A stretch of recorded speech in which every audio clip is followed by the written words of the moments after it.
Good morning. Good morning. I've made it out in time to get my mug full of my cold caffeine. And we've had a dusting of snow, maybe slightly more than a dusting, but uh, I can handle it. Good morning, Samantha. Yes, I saw that about the body language, and maybe we'll peek in if they're doing it during a break. Um, I don't want to spend too long because I don't want to risk getting struck. And I don't know how picky they are. Some people are really picky and some people are not. So, are we sitting comfortably? Yes, I am. Um, I'm sitting here on my bed. ah, comfiest house in the comfiest room in the house. So, they haven't started talking yet. They're just reviewing yesterday, as I understand it. The state will be presenting the rebuttal witnesses, and then at that point, the jury visit will happen. And some people are saying that's probably not likely to happen until tomorrow morning. And they're saying that probably, oops, some my phone just distracted me. That we would have jury instructions, and then they will do closing arguments last, and the kind of the consensus is possibly Thursday is that, and going to the jury on that day. So we shall see. It's your birthday. Well, happy birthday. Mm. Oh, my friend is actually following the trial. That's funny. Says, will the jury mosey over to Moselle?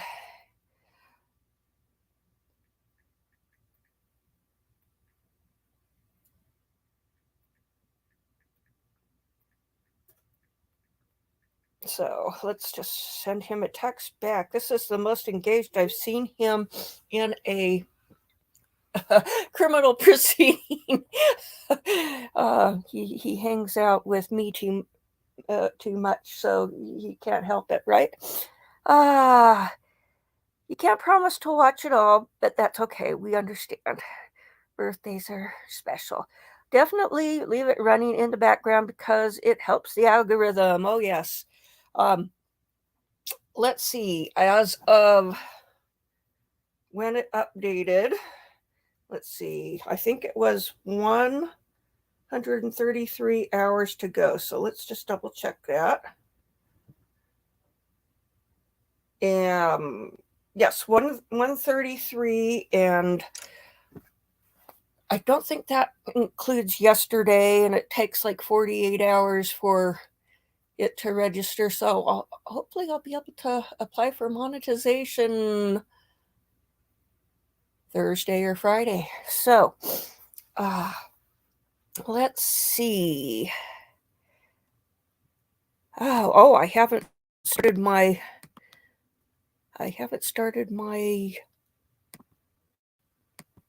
stream on my tab so that I can do the little emojis sometimes. So let's pull that up. Oops. So, ah. So, what are you going to be doing today for your birthday, Samantha? Are your kids making you a cake? And do they have any fun traditions with birthdays over there in Carrickfergus? Um, me, um, I have a tradition. I go out to lunch with a couple of friends, and that's nice because living alone, the kitties don't really do anything for me. So, but they cuddle up. Okay, so let's see. Let me see. There were a few clips which I had singled out for playing at some point today.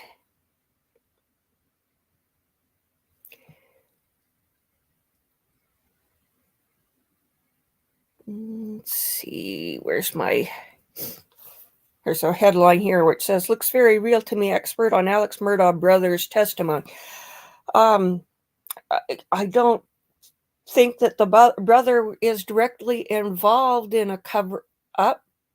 It has been suggested, though, that he was helping to cover up the crime, so who knows? But then on the Susan Powell disappearance, Josh Powell had his sister and mother cleaning up the house, and she wasn't happy, and she called the police and told the police, and I think they at that point they couldn't say anything to dissuade her, but she wasn't very happy about it. So just because a sibling helps to clean up doesn't necessarily mean that the sibling is involved or condones what's going on. So let's see.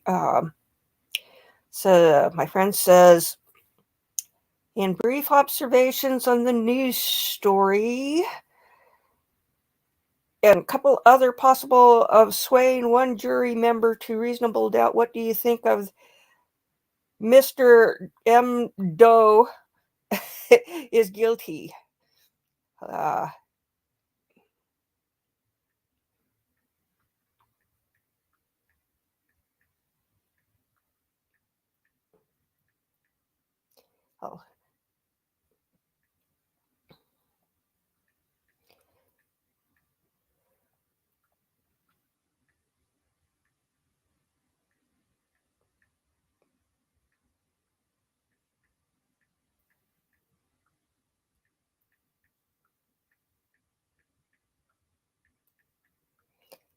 Okay, I just replied to him. Okay, let's see. They're still talking away.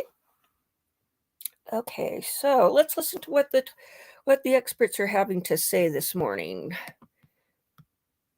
License plate numbers, the usual things that happen at a crime scene, whether no matter who the person is, it doesn't seem like they did all of that. It just, I mean, there was material to be collected and analyzed that just wasn't. And Matt, I will tell you, I think the other big takeaway for me, at least, is it goes back to something that was brought up during opening statements, the brutality of this attack. Right. So you're hearing just what actually happened to Paul. And that was coupled with the testimony from the defense experts that say, and I forgive me for saying this, that Paul's head was basically blown off from close range. And I think that's going to last in the jury's mind about, could Alec Murdaugh have really done this to his own son? What do you think?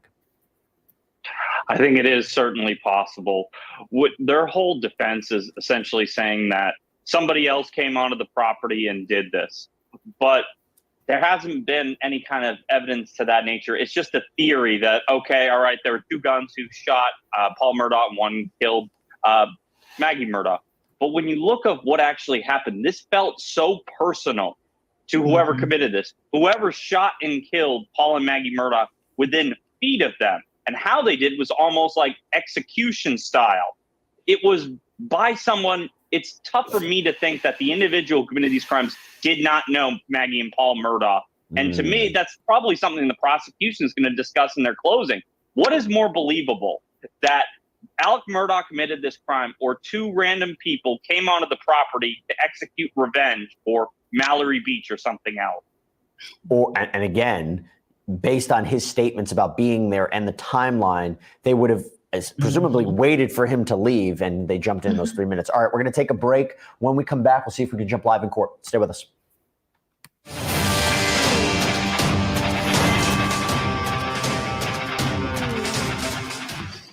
Oh, that wasn't a very long break. Good morning. Anything before the jury comes? Your Honor, we were informed this morning by the state that there are potentially 7 reply witnesses. And before we get into that, we looked at the cases on reply, including State versus Prather, which is a 2020 case. And I want the court and I want the state to understand, and we think many of these witnesses have already testified. These very few new witnesses. They've already testified in this case, and they're being called to reply to, the way we read the cases, new matters, new evidence, something. But we have a right under the case law, State versus Watson, which is a 2003 case, 353 SC 620, 579 SC 2nd 148, to serve rebuttal. So you said a right to? It's discretionary with the court, but I would submit to the court that under the criteria set out in this case, you would determine that if they raised new matters, that we have a right to respond to those. Now, we're told that Dr. Reamer, their pathologist, is going to testify. And if you remember correctly, Your Honor, I've looked at the YouTube, that's all we can get at this point, which is a video of it. Dr. Reamer's previously testified that she did not believe this to be a contact wound to the head. I submit they're going to try to repeat that testimony or elaborate on that testimony, and that was the only issue that our pathologist raised, but he believed it was a contact wound, and why. She's already testified why it wasn't a contact wound to the head, and why. So are we going to have to get our pathologist back here to counter hers if she raises some new issue? Or perhaps, Your Honor, 7 reply witnesses. It was 2, now it's 4, now it's 7. I mean, this is a process that's got to stop at some point. We're going to be here next week. There are 2 expert witnesses that have already testified in this case. Now, one of them I would concede, Ken Kinsey, they're an appropriate reply witness based on Mr. Palmbeck's testimony yesterday. But the pathologist, again, to testify it wasn't a contact wound to the head, she's already testified to that. And some of these other witnesses, law partner members, to testify what they do or do not remember about the night in question. Again, they've already asked them that on direct in their previous testimony. So this has got to end at some point. We spent 2 weeks on 2.5 weeks of the 6 weeks on financial matters. In my opinion, could have been done in a day. That's just my opinion.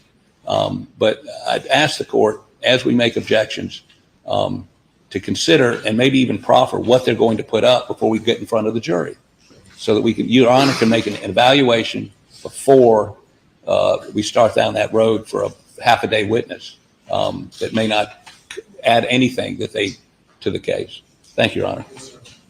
Your Honor, state's certainly aware of the scope of reply testimony as it relates to the pathologists. There are actually a number of issues on which their pathologists challenge the findings of Dr. Reamer, and she's here to explain why those conclusions are incorrect, including his reliance on particular factors, and why ultimately his conclusions are wrong. I think that's directly in the scope of reply testimony. My focus here on reply is not to just repeat testimony, but to focus on specific issues raised during the defense case, that specific witnesses have something that contradicts or puts that in the appropriate context, and that is our focus. We intend to move very expeditiously through that. But ultimately, as it relates to the pathologist, just like Kenny Kinsey, it relates specifically to the conclusions offered by the defense experts. It is not just mere repetition of testimony already received, but comment on factors identified by those defense experts and why those are incorrect.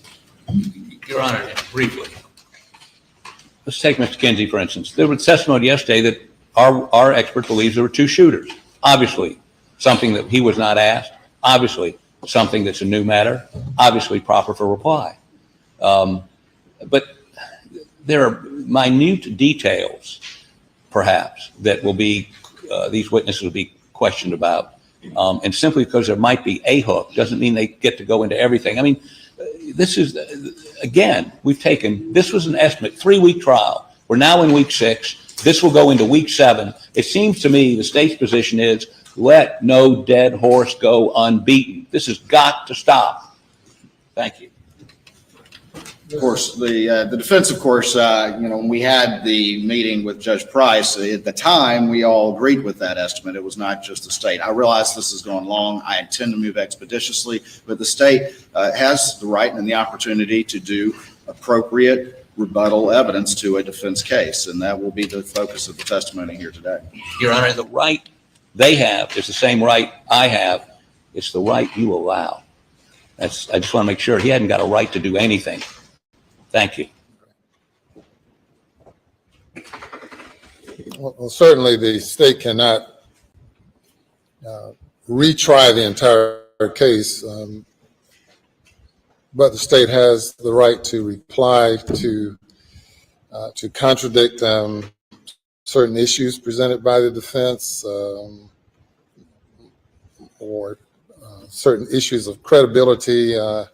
It has to be finely tailored such that we don't create a situation where a court will be compelled to allow rebuttal, which is almost unheard of. You mentioned State v. Prather. That was my trial. I was a trial judge in that case in Lexington County, a murder case wherein I allowed reply testimony. Let it. The Court of Appeals in a 2-1 decision reversed the conviction.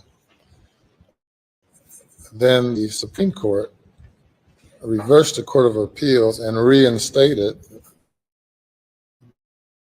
conviction. That ain't for me. So it can be a controversial and contentious issue. It almost always is because there has to be a limit to the back and forth. I'm surprised to hear the number of reply witnesses that the state says that until I do not know. The case is so complex. We've had so much testimony.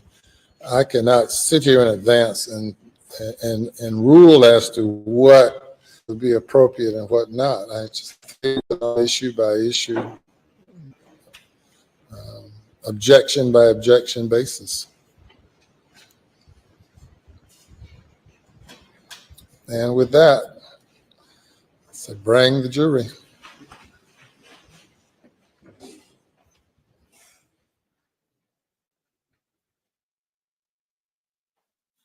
So he's not going to limit the number of rebuttal witnesses, and the case that cited was the judge's own. So that's good.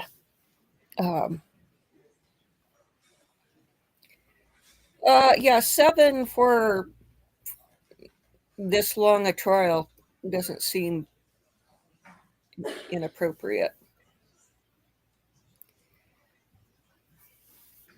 So let's see.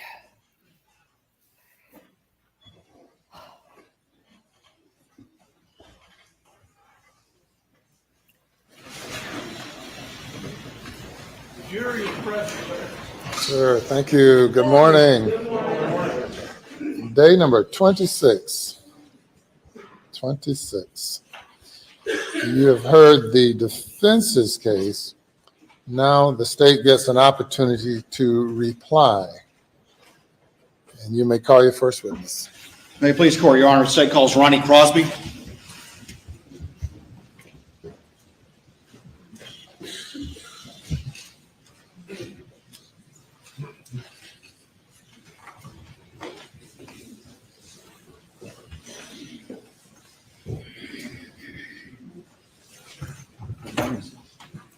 Place your left hand on the Bible and raise your hand.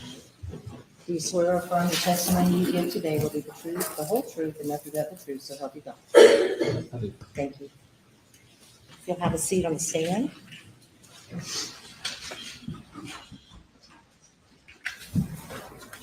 If you would state your name for the record and spell your last name, please.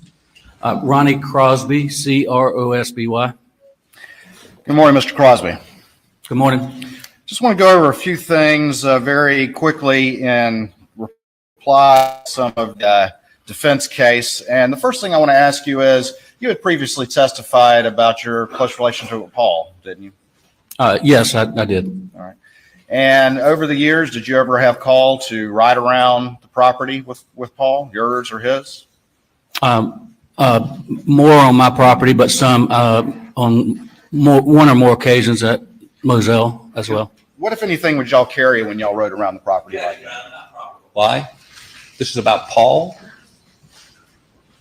Response.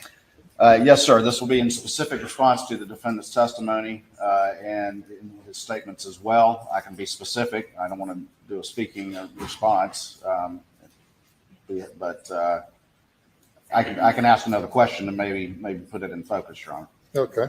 All right. You heard prior testimony that you don't go around looking for hogs in the daytime because they're nocturnal from the defendant, did you not? Are you familiar that was what was said? Objection, Your Honor, if it's based on what he's heard or seen.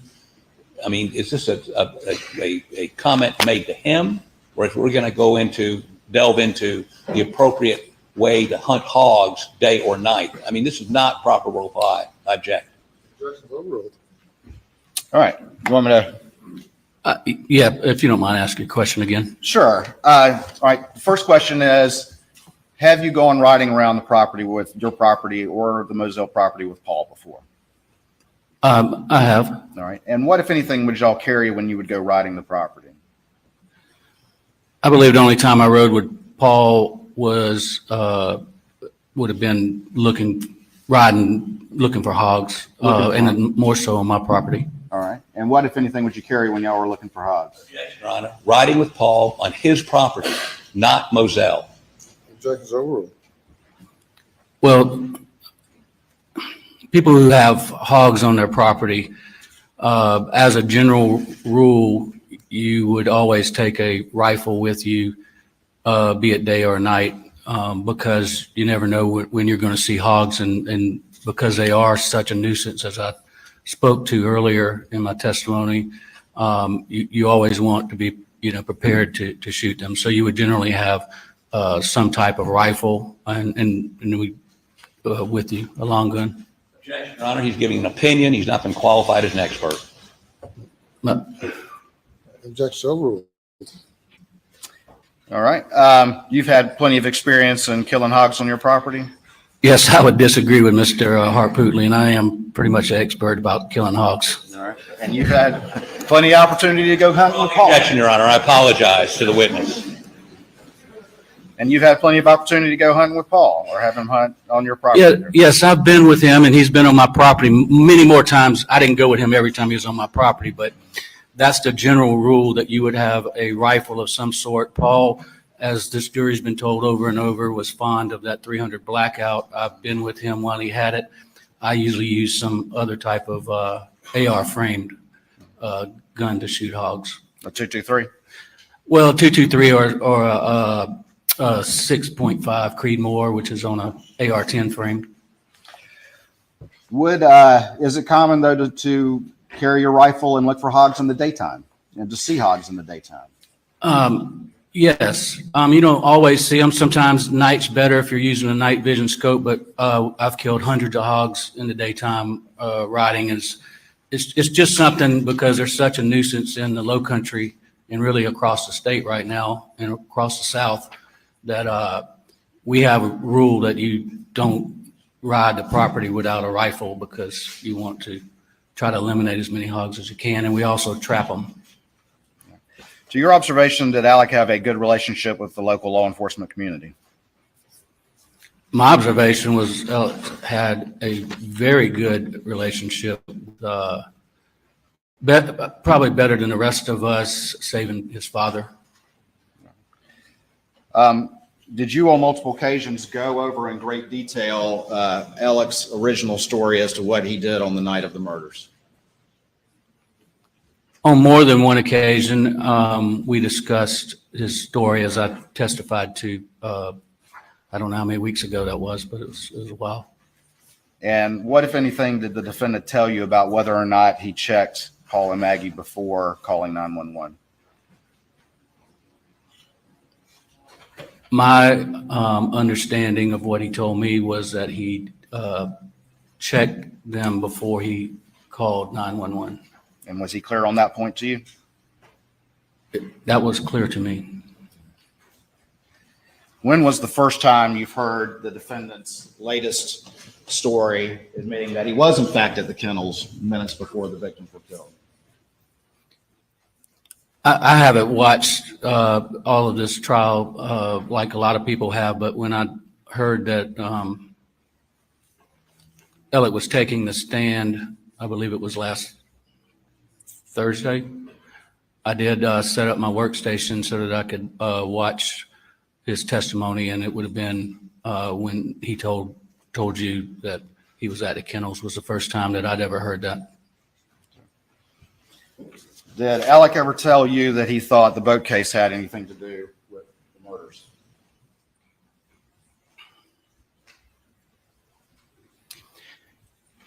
Consistent with what Alec told in his testimony, he specifically told me that and told us that he did not believe that anyone on the boat had anything to do with it. I don't recall any other conversations with him related to the boat case, but he specifically did not believe, and I think that's what he said last week, that anybody on the boat. But as far as anybody outside, there was a lot of speculation going on, but I don't remember ever discussing that with him. Right, because we wouldn't know. I mean, everything beyond was, I don't know. It would have been speculation, but I didn't have a conversation with him about that. Did you ever have a conversation with the defendant about Barrett Boulware needing money because of his illness?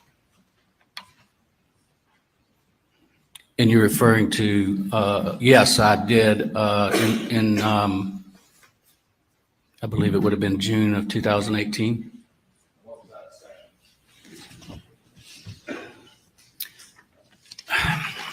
section? Barrett and Alec were what I consider to be very close. Improper reply.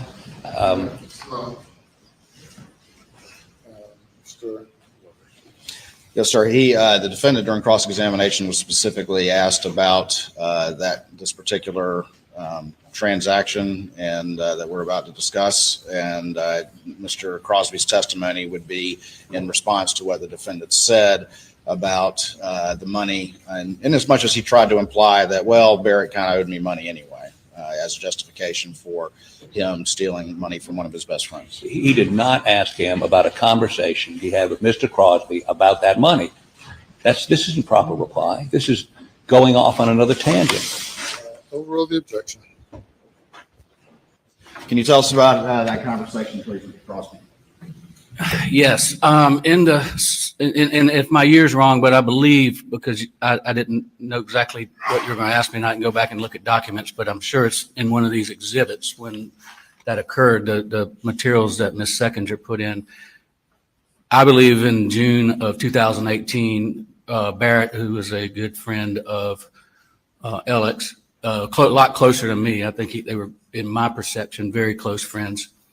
But I had become friends with him and had done a couple of real estate transactions with him. That summer, I received a call from his son-in-law. Barrett was in the Mayo Clinic with stage 4 colon cancer. Objection is overruled. I do know for a fact that he was in the Mayo Clinic being treated for stage 4 colon cancer, and I received a call as to whether I could help Barrett financially. Your Honor, hearsay, a call. Objections overruled. Because his wife did not have enough money to stay. Barrett had some waterfront lots. Objection, Your Honor, hearsay. All this material came from somebody else. The objection overruled. I do know this from firsthand knowledge, Mr. Waters. I had already bought a lot from him, but anyway, he had a lot that he asked if I would buy so that they would have money to be able to, for his wife to stay down in Jacksonville while he was receiving cancer treatments. And I had a conversation with Alec about that. Tell us about the conversation you had with Alec about that, please. I just told him, man, it's bad. You know, Barrett's looks like he's going to die. And he did die in September of that year. And he acknowledged it, and he said that it was good what I was doing for Barrett, because he knew that he was in bad financial shape and obviously bad health. And you're obviously a member of this law firm, and your review of the records as all of this came to light, did that conversation take place around the time that the defendant was stealing some of Barrett's money? Yes, through this investigation that y'all have heard about into the financial stuff starting in early September of 2021, we started going through a lot of files, and as part of that process, somewhere I determined that in June of 2018, I believe, and I can't tell you the exact figure, but I believe it was a $70-something thousand insurance check that came to the firm on behalf of Mr. Boulware that didn't go through the firm. It was just Alec took it that same month that we had that conversation. And then later there was some more money taken after he died.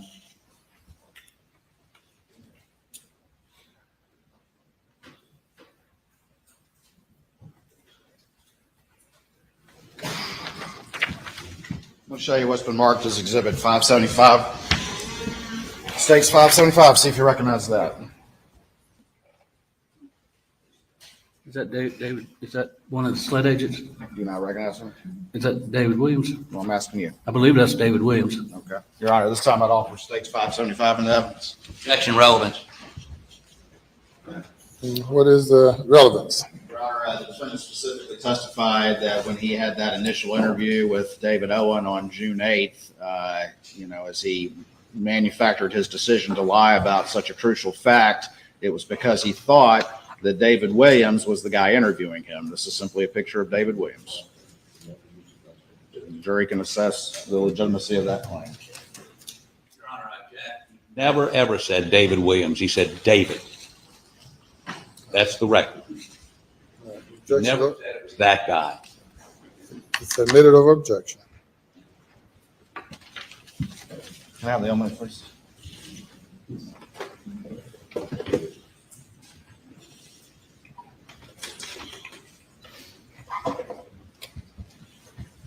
All right.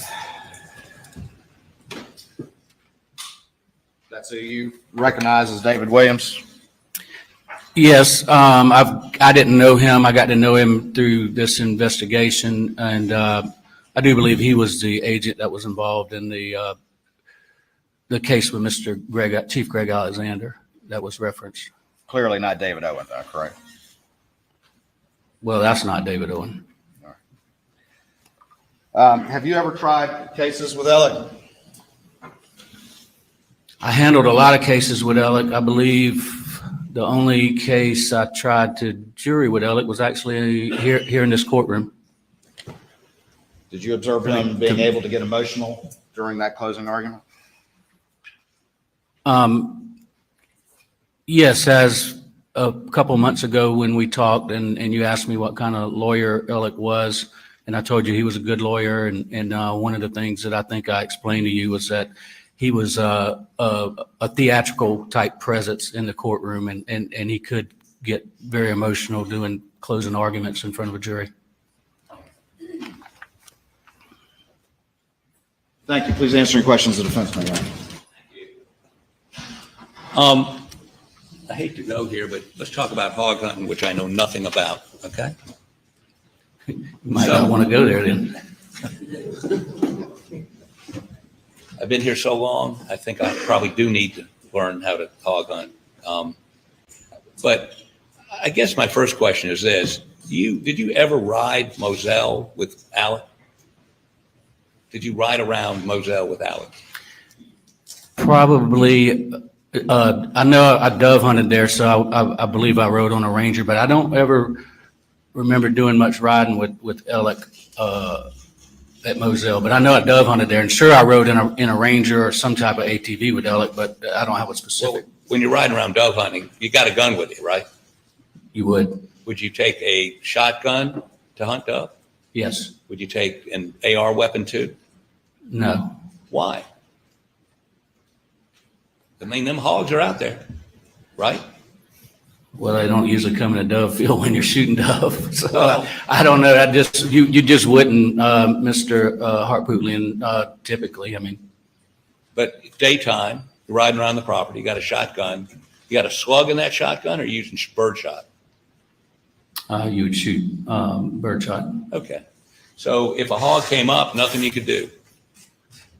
If a hog came into a dove field with a bunch of dove hunters, Well, maybe they you're would on your shoot way- at him regardless. Maybe you're on your way to the dove field. The dove field's not right next to the house, is it? It's right within a few hundred yards. Bordered by the swamp? The swamp's on one end of it, yeah. Okay. And where do the hogs live during the day primarily? Well, they can live in the swamp, they can live in a bay, it can be anywhere, but largely in the swamp. The swamp. So a hog could have come out of that swamp Yes. and you were unarmed. As I said, if a hog came in a dove field near somebody dove hunting, they would probably shot it with birdshot. Would that kill a hog? If it was close enough, but unlikely. But unlikely. So you have, in fact, ridden around Moselle without a gun to kill a hog, appropriate gun to kill a hog. Well, yes, if I was going over to the dove field, I wouldn't have one. But you've never ridden as Paul and Alec did that afternoon, just looking at different, like where deer, what do they call them? Where they plant stuff for deer? Food plots? Yeah. Or looking around at how these fruit trees were doing. Remember the Snapchat video? I've never done that with Alec, and that I recall, but I could have in the past, but I don't have a specific recollection. Or where they planted some corn for, I guess use corn for deer and ducks? You do, but you don't plant them in the same spot. No, I get that. One would be near a pond or in a pond or around a pond. Correct. They had a duck pond. Right. And then the others would just be out where the deer might come out and try to feed. Right. Look, we don't need to go there. Yeah, I don't think, yeah. Okay. But you've never rode around like that with them, looking at different plantings and that you remember. I don't have a specific recollection of doing that with Alex. Okay, and you're not telling this jury that they would do that without a blackout. Would it bother you or offend you or scare you that they're riding around the property during the daytime without the blackout? No, I was answering questions about what's normal if you're looking for hogs or if you're just riding my property. Most people carry a gun, but no, I have no idea what they had with them or what they were doing. And I think Alec testified they were looking for signs of hogs because you could come back. It'd be a lot easier to find those hogs at night, right? They come out more likely at night than they do during the day. They can become nocturnal when they have a lot of pressure, but as I said before, we've shot a lot of hogs in the daytime. Sure. You can ride up on them and yeah. But has anybody testified they were out looking to shoot hogs that afternoon? I don't know what all the testimony's been in this trial. All I'm saying is there seems to be some implication they would not ride around the property without an AR or some sort of blackout. You can't testify to that, right? I cannot. Okay. So let's talk a little bit about what you heard from Alec the night of June 7th. You would agree with me that Well, let's ask it this way. What your practice is primarily personal injury, is that correct? It is. Catastrophic injuries. Well, I handle a lot of catastrophic injury cases. Cases, for instance, where a husband and wife are riding down the road and hit by a tractor trailer. And by way of example, maybe you could give me something more specific. Husband's killed, wife's severely injured. That kind of thing. Yeah. Now, is it your experience in people who undergo, maybe they're not hurt, but their loved one is hurt, maybe killed? In that situation, that's a traumatic experience for the surviving person, correct? To see their loved one killed? Yes. Okay. And so when you sit down with those folks and begin to recount with them what happened that night, oftentimes, I do a little work like you do, oftentimes those folks misremember or get times wrong, or because they went through this very traumatic experience, and the closer to that experience, the more likely they are to get some things wrong. Times, for instance. Is that your experience? They can, but I also find that people who have been involved in traumatic experiences try to be very accurate with the details because they know it's important to me representing them. And typically, you don't go out to the scene of the crime and interview, or the scene of the accident, interview them that night, do you? Typically? Well, typically you don't because you don't know it. It's happened. Well, sometimes in the old days they used to do that, but they don't do that anymore, right? That would be very rare. So you're seeing them in your office weeks later? It can be days, can be weeks. Okay. And in that atmosphere, it's a little more conducive to them being as accurate as possible, right? It is, but oftentimes we also have the benefit of recorded interviews when there's a catastrophic injury. Typically, the highway patrol will try to interview people as quickly as they can, and they will. We oftentimes have it on video off a dash cam or sometimes body cam, but and a lot of times written statements. And written statements from witnesses who saw it happen. Correct. And so when you interview those people, they have the benefit of reviewing whatever you have to help them get a better recollection of what happened, correct? That's correct. Okay. So the instance you're talking about where Alec told you he turned him over before he made the 911 call, whatever it was, I'm not quite sure. Before, I think is what you said. If that would be inconsistent with something he says later on, after having reviewed other people's statements, looking at video, that would not be unusual in your business. I think you just said it would not be unusual, correct?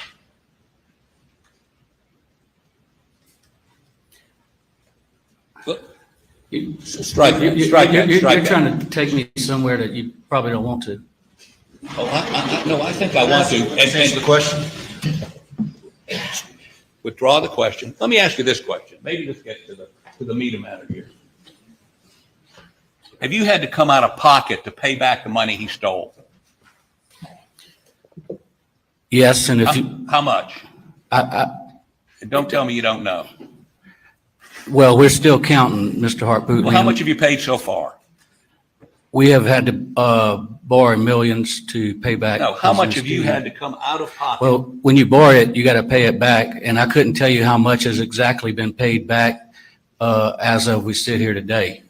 But yes, and if you're implying that I would come in here and somehow shade truth in any way because of that, I would take high offense with that, Mr. Harpootlian. I'm concerned about your high offense. Are you angry at him for stealing your money? I have no feeling one way or the other. I don't have any feeling about Alec Murdaugh betraying you and stealing your money.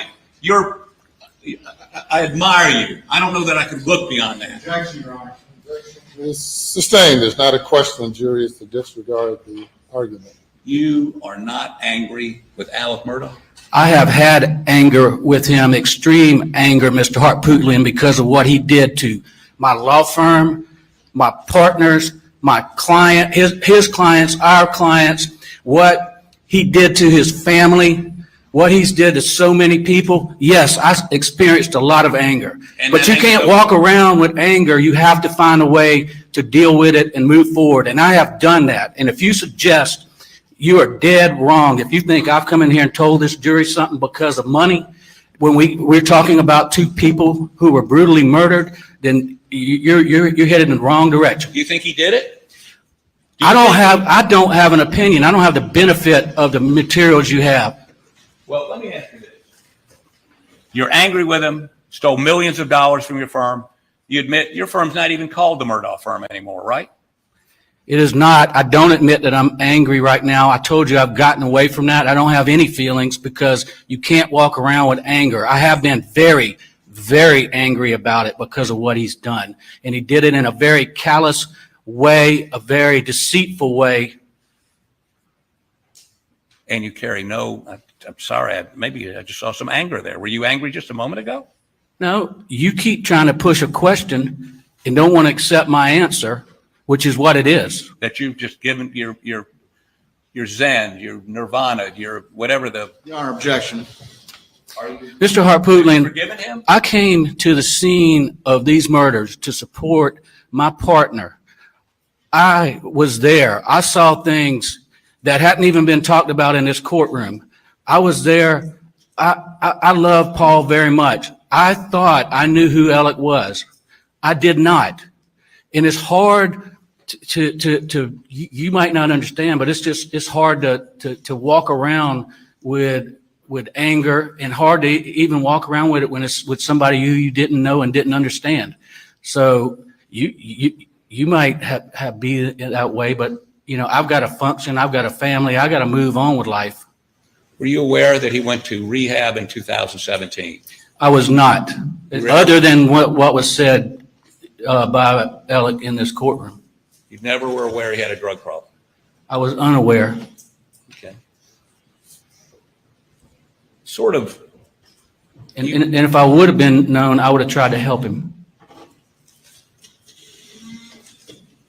You indicated that he could be emotional in trying a case, correct?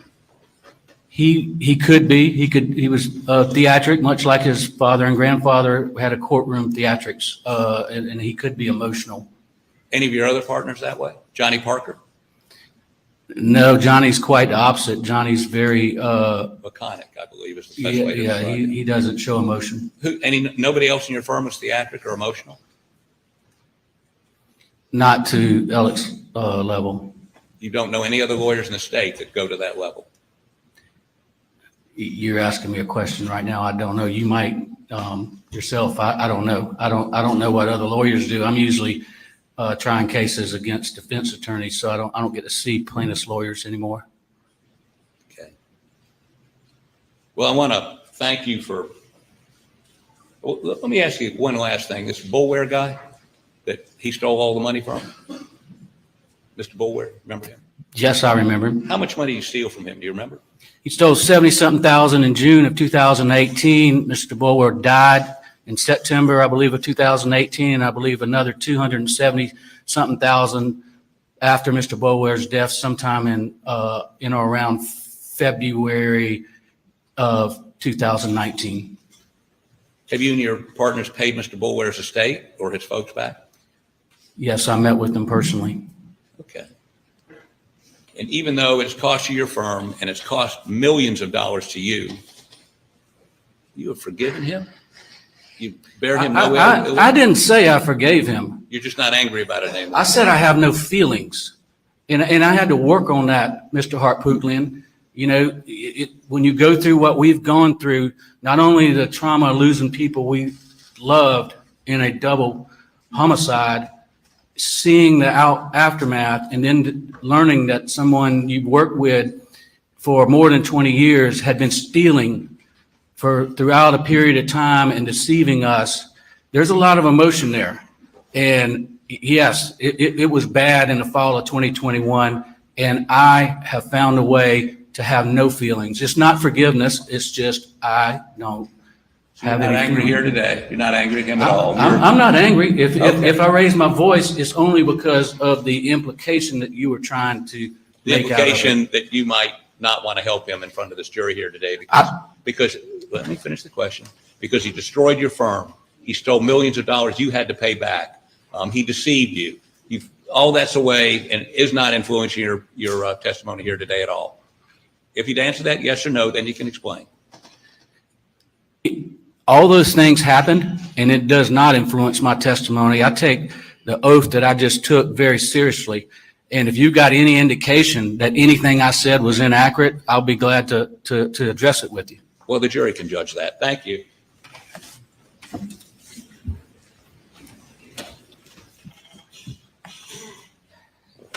How long did you know Alec? Since the late 90s. And knowing what you know now, was he able to look you in your eye and lie convincing to you day in and day out? He did. And was he able to look juries in the eye and display emotion? That is not appropriate redirect, and it's leading. Objection sustained. Mr. Harpootlian asked you about some of the things that you have gone through. And is your issue with Mr. Harpootlian's questioning the implication that you would come in and shade things in front of this jury? Objection, leading. What is your concern with Mr. Harpootlian's questioning of you? Can you express that to the jury, please? All that he just went through with you, sitting up on the stand, having to deal with this, what is your problem with what he was trying to say? Well, I fortunately, to start with, I took an oath to tell the truth. But we as lawyers also have oaths and obligations to a court. And it goes a lot deeper than just that oath. We are bound by rules of professional conduct, ethical rules that I take very seriously as a lawyer. To my knowledge, I enjoy a very good reputation as far as being a person of integrity. And that's what I took issue with, is him attempting, because he cannot impugn my integrity. That's fair. Would you take a 22 if you went out looking for hogs? Possibly a .22 Magnum, which is a long rifle. Which is a long rifle? Yes. You take a long rifle, not a pistol, is that correct? Yeah, I would never, I'm not a good shot with a pistol, but I would never take a pistol. And what was Paul's favorite gun for shooting hogs with? I knew he always had a .300 Blackout, but I don't know if he shot him with anything else. Thank you. Nothing further. Anything further? I'm sorry, Your Honor, I just can't leave this alone. Is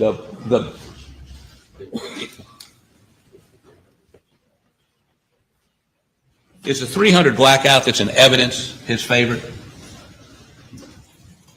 The .300 Blackout with a thermal scope on it? Yes. Okay, thank you. Step down.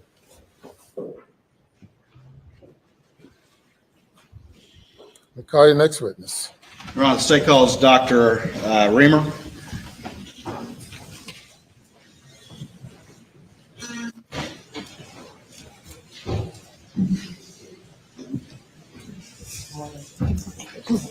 Do you swear or affirm the testimony that you give today will be the truth, the whole truth, and nothing but the truth to help you God? I do. Thank you. You may have a seat on the witness stand.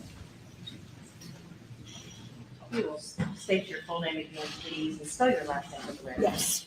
It's Dr. Ellen Reamer, Riemer.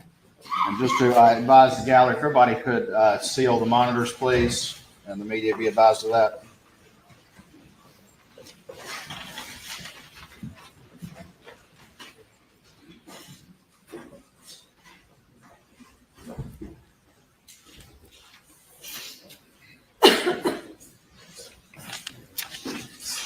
Dr. Reamer, I want to move through this. Yes.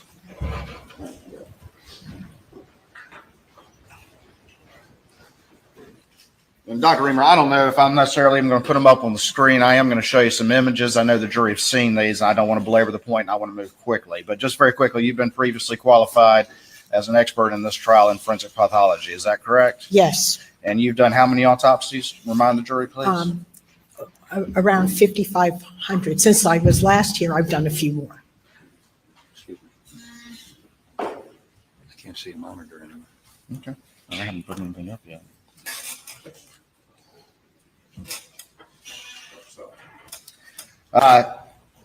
You actually conducted the autopsies of Paul and Maggie in this case? Yes, I did both of the autopsies at the request of the Colleton County coroner, who called MUSC Forensic Pathology, requesting autopsies on 2 individuals that died under his jurisdiction. I was not asked by the prosecution to perform an autopsy. It was an independent autopsy. Your autopsy is independent. You're not hired by the prosecution or law enforcement or anything No, like that? it's just at the request of the coroner. All right. You've had a chance to hear the testimony of the pathologist for the defense that testified yesterday? Yes. All right. I want to ask you a couple of general questions and then move specifically to some of the conclusions that individual reached. But just very quickly, with skin tags, can you tell me the reliability of that in determining directionality just as a general matter? Yeah, well, we look at these things, but just like every other thing at, finding at the autopsy, we take it in the context. So sometimes skin tags support your findings, and sometimes they're not really so reliable. So, skin tags don't tell you necessarily the direction of a wound, especially going through very soft tissue. I'm going to show you a couple of exhibits that have been previously introduced in this particular case. I'm going to try to be very careful with these.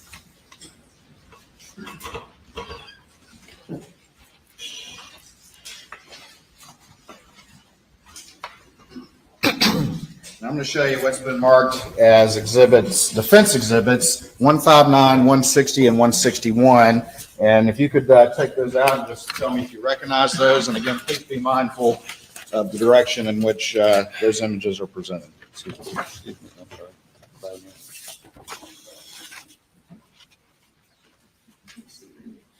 Yes, I've seen these.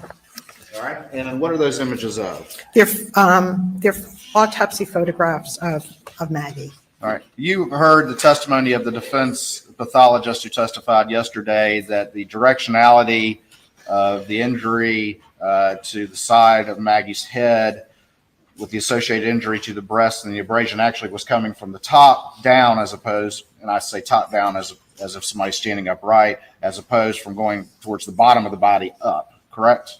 Yes, that's right. All right. And can you please look at the images that you have and explain to the jury your conclusions and why that defense pathologist is incorrect, who didn't conduct the autopsy to begin with, why he's incorrect? Okay.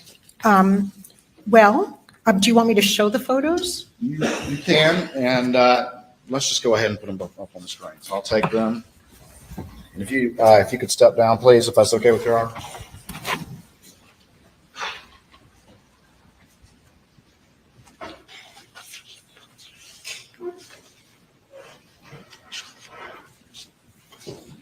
And first, I'm going to show defense exhibit 160. Are we secure? Good. All right.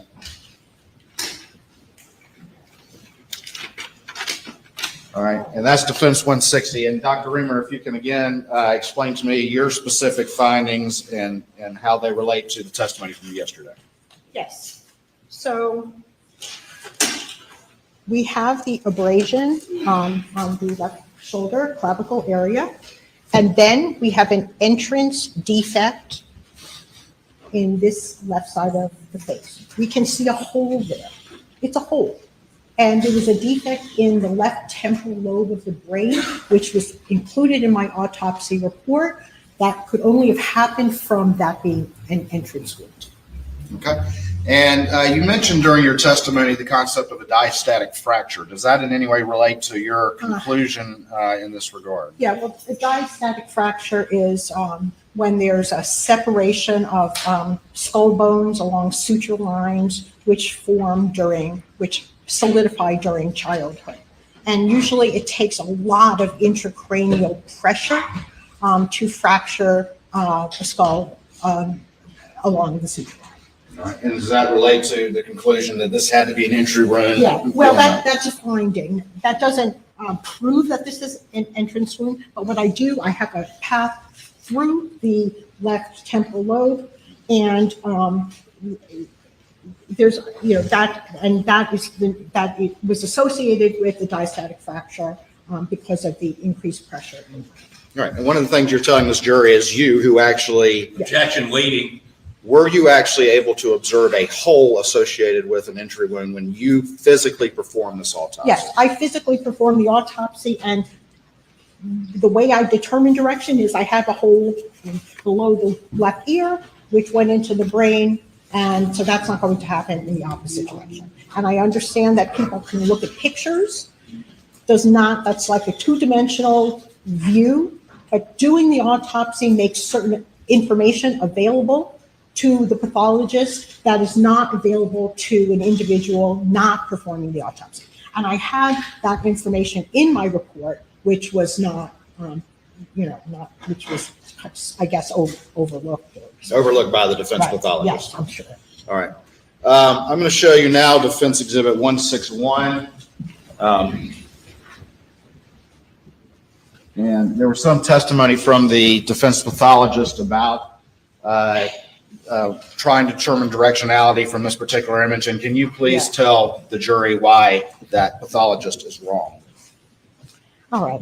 Well, when we have tears of the skin, and this is a lot of tears of the subcutaneous tissue, especially in the very soft area of the body where there's a lot of fat, there's a lot of stretching, and it doesn't necessarily, we can move the tissue of the breast, and sort of, you could even get the points to go into a different direction. This is not very impressive. It's not even really worth observing any of the skin tags. It's really very non-specific, and I think he has a very good imagination for for seeing that in this photo. And it's, skin tags can be there. Sometimes they support your findings, sometimes they don't support, but they don't take the place of determining the path of the wound by actually following it through the body. I'm going to show you finally what's been marked as Defense 159. And is this also a representation, sort of the hole that you determined and were able to physically observe as a entrance wound on the side of Maggie's head? Yes. All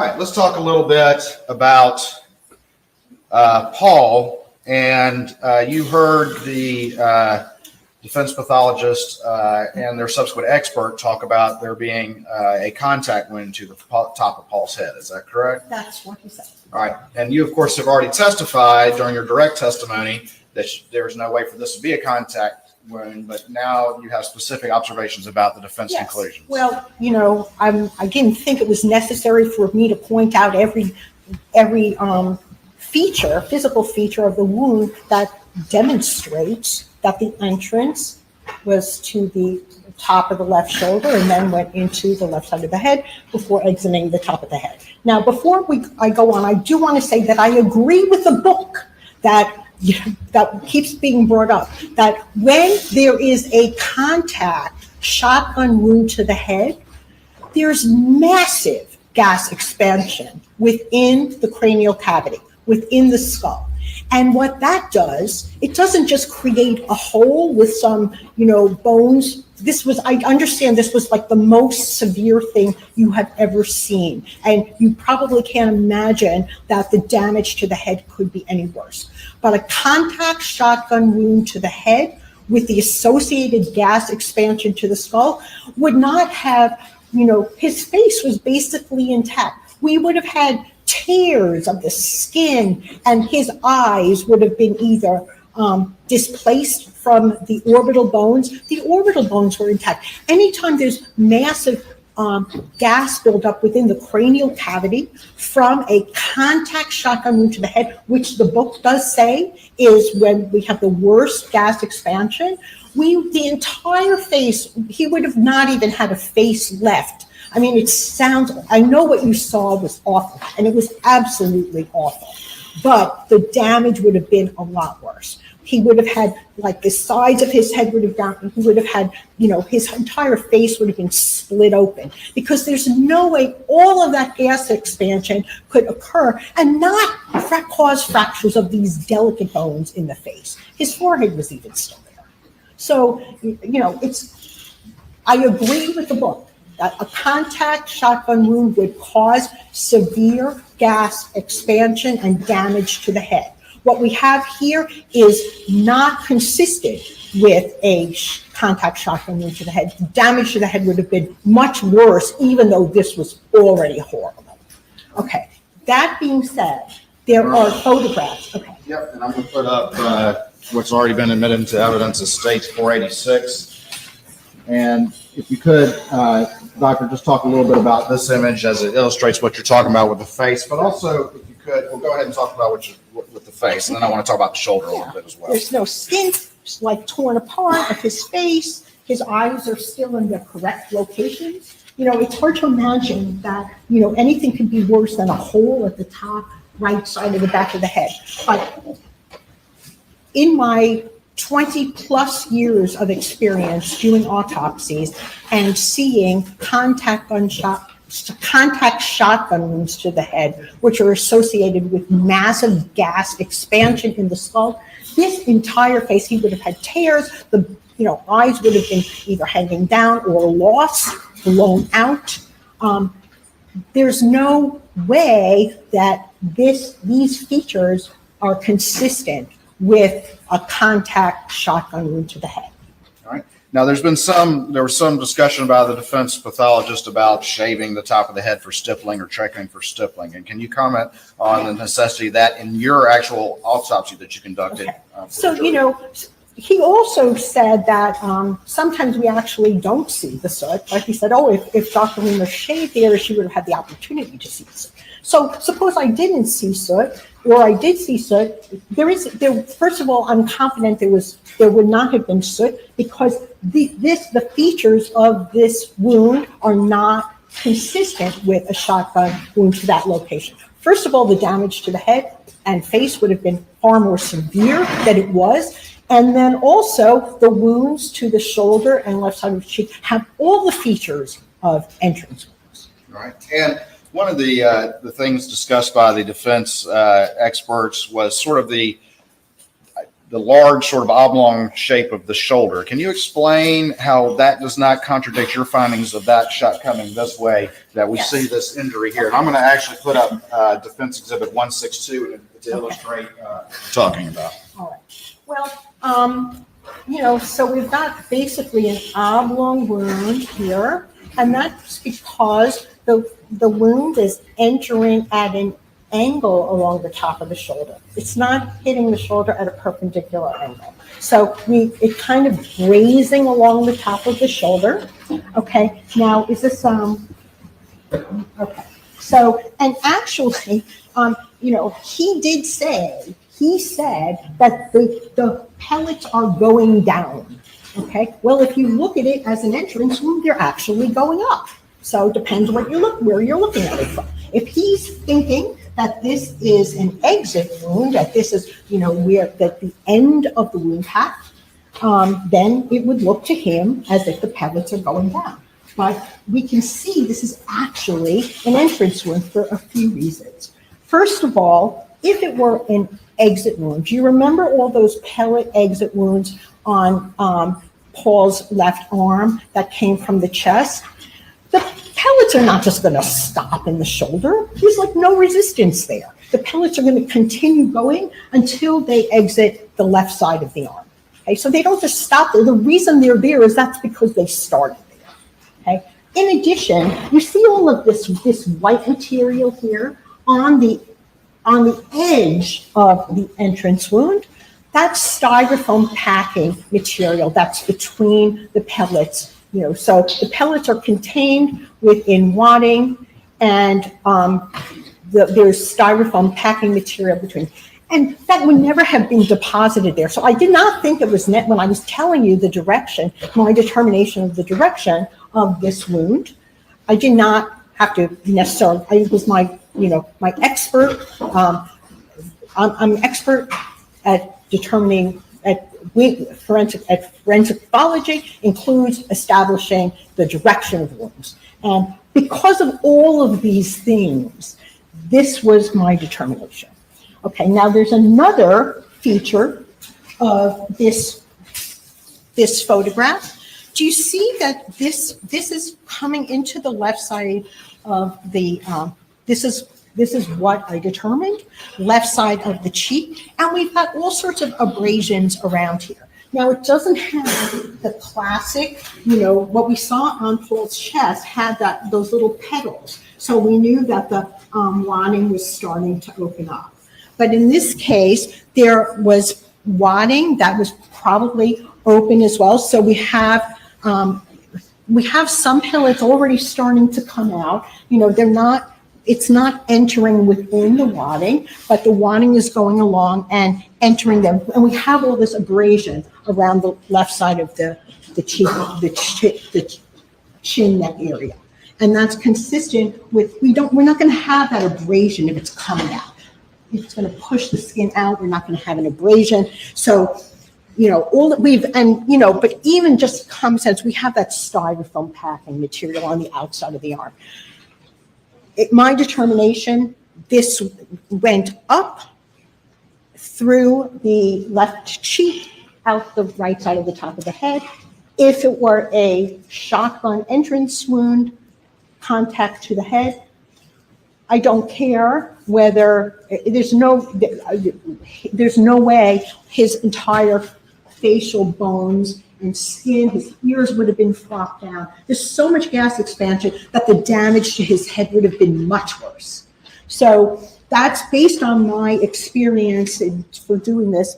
And, I just don't know how, I didn't mention that styrofoam packing, but that's from when the pellets are coming in. And he said, oh, you can see they're going down. That's because he's looking from above. So but if you look at where I believe and I determined by doing this autopsy that the entrance wound is, it's actually going up. So it depends which side of the pellets you're looking at. And if just logically, if this was an exit, the pellets wouldn't have just stopped there. They've got a huge amount of energy. They're going to continue through the arm and have individual pellets. They wouldn't have all just been concentrated right there. So, we can use our powers of logic, which I think, we all have, to understand how this is an entrance wound that exited the right side of the top of the head. Dr. Reamer, having specifically, and you can take a seat now, thank you very much. Having specifically addressed the specific criticisms of the defense pathologist, in your expert opinion, having actually done the autopsies in this case, is there any way that could have been a contact wound to the top of the head? No. All right. And having addressed the specific concerns of and testimony of the defense pathologist as it relates to Maggie, is your conclusion still that the shot went in the direction as you described before this? Yes, I disagree with his conclusions. All right. Thank you very much, Dr. Reamer. Please answer any questions the defense counsel may have.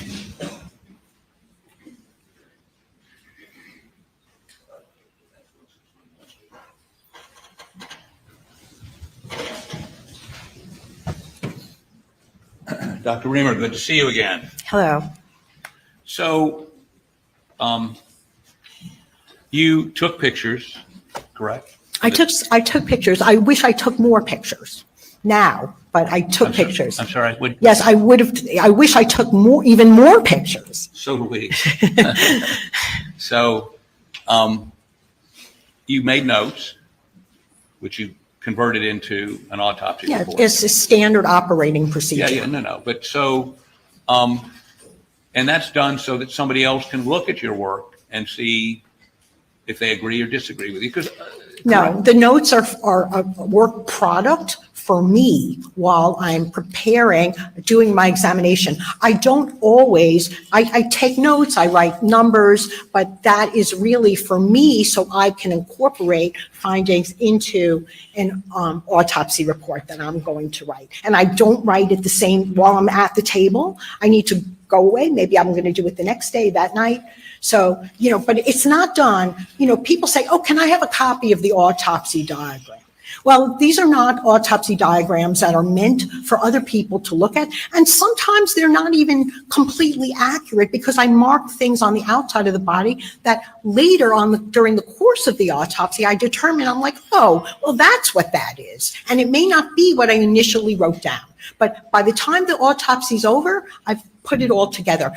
And that a diagram or notes do not necessarily reflect everything, that I concluded. You still have your notes in this case? I imagine they would be in the file, but as I told you, this is, my notes are not necessarily the conclusion that I came to. Did you produce them to the state?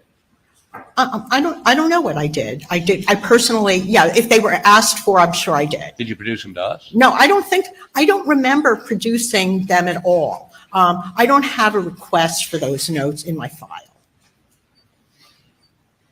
But those notes would be your present sense impression as you're doing the autopsy, correct? Well, they can have a lot of things written down on them. But we don't know because we didn't get them, right? Well, they're not important.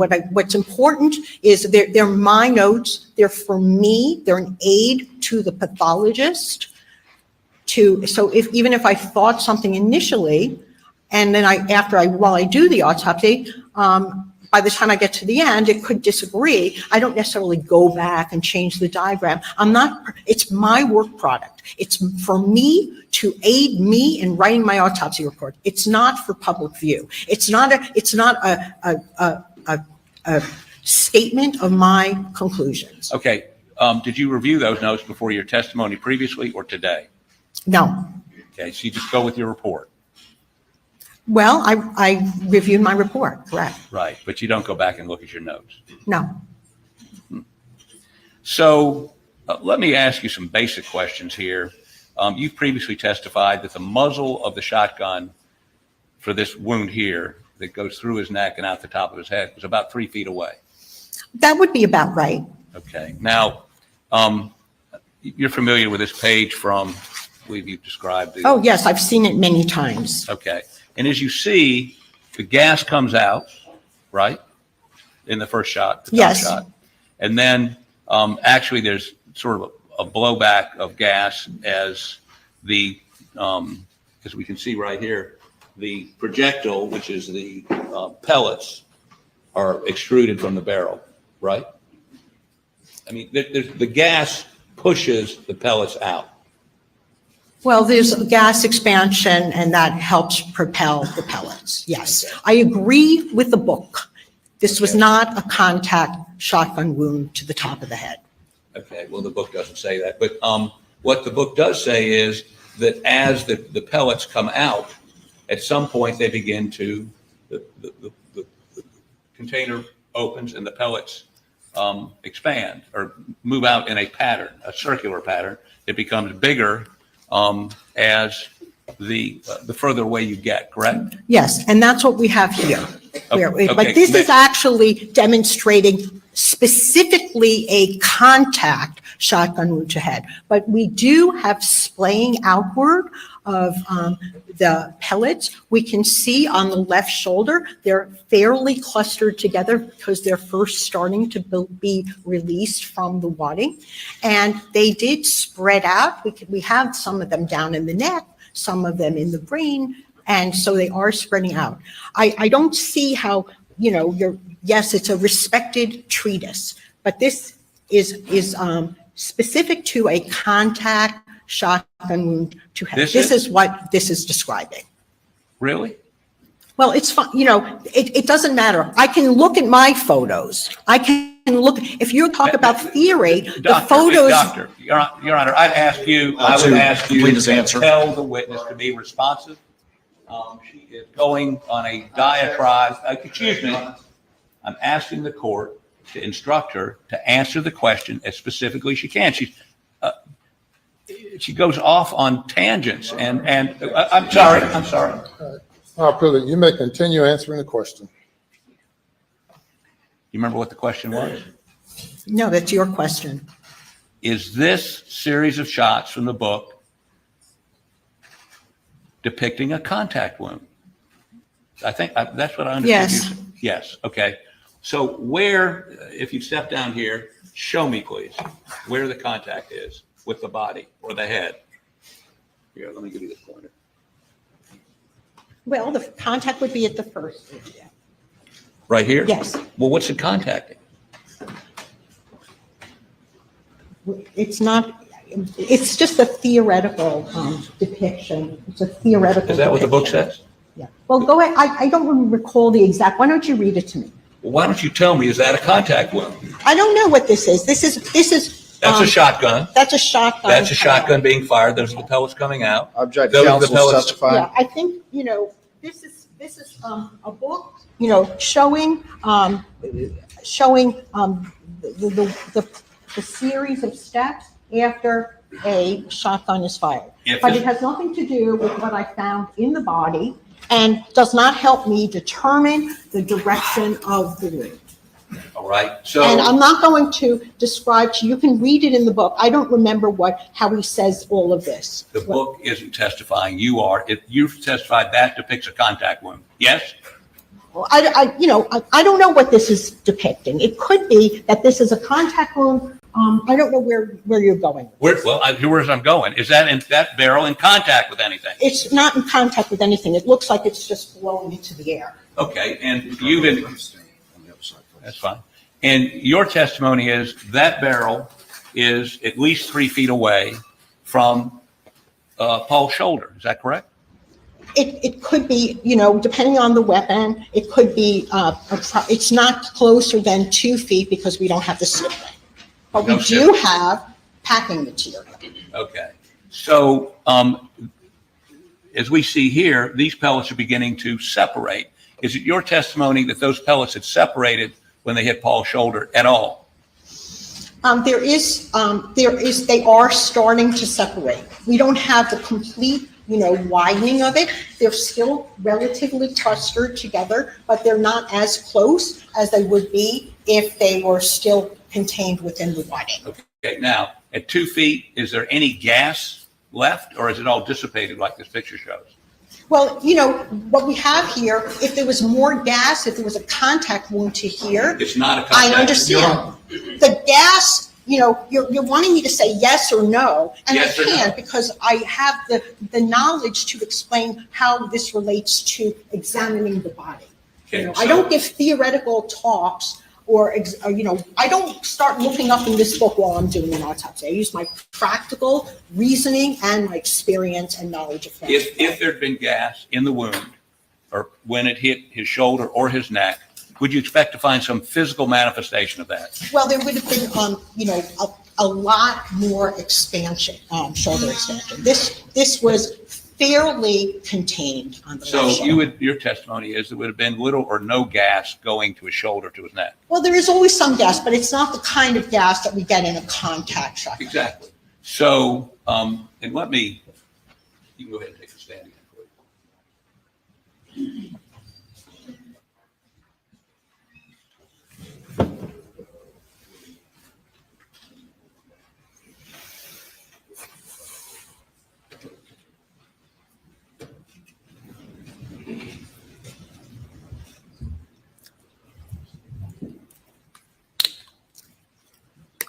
Sorry, it's going to take a minute to get, no, not that one.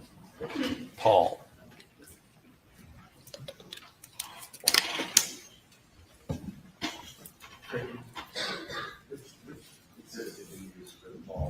Paul went down. I don't remember the number off the top of my head. It'll be over there somewhere. 160 something. Ladies and gentlemen, have you go to the jury room for a break? Please do not discuss the case.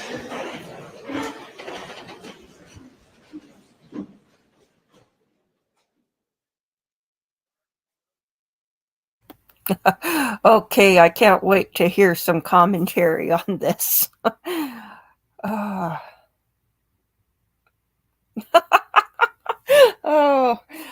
he deserves. Well, maybe the ankles that are a little higher off the ground. Step down, please do not discuss your testimony with anyone. It'll take about 10 minutes.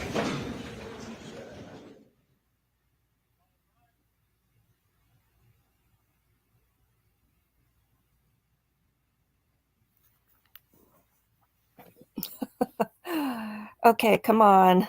Let's get some experts. Yeah, good stiff one maybe. Mm.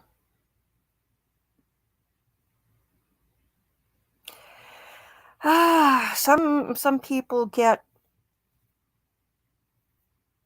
uh, more stubborn with age. Okay. Well, while we are waiting for, did they say how long the break was?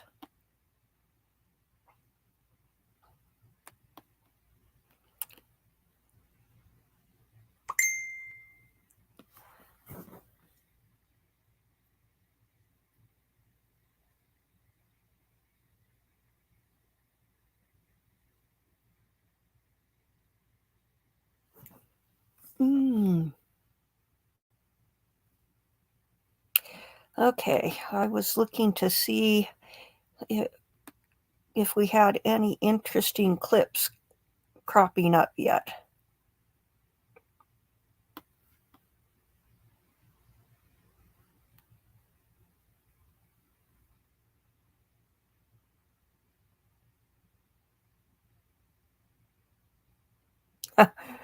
There's a headline here says Satterfield attorney, if Murdaugh is a murderer, it'll ruin the family.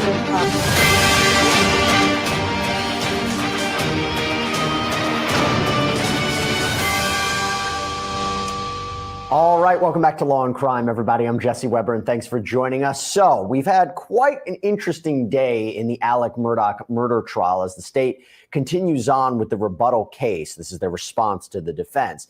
And there was one heated moment we want to talk about because right now the court is, there's a break right now. There's a recess. So as soon as we can jump back live, we will.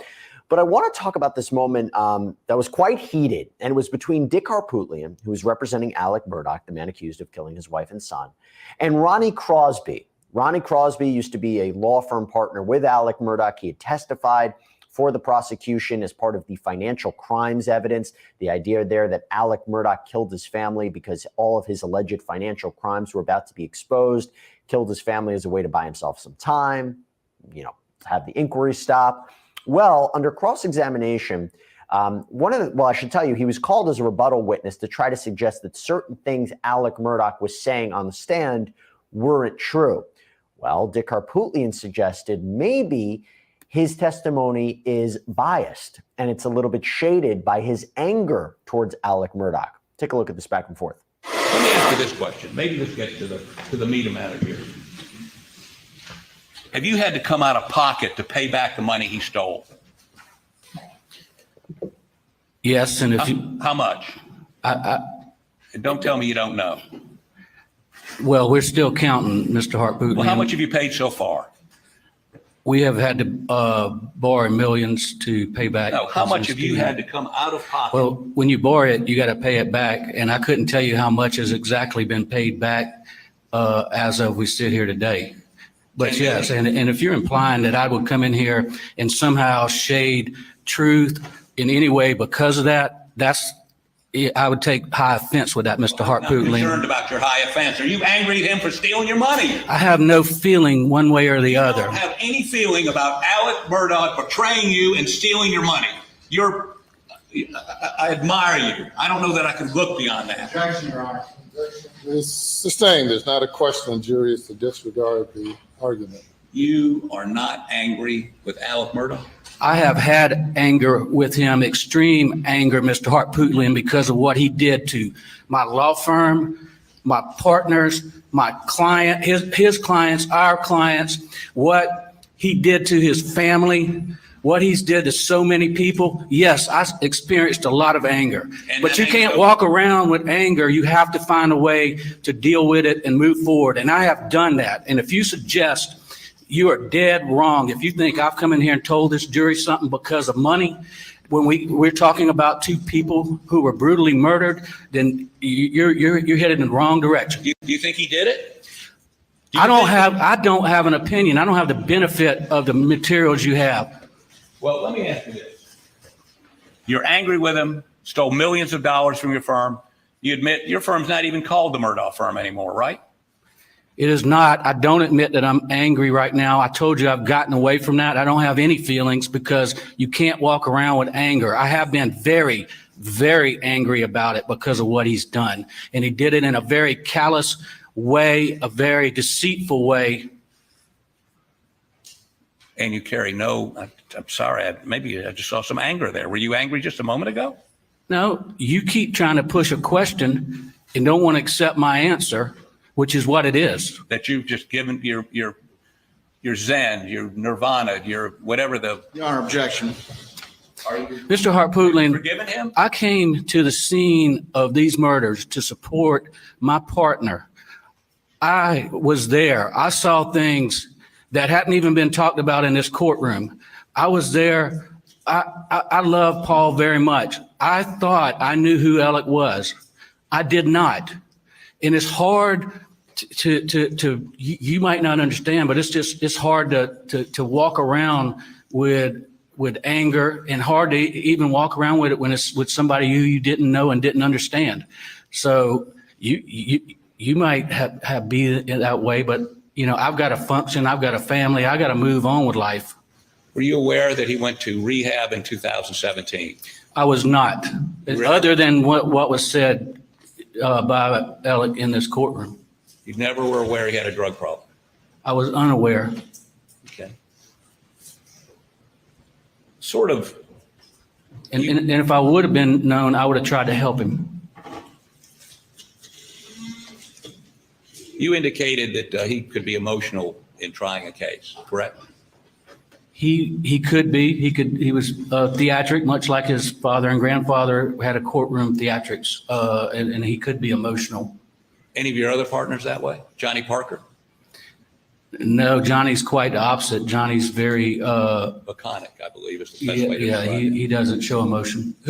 Nobody else in your firm was theatric or emotional? Not to Alec's level.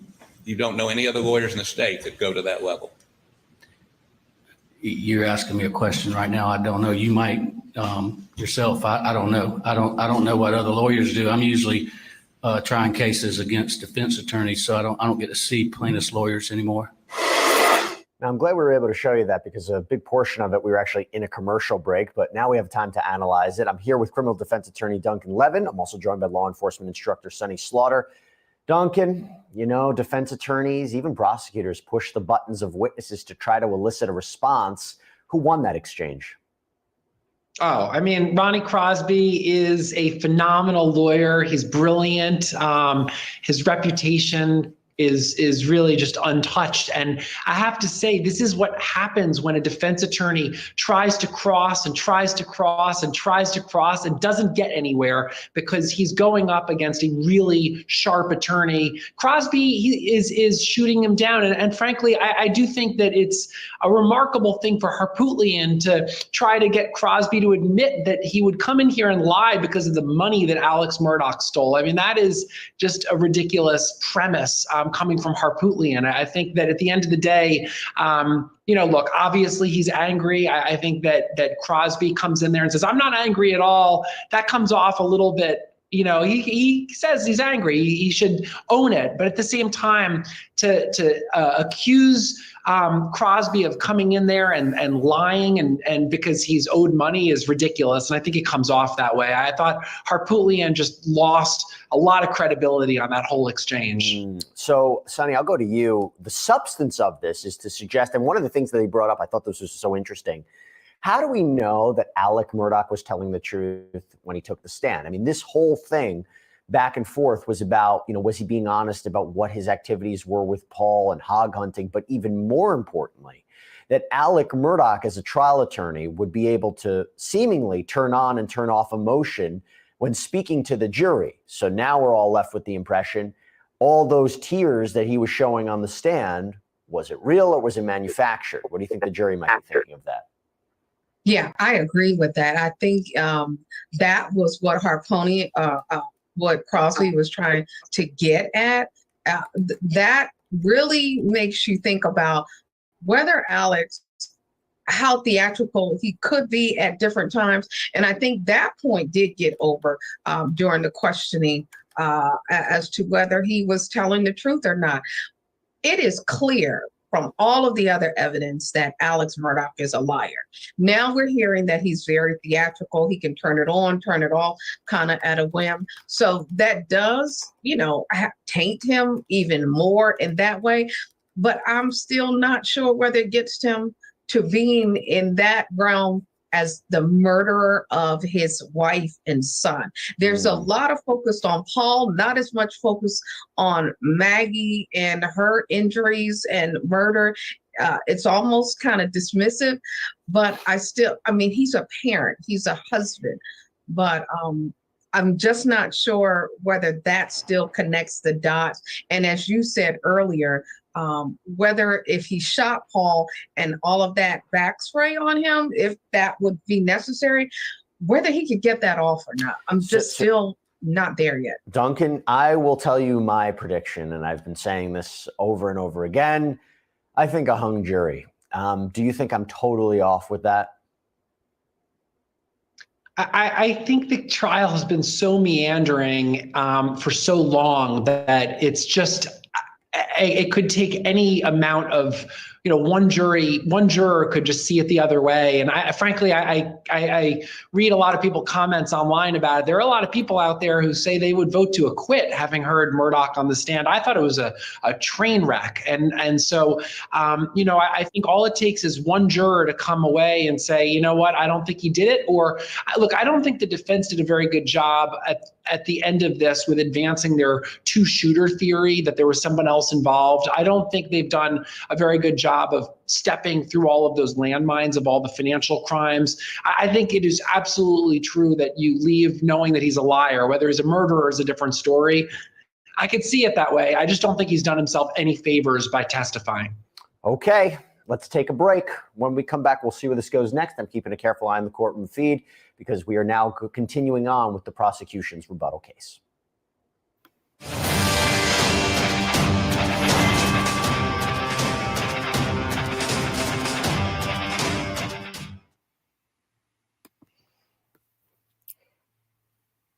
Okay, well, certainly the Harpootlian is, I think, the expression full of piss and vinegar.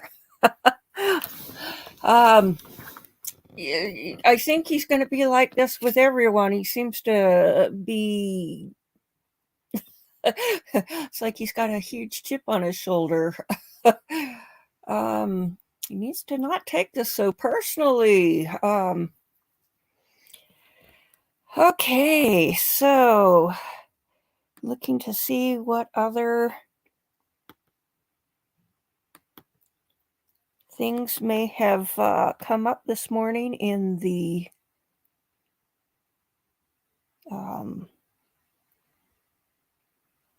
let's Google.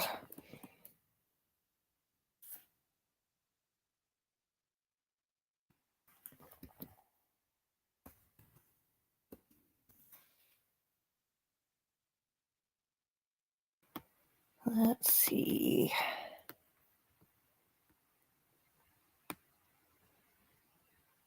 just eyeballing different streams. We've got Law and Crime has 199,000. WLTX has 46. Another station has 5.7. ABC's got 3.8. USA Today has 5.4. Well, CBS only has 607. We've got 111 at ABC, 40K at another. It's just massive viewers all over the internet. I mean, even my friend is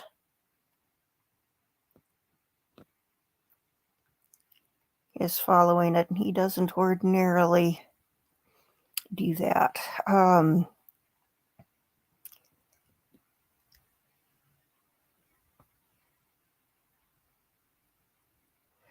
Let's see. Let me go to my little playlist and see what clips I've got.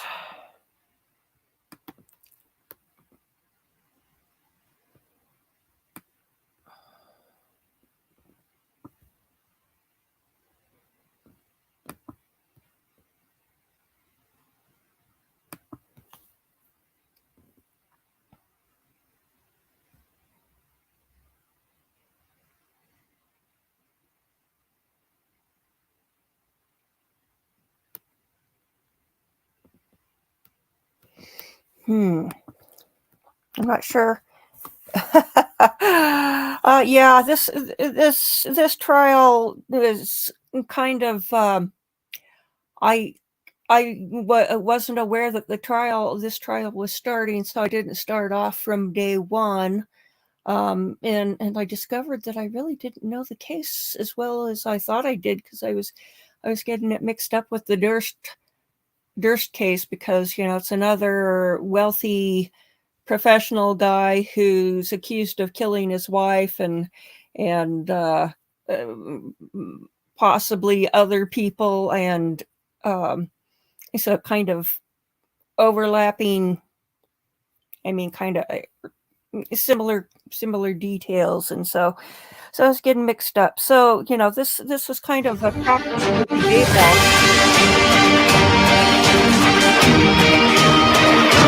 Welcome back to Law and Crime. The jury is still taking their morning break in the Murdaugh family murder trial. This is the disgraced South Carolina attorney who's charged in the double murder of his wife and son. And as we wait for the ability to be able to jump back live and keeping a careful eye on the courtroom feed, we want to go back to something that happened earlier today. And that is when the forensic pathologist who actually performed the autopsies on the victims took the stand again in the state's rebuttal case. And she said that the autopsies for Paul and Maggie shows that the defense's pathologist testimony is unreliable. You actually conducted the autopsies of Paul and Maggie in this case? Yes, I did both of the autopsies at the request of the Colleton County coroner, who called MUSC Forensic Pathology, requesting autopsies on 2 individuals that died under his jurisdiction. I was not asked by the prosecution to perform an autopsy. It was an independent autopsy. Your autopsy is independent. You're not hired by the prosecution or law enforcement or anything like that? No, it's just at the request of the coroner. All right. You've had a chance to hear the testimony of the pathologist for the defense that testified yesterday? Yes. All right. I want to ask you a couple of general questions and then move specifically to some of the conclusions that individual reached. But just very quickly, with skin tags, can you tell me the reliability of that in determining directionality just as a... Well, we look at these things, but just like every other thing at, finding it, we take it in the context. So sometimes skin tags support your findings, and sometimes they're not really so reliable. So, skin tags don't tell you necessarily the direction of a wound, especially going through very soft tissue. Okay, so Duncan, again, we're kind of trying to understand this, and this is something that I thought I would say, why should we listen to the defense's experts yesterday when Dr. Reamer seems incredibly, reliable and somebody who seems like we can trust? The only thing I will say is I think the defense has done a terrific job at showing extreme missteps by the police, showing deficits in the prosecution's case, that this may open up the jury to saying, you know what, should we really?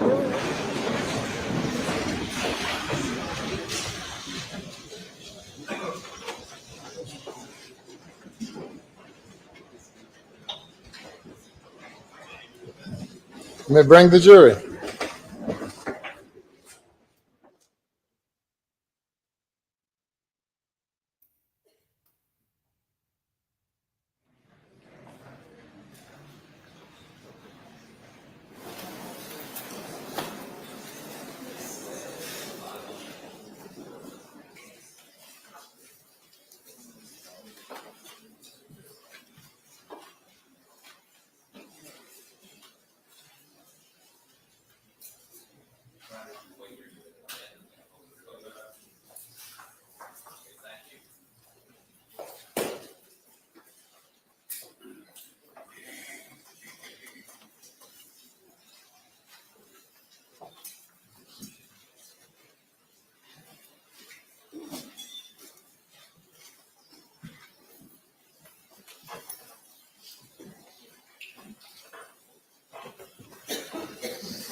Jury is present, sir. All right, you may continue. Oh, I know. I'm sorry. I got it right here. These last words.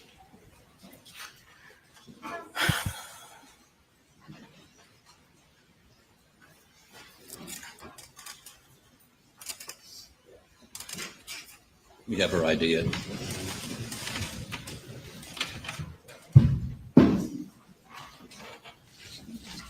Doctor, I'd ask you to look at this photo and tell me if this is one of the photos from your autopsy. Yes. Okay, that's all I need. Thanks. Now I'd offer this defense exhibit number 195 into evidence, please. No objection, Your Honor. Admit it. So can we put that up on the screen, please?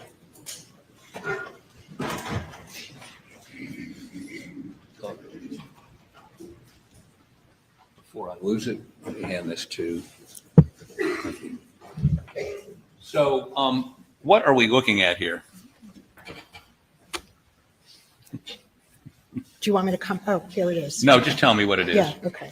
So this is an entrance shotgun wound to the left shoulder area. Okay, and you a moment ago said something about packing material. What is packing material? Yes. So there's foam that is frequently within, between pellets. I'm sorry, just a moment. Your Honor, I can't hear her because of the noise coming through the door. I apologize, but I just need to understand what she's saying. I apologize. May I begin? Yes, sir.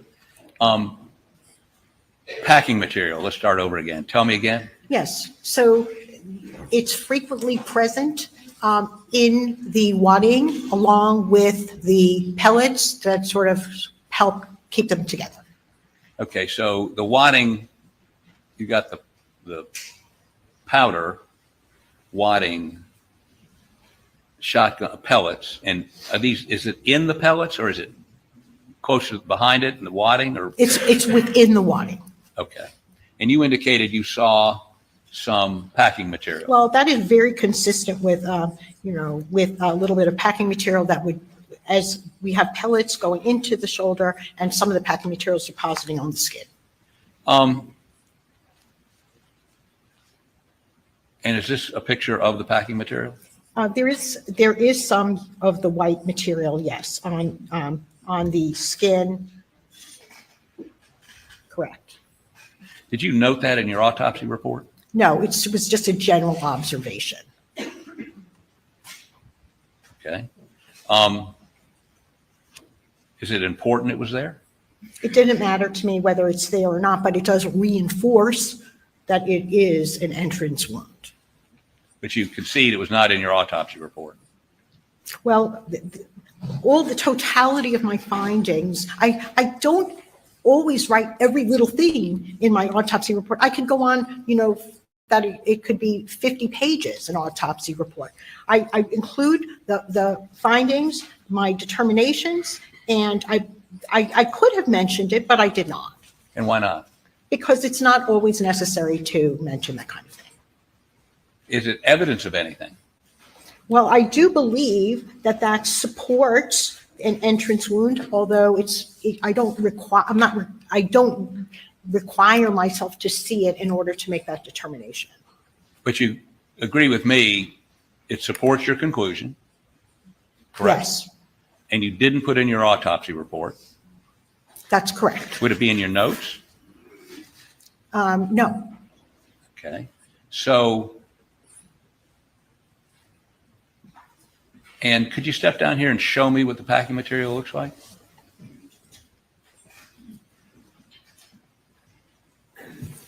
And there's a pointer right over there behind you.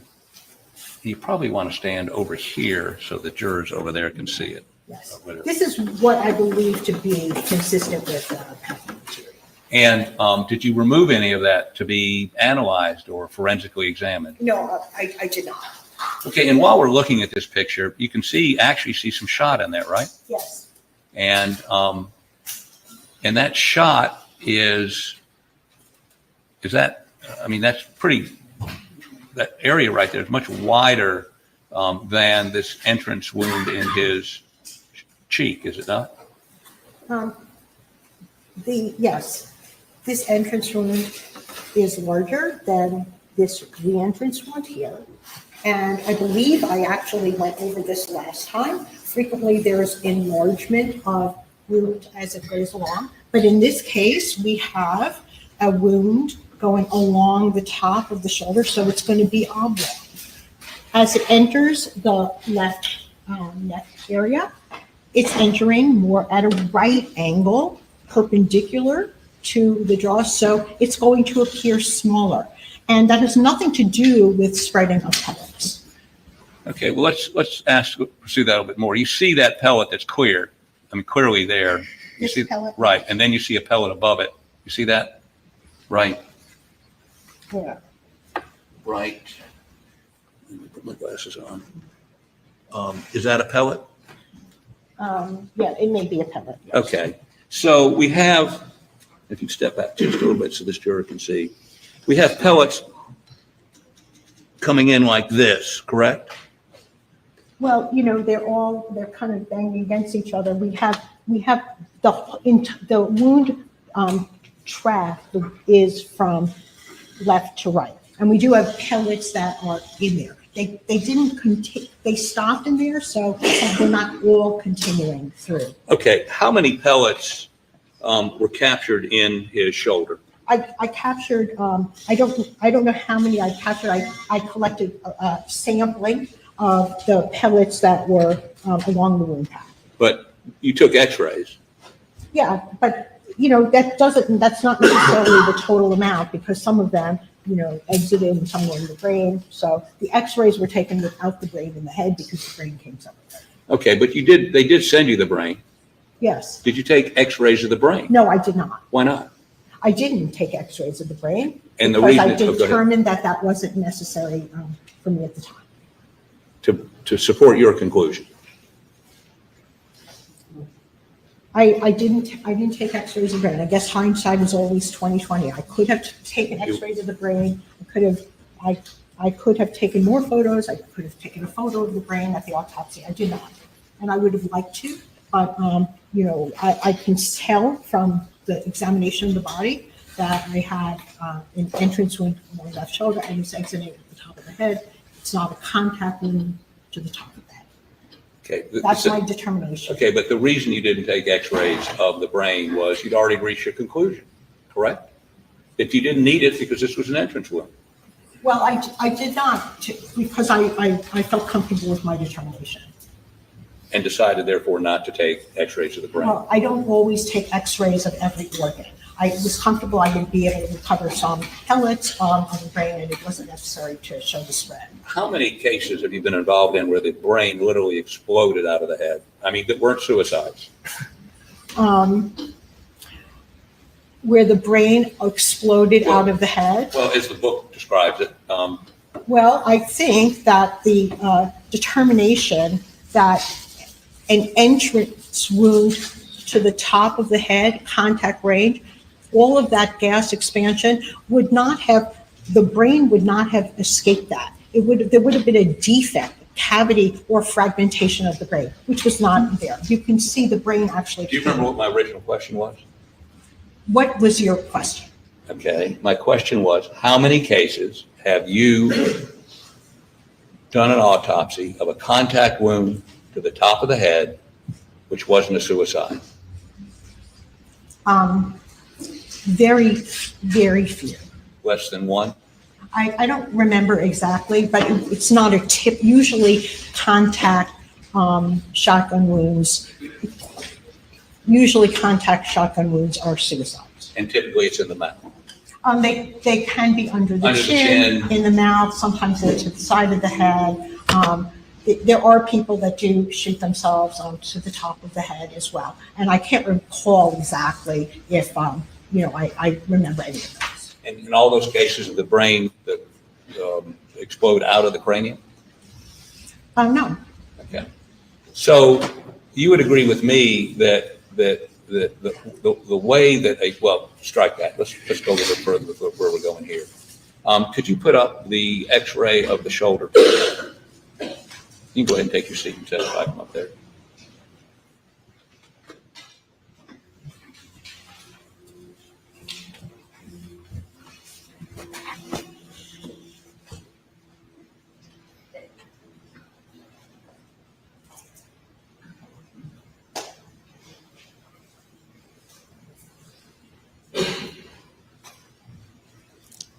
Can you tell us what this is? Yes, they are pellets, and I have his shoulder, kind of out when I take the wound.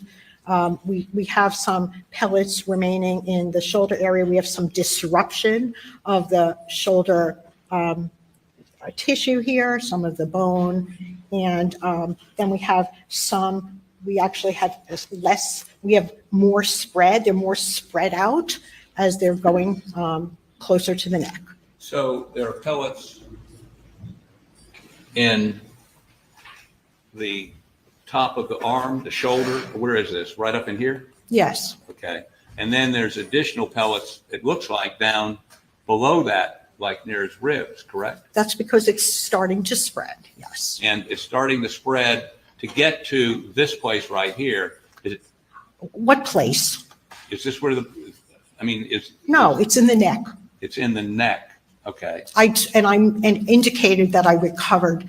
It's over here, then some of it is actually in the trachea as well. So that's the windpipe of the neck. So we have some in the neck. This is the chest area. It did not go into the chest. Okay, let me see another X-ray, please.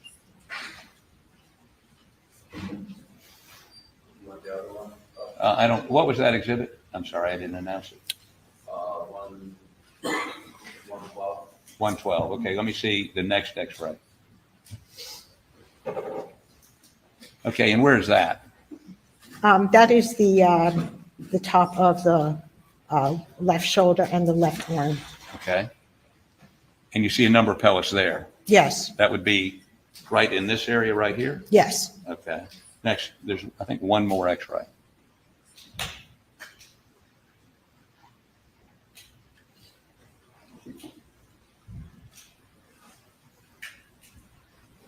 Okay, and are there any pellets here? Or are those the same pellets down there at the bottom? Yeah, well, you can see, there are pellets here. You can see them in the head. There's subpellets in the head. The brain is not within the cranial cavity, but we do see some of the pellets ended up over here on the right side. See, R for right. There's the hole at the top of the head, and some of the pellets they're spread out on the right side of the head. How many? Well, I can see there's 3 here. 3? On the right side of the head. Okay. Yes. So if well, how many pellets are there in a 12-gauge shotgun shell? And these are used primarily for duck hunting. I don't know. I don't know the answer to that. I'm an expert at examining human bodies and determining the injuries that occurred. And, I don't know how many pellets would be. When I took my boards, I may have had to actually know that, but I don't use this information in order. You can ask your ballistics expert. Well, we did. And I think they said something like. Objection, Your Honor. I don't really know the answer to that. I'm not going to disagree with the ballistics expert. I do have a trajectory and exit wound on the right side of the back of the head. How many pellets were in the body? I did not count them. I just collect a representative sample of it. I don't collect all of them, and I don't count all of them. And we know you don't know how many were in the brain because you didn't x-ray the brain, correct? That's correct. But if there were 70 pellets or 75 pellets in his shoulder, his chest, and his neck, and hypothetically, there are anywhere between 135 and 160 pellets in the normal duck shot. That's 40 pellets that travel on, for the sake of argument, correct? Well, my math. I don't use really, my math. I don't feel comfortable answering these questions because it's not, the specific ballistics are not my area of expertise. I'm not going to ask you about I really don't ballistics. feel comfortable answering them. I examine human bodies and come to my determinations based on the wounds. And I can see I was correct that this is a shotgun wound to the left shoulder that's going up to the right side of the head. And questions about numbers I really don't want to I can't answer that because, I don't know everything. I'm an expert. I'm a physician. I'm an expert at examining human deceased individuals, determining cause and manner of death. Okay, let's go back to the original question. And I assume I don't know the answer to the shotgun, how many pellets there would be. we're not asking you how many pellets, but if there's 75 pellets, let's do some math here. This is simple math. Okay, I can do math. Okay, 75 pellets we can count in the body, the chest, the neck.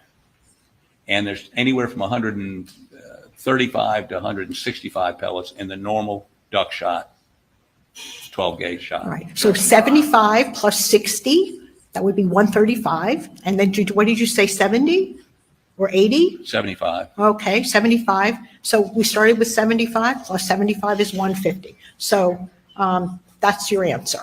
If your question is, you're asking me to do the math. So my question is this.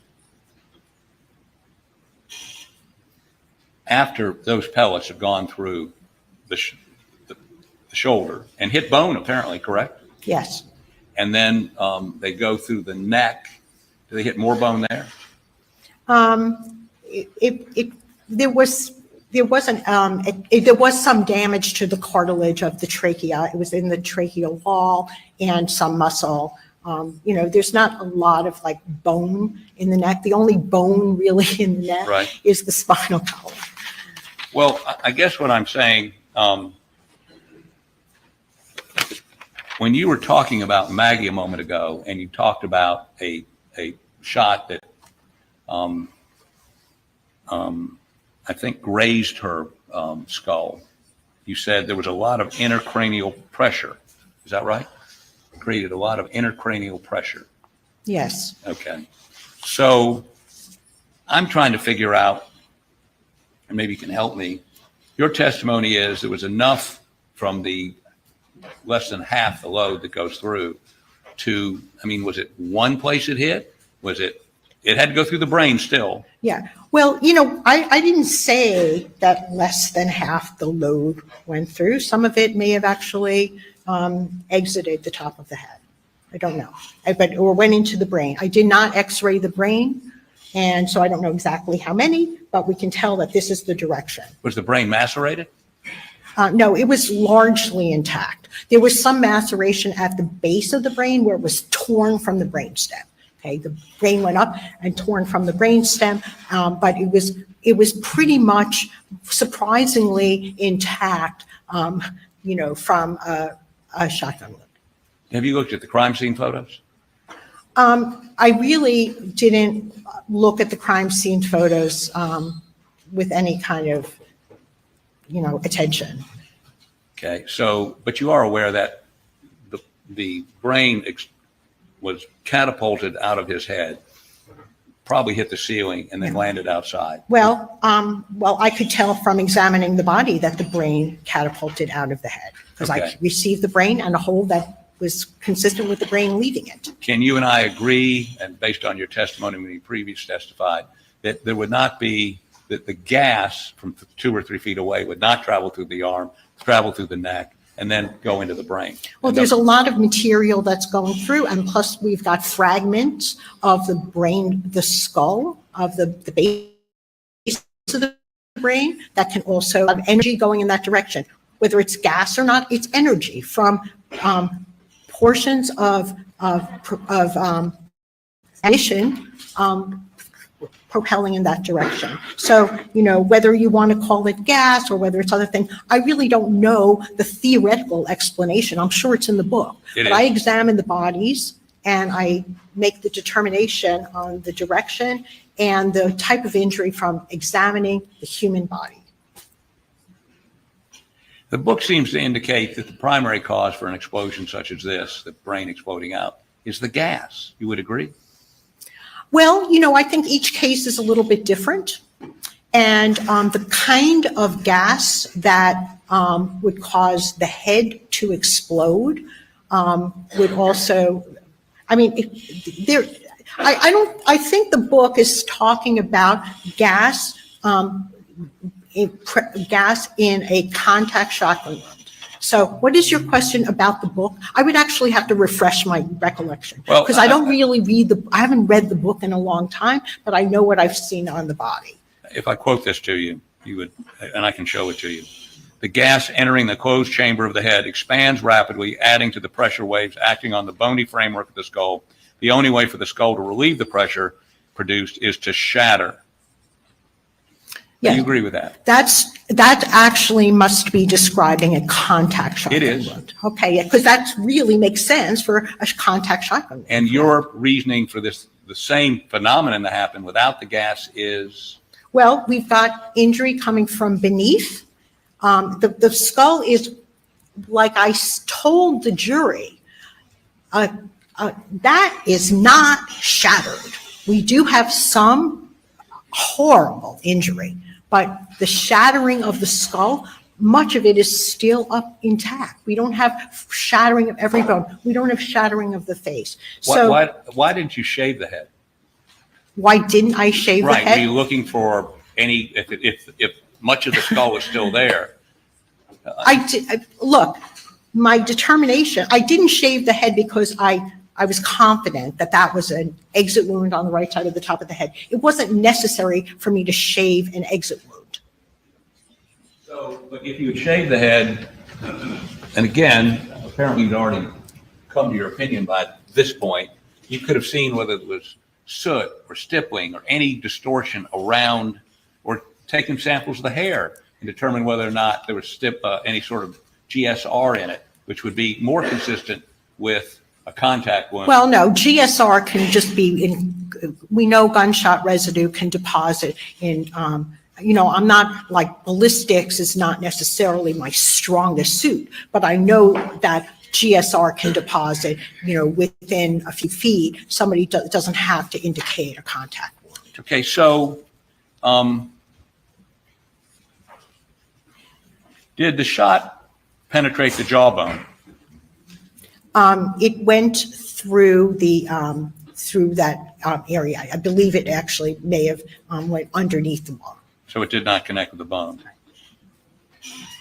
correct? Yes. Are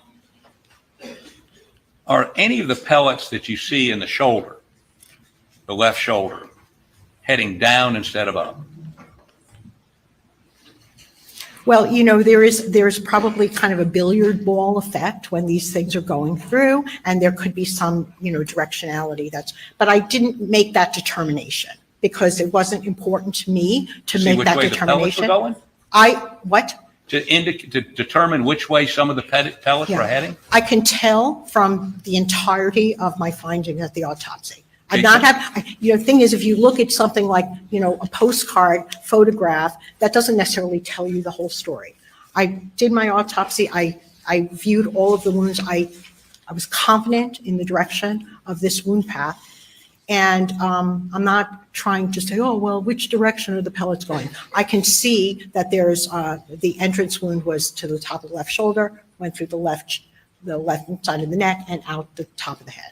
And how many pellets made it through the brain to the skull? To fracture the skull? How many pellets? Oh, well, there were some pellets in the brain. I don't know how many. Because you didn't x-ray it. Correct. So since you don't count the number of pellets, tell the jury, please, how you know how many pellets hit the skull and fractured it and allowed this eruption to occur. I don't know how many pellets. I never said that I did. No, I didn't say you said it. I just want to know if you know it. I don't know the answer to that. And it's not important to you.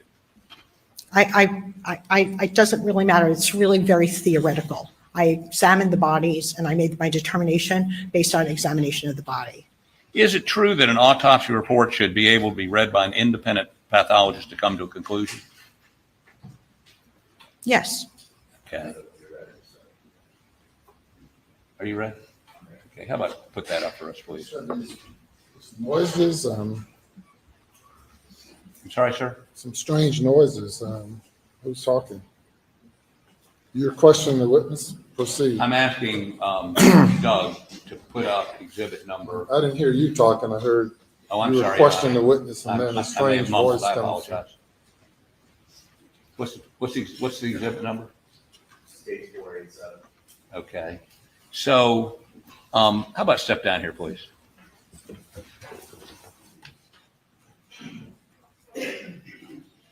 And get the pointer for me, please.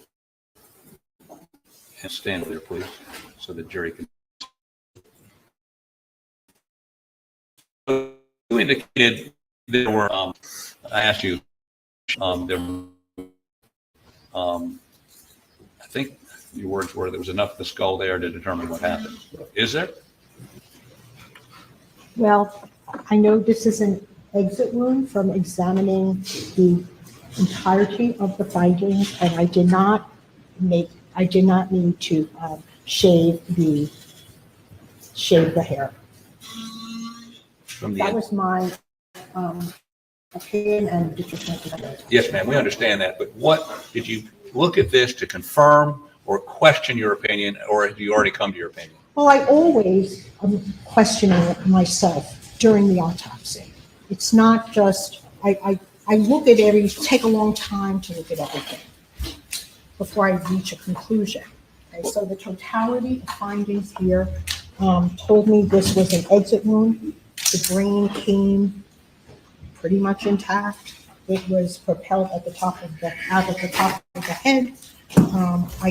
I believe and I'm confident that this is an exit wound, and I did not do further investigation to rule out an entrance wound because I was confident it was not. So you just said you were confident and you did not look further because you were confident you were right. Well, I looked at it, and in fact, I took a photograph of it, and this is consistent with an exit. It's what? Consistent with an exit. The brain came out of that defect. If it were a shotgun entrance wound, there would be a lot more destruction of the head. And again, you've never seen a contact wound to the head that wasn't in a suicide case. I don't honestly remember.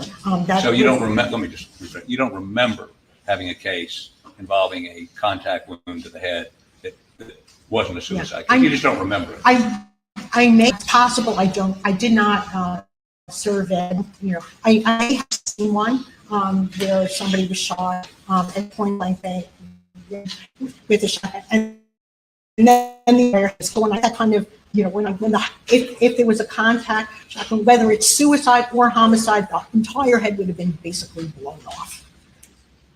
And so in every case, well, there's no reason for us to go there because you don't remember ever seeing a case where there was a contact wound and to the back of the head. Objection asked. I think it's honestly, whether it's self-inflicted or inflicted by somebody else, the features of the body are going to be the same. So that's my answer. And I can't, whether I remember it or not, I've done a lot of autopsies. I don't necessarily remember how many or if I've done one, but I imagine people are shot at close or contact range with a shotgun. And in a contact shotgun, whether it's by suicide or homicide, the entire head would have been basically blown apart. This is terrible. And I know it's terrible. It's probably the worst thing you ever saw, but there would be a lot more damage with a contact shotgun. And that's my professional opinion based on my experience. If other people disagree with me, that's fine. I don't have to convince them. This is my determination based on my education and multiple years of experience doing autopsies and being a forensic pathologist. And I think in your testimony, whenever that was, weeks ago, you conceded that reasonable pathologists can differ, correct? Yes, I think I said, you asked me if a reasonable person, you didn't actually ask me if a reasonable pathologist, you asked me if a reasonable person could have a different opinion. And I remember that because I was sorry that I didn't say, well, of course, reasonable people can think that. But a reasonable pathologist could also think that, but I would disagree with that. Okay. I don't think all opinions, a reasonable pathologist could have an opinion like that, but I think it would really be wrong. Okay. Thank you. Go ahead and take a stand, please.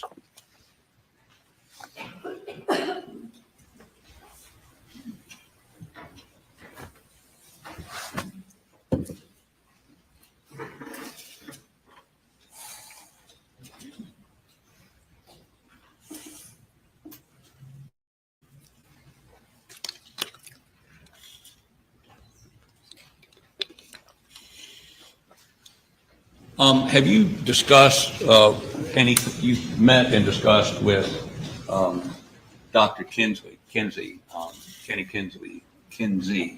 about his findings? I did meet with him once when a couple of weeks prior to the autopsy, I really never, prior to this trial, I met with the prosecution's team. And I would have been available to meet with you if you called me as well. But Ken Kinsey was responsible for the crime scene. You know, what he had to say was, I really wasn't, I already written my autopsy report. I already came to my decision, my determinations based on my examination of the body. And whatever it was, you know, he's going to do the crime scene. So I don't remember having any specific conversation. You don't remember talking to him about vectors and where the blood spatter would have gone? And yeah, well, he asked me, he said, do you know anything about this? And I said, that's your department. I really am not a blood spatter expert. So I had nothing to offer, and I really didn't encourage listening to it because it's not my area. And let me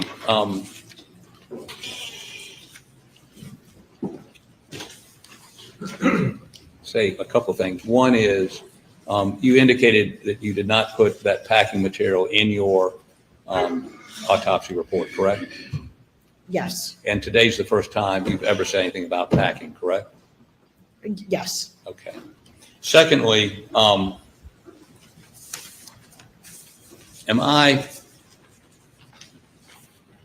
me just sort of summarize this, if we can get this over with. There are certain things you did not do in this autopsy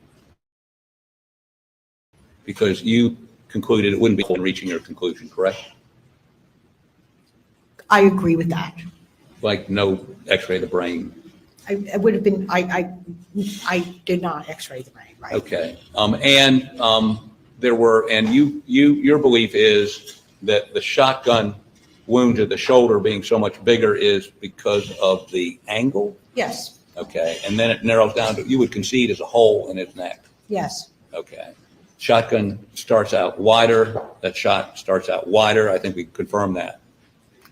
the defect on the shoulder is Right. wider because it's kind of going across the shoulder. So it's going to create a defect on the shoulder that's wider than something entering at a right angle or perpendicular. So that's, that makes sense to me. It's consistent with what I've seen in more than 20 years of my practice, and there wasn't anything that seemed odd about that.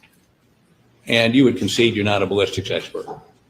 I know the kind of ballistics. Some forensic pathologists know a lot about ballistics. I know probably an average amount. Okay, and so when you say it started out wider and then came down to this hole, have you discussed that with any ballistics experts? It doesn't require, that's forensic pathology. That's damage to the body. I don't need to be a ballistics expert, and I've done enough autopsies on shotgun wounds to make that determination without requiring additional ballistics knowledge. But we can see that the shotgun starts out, the shot starts small and then the pellets expand. Objection asked and answered, Your Honor. Objection sustained. Why are there no shot, why there's no shot in his cheek if it's expanding? Why are there no pellet holes here? Because they probably we have some wadding going in there. Probably? Yeah, I think that is consistent with the wadding. And there are, there's some pellets remaining in the wadding as well. The wadding going where? That's an entrance wound. Okay, it's entering perpendicularly. Why do we have, the pellets did not terminate in the cheek. They continued upward. But a number of them terminated in the shoulder, Yes, in the chest, up here, right? yes. And then Not they- the chest, then the they neck, stop- they- not the I'm chest. sorry? Not the chest, the neck. But the neck, the shoulder and upper neck, right? Yes. And then, if they stop expanding here, so the cheek isn't, one of those pellets is, Objection asked and answered to the former question. Your Honor? It's been asked and answered. I sustain the objection.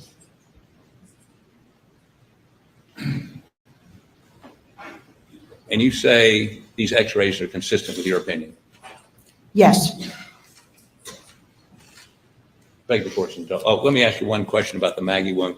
Your position is that the tags don't indicate anything? Well, they are not determinative.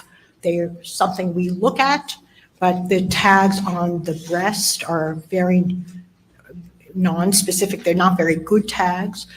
We happen to have nice tags on the back of the skull. Frequently, the tags are more reliable when the skin is tighter over an area. So on Maggie, you're saying one shot's going up and the other one's going down? Yes. Okay. Beg the court's indulgence.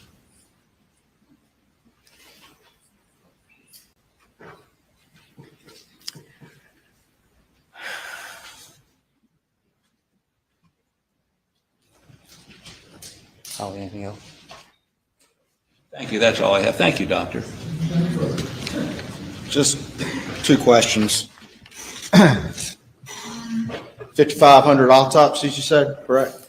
Yes, and since I was here last May, I've done another dozen. So over 5,500. And you rely on practical observations of actually observing the body, is that correct? That's correct. I do my autopsies, and based on my experience and knowledge as a forensic pathologist, I know about the bodies, examining the bodies. That's what I rely on. And your Those are two questions. You have more? just a couple more, Your Honor. In your opinion, is there any way Paul's face would have remained intact if he had suffered a contact wound from the top of the head? No, And in your opinion, is this obviously a wound in this direction as you've described? Objection, Your Honor. Repetitive. She's testified 5 times. That's her opinion. Objection is sustained. Further on. Thank you. Nothing Further. Thank you. You may step down. okay. Your next witness. Your Honor, state calls T.C. Smalls.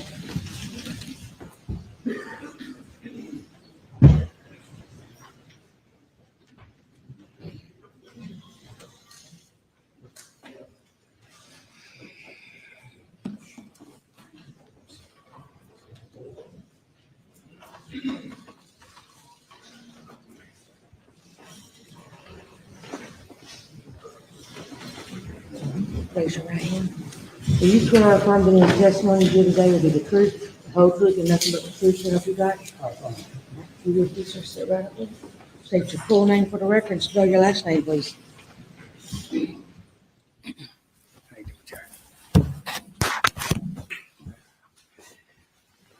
My name is Thomas C. Smalls. Folks call me T.C. Smalls. S-M-A-L-L-S. Sheriff Smalls, how you doing today? I'm doing good. All right. Tell the jury just a little bit about yourself, and I called you sheriff, so if you just kind of explain that to them a little bit. Okay, in law enforcement for 39 years, 8 months. I retired in December. 16 years of those 39 years was, I served as sheriff of Hampton County. Been in Hampton County all my life. I'm a pastor. Pretty much married, 4 kids, 7 grandkids, and just trying to enjoy some retirement. I retired December 31st day of December 2022. Yeah. Well, I'm sorry to pull you back in. You said you just retired, huh? Yes. All right. Do you know the defendant, Alec Murdaugh? Yes, I do. Have you known him for years? Oh, yeah. All right. Did you ever have a conversation with Alec Murdaugh about him asking you permission or even telling you about installing blue lights in his private vehicle? No, sir. I never had a conversation with Alec Murdaugh. Matter of fact, I never had a conversation with anyone in my 39 years about installing blue lights in their personal vehicle. That's not something that's done, is it, sir? Oh, no. Did you know anything about the defendant claiming that you permitted him to do so until he testified to that last week? Correct. Mm-hmm. Didn't know anything about it? Didn't know anything about it. And he never approached you at any point about that? No, sir.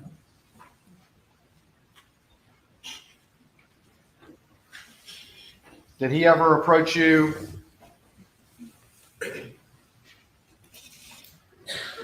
about any threats or anything as a result of the boat case, the boat wreck case? No, he never have. Thank you. Nothing further. Cross-examination.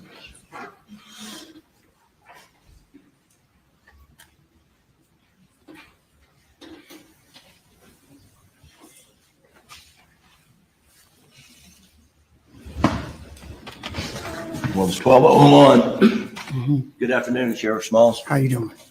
My name's Jim Griffin. Okay. I'm a little hoarse. This pollen's getting to me, but it won't take long. You've known Alec Murdaugh for many, many years. Is that correct? Correct. And he was a volunteer solicitor in Hampton County, 14th Circuit, for a number of years, correct? I realized he worked along with his father. Right. As a, I don't know whether I thought he was an assistant solicitor, but he worked along with his father as in Hampton County. But he held the position of assistant solicitor of 14th Circuit. Yes, he did. And he worked with his father, right, trying cases in Hampton County and perhaps Colleton County and other places. You aware of that? Correct. Yes, sir. And are you aware of him trying any cases when it wasn't with his father? Not to my knowledge. Okay. And his father was, we're talking about Randolph Murdaugh. Correct. And he was previously solicitor. Is that correct? Right. And are you aware that Alec Murdaugh was issued a badge for that position? No, I was not. Okay. And there's some, you were questioned about permission that, whether you gave him permission to have a blue light installed in a vehicle, and you said you did not, correct? Correct. Do you know whether Anthony Russell gave him permission? I can't answer that. Now, who's Anthony Russell?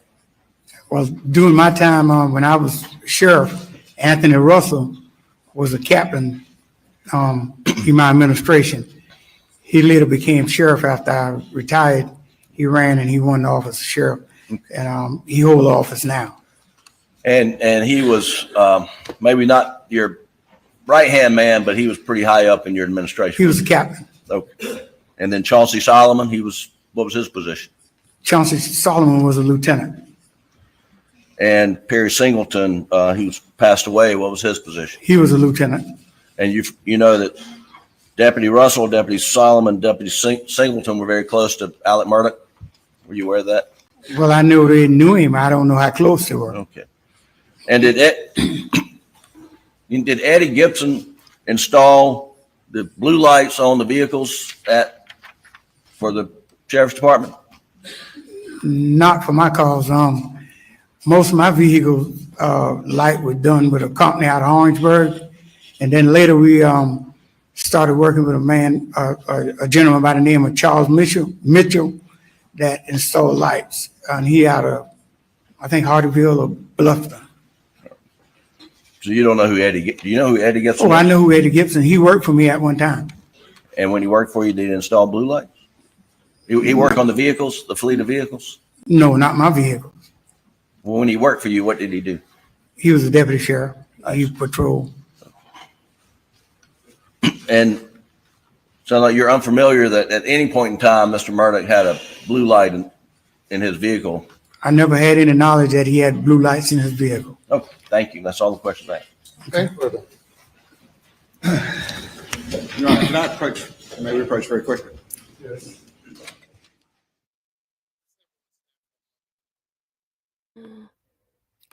Yeah, try to make it look like you had some legitimate reason for installing those police lights in your private vehicle. Oh, so we're having I thought they were approaching the bench, but it looks to me like they're just taking a break to get the wiggles out. Okay, here we go. Sheriff Smalls, when did you retire again? I retired December the 31st, 2022. 2022, so just a couple months ago. Right. Thank you for coming today. Thank you, sir. No, Your Honor. Thank you, sir.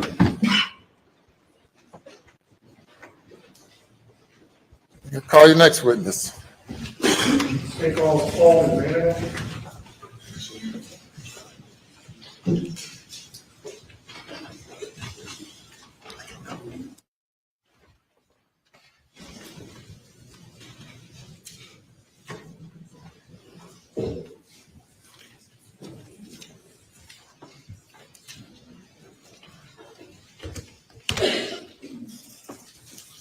Do you swear or affirm that any testimony you give today will be the truth, the whole truth, and nothing but the truth, so help you God?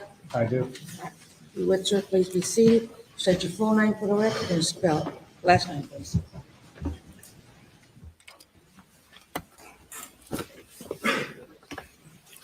Paul McManigal, McManigal. All right. Good afternoon. Sergeant McManigal, correct? Yes, sir. All right. And you're employed at the Charleston County Sheriff's Office? I am. And you testified previously in this trial, correct? Yes, I have. Just briefly remind the jury exactly what topic you testified on earlier. Briefly, please. I was tasked with redacting Alec Murdaugh's cell phone records to remove any possible client-attorney privileged information. All right. And during that testimony, you were not qualified as an expert, correct? That is correct. All right. But you have been qualified in previous trials? Yes, I have.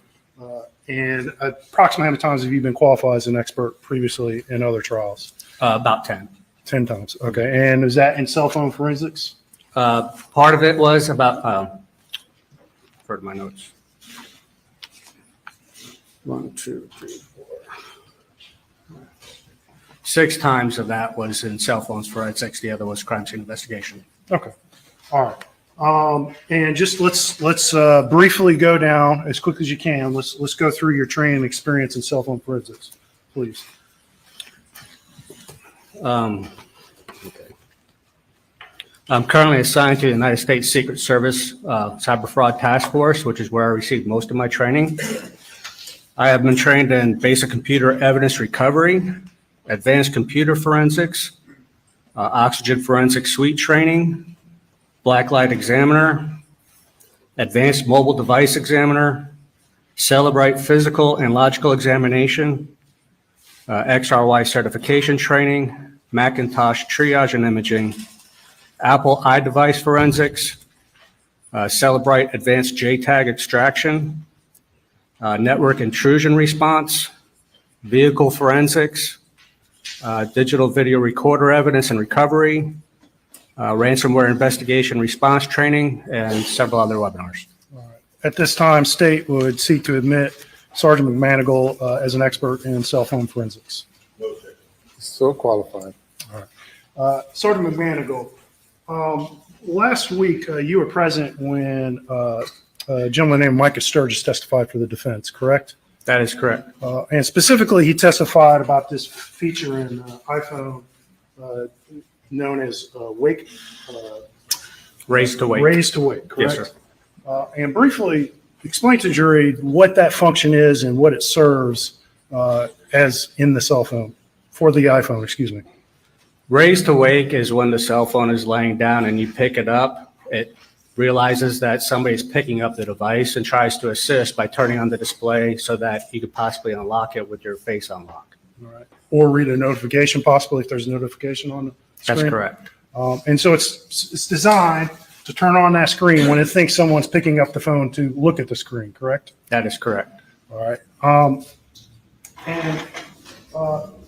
There's been previous testimony, I think, by Mr. Sturgis and other experts in this case that the iPhone, if the screen is off, it will not record an orientation change, correct? If the screen is off, it will not record an orientation. You agree with that opinion? I agree, yes. And you were asked after Mr. Sturgis' testimony to investigate a little bit more about this raise to wake feature, correct? I was.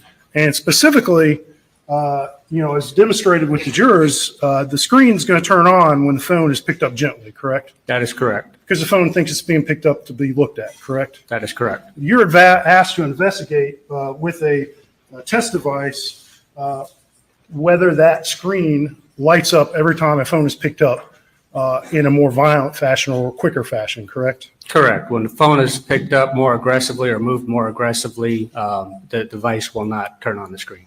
And that's because the way raise to wake feature is based off of what in the cell phone? What's telling it to wake up?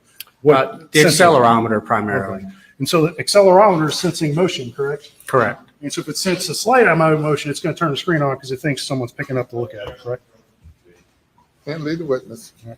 And so if the cell phone only detects a slight amount of motion, what does it do? What does the iPhone do? So if the iPhone registers a slight amount of motion, it thinks it's being picked up, so it will turn on the screen. But if it's being picked up more aggressively, it won't. And that's a battery protection feature. If you had the iPhone in your pocket and you were jogging, you don't want the screen to stay on the whole time. So when the phone is moving more aggressively, the screen does not turn on. And so you're asked to do some tests in your lab with a test device, correct?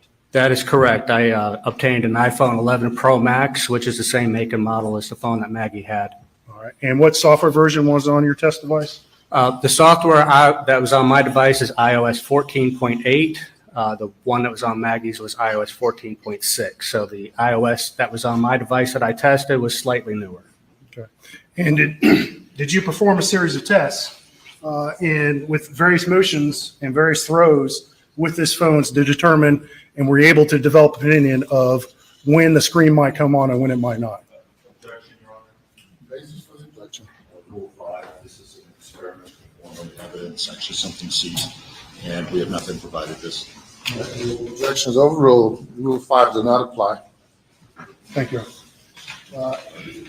So you did perform a number of tests, correct? Yes, sir. Performed many tests over the weekend. I put pick it up and shake it, pick it up and throw it. I threw it off to my desk. I knocked it off of my desk. I tried to flip it end over end. I tried to throw it like a Frisbee. I did each one at least 10 to 20 times. Okay. And were the results 100% conclusively? I mean, did the phone do the same thing every time? No, not at all. Sometimes the screen would turn on. When I threw it, land face up, and then the screen would turn on. But a lot of the times I would throw it and the screen would not turn on. It depends on how the accelerometer registered that movement. So based off of your test, is it your opinion that an iPhone of the same make and model as Maggie's could be thrown and the screen not turned on? Can't leave the witness. All right. Did you develop an opinion about whether the screen would turn on every time a phone was thrown?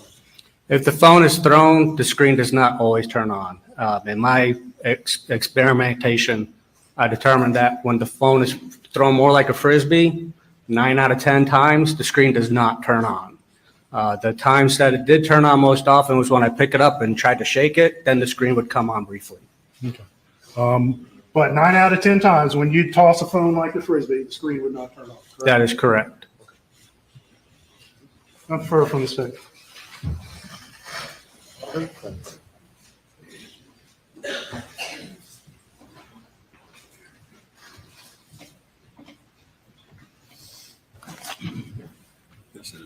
Good afternoon. Good afternoon. When you performed these experiments, did you record them in any way? I did not. You didn't video record doing any of this? I did not. Did you consider video recording any of these experiments? Actually, it never crossed my mind.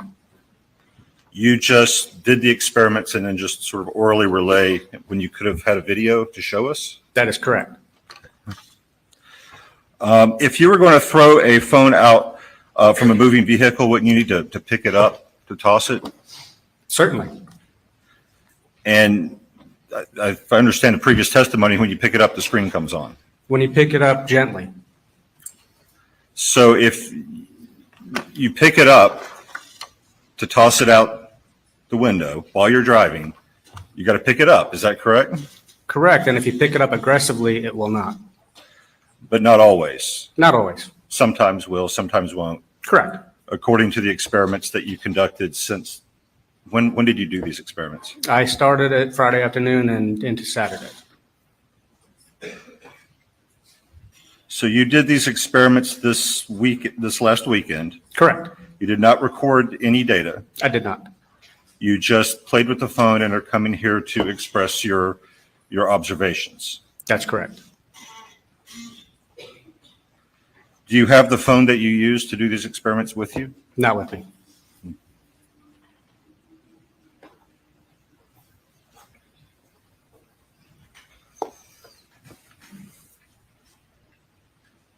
Are you aware of how the phone in this, Maggie's phone in this case, how it, when it was located, what its position was? Have you seen the photos? I have.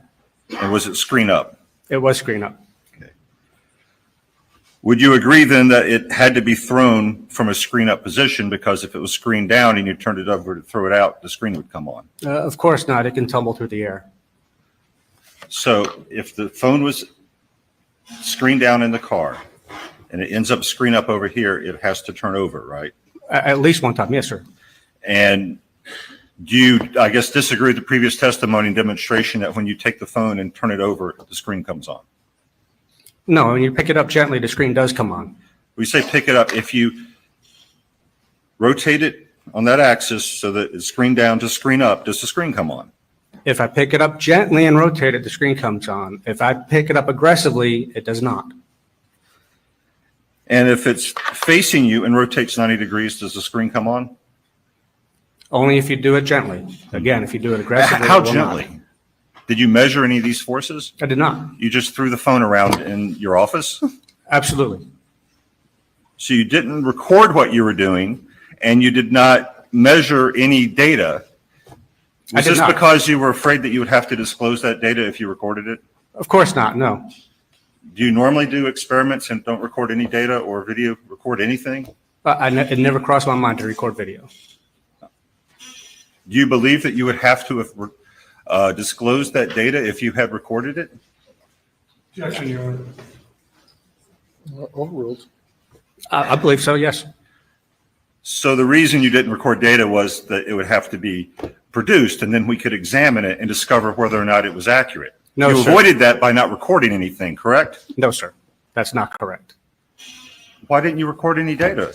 It did not cross my mind to video record my experiments. I just did the experiments to determine whether or not. And you the screen didn't, would you turn didn't on. occur to you to measure how fast you were moving the phone? Maybe to even find out what is that threshold you claim where the phone goes from turning on to not turning on? Exactly when does that happen? You have no idea, do you? No, sir.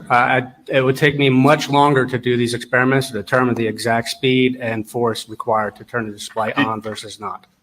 Did you discover any, or did you attempt to locate any documentation regarding the raised awake feature on the iPhone? I did. I tried extensively. I reached out to several different forensic surface focus groups that I'm a part of, and we were not able to find any white papers on the subject. So you were unable to find any actual data on it, so you resorted to throwing your phone around alone? Was anyone with you when you did this? No, sir. I was alone in my office. So you're alone in your office, throwing the phone around, taking no measurements, recording nothing over the weekend, and then you come in here and testify as an expert as to what the phone will do. That's correct. And testify that it's different than what we've seen it do right here in this courtroom. That's correct. Have you ever done this, anything like this before?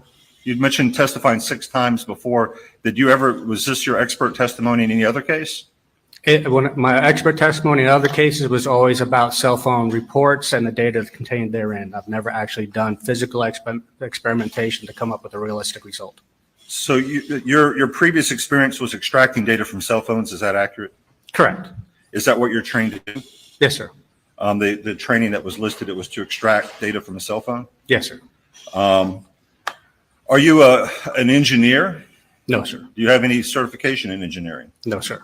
Do you have any degree, academic qualifications in engineering? No, sir. Have you ever worked as an engineer? No, sir. You're trained in extracting data from the cell phone. That's correct. And when it comes to tossing it around and seeing how it moves, you don't know anything more than anyone else, do you? No, sir.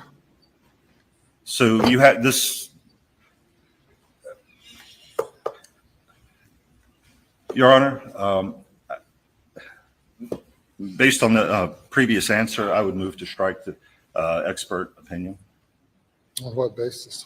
The witness just testified he has no expertise in this.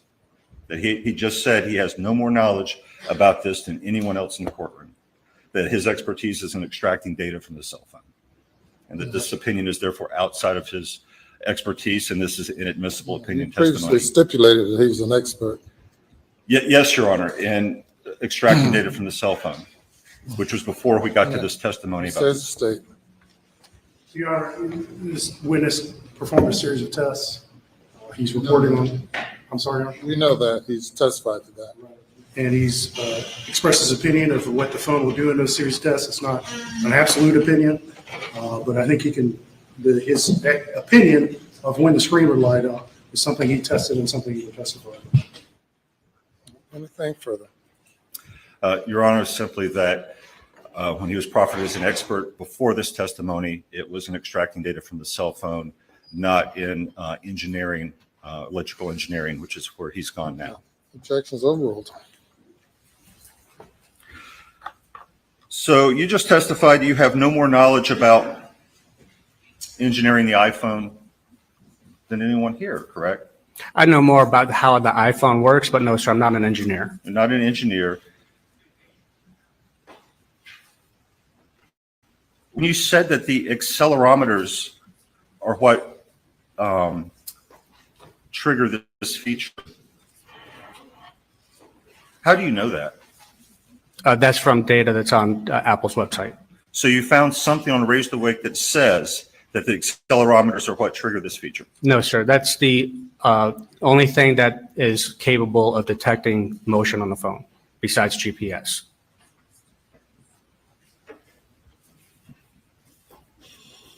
And you have no idea how much motion is required because you didn't measure, correct? No, sir. I don't know the threshold. Okay. You, this weekend, sat around your office by yourself,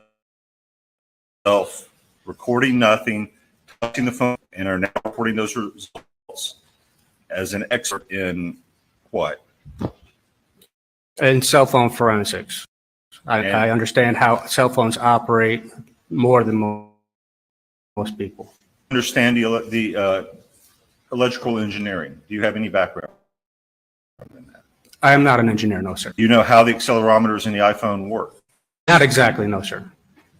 But I know that they exist, and I know that's how the iPhone determines motion. So there's an unknown device within the phone that detects motion in a way that you don't understand, and some of my motion that you don't know how much because you didn't measure it does something that only you saw in your office this weekend.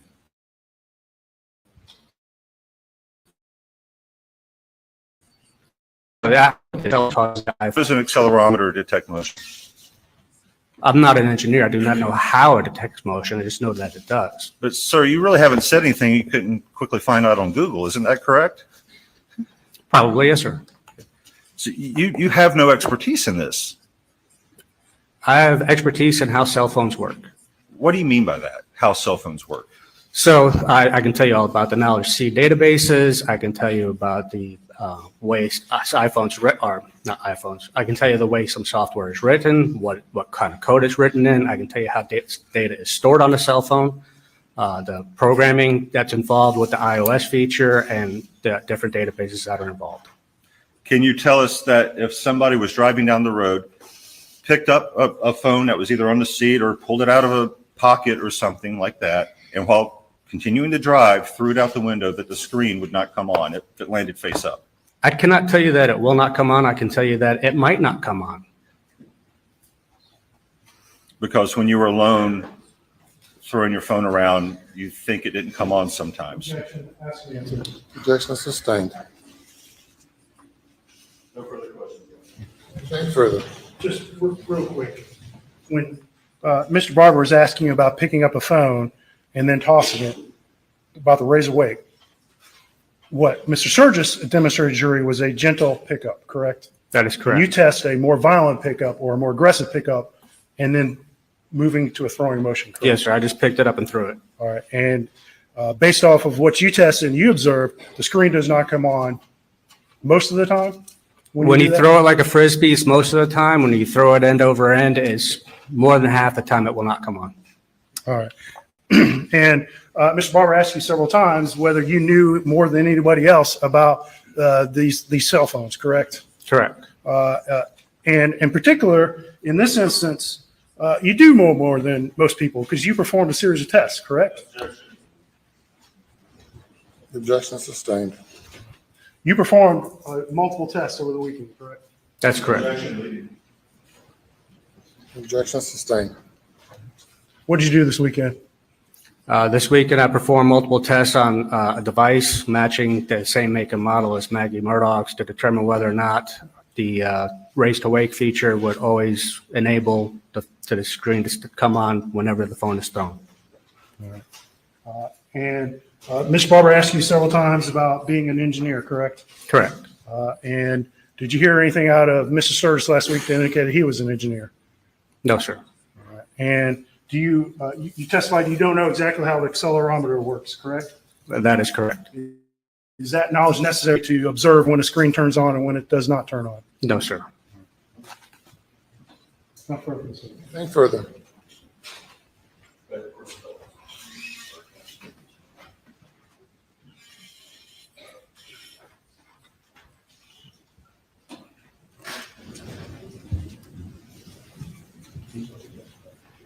One question.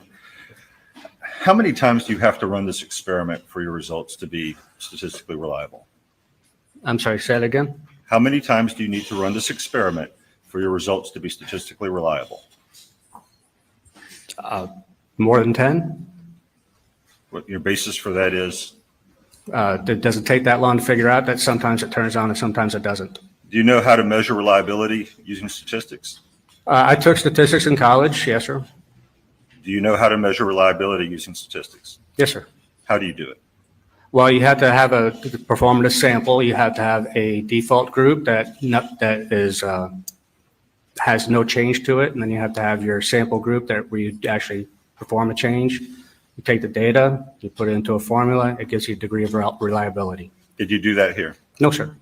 No further questions. Step down.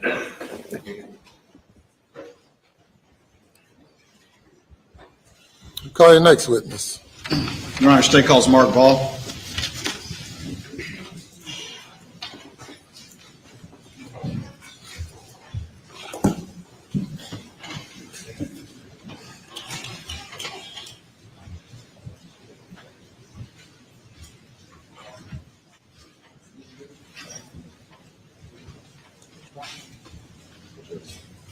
Do you swear or affirm that any testimony you give today will be the truth, the whole truth, and nothing but the truth, so help you God? I do. All right. Thank you. You'll be seated and state your full name for the record. Your last name, please, sir.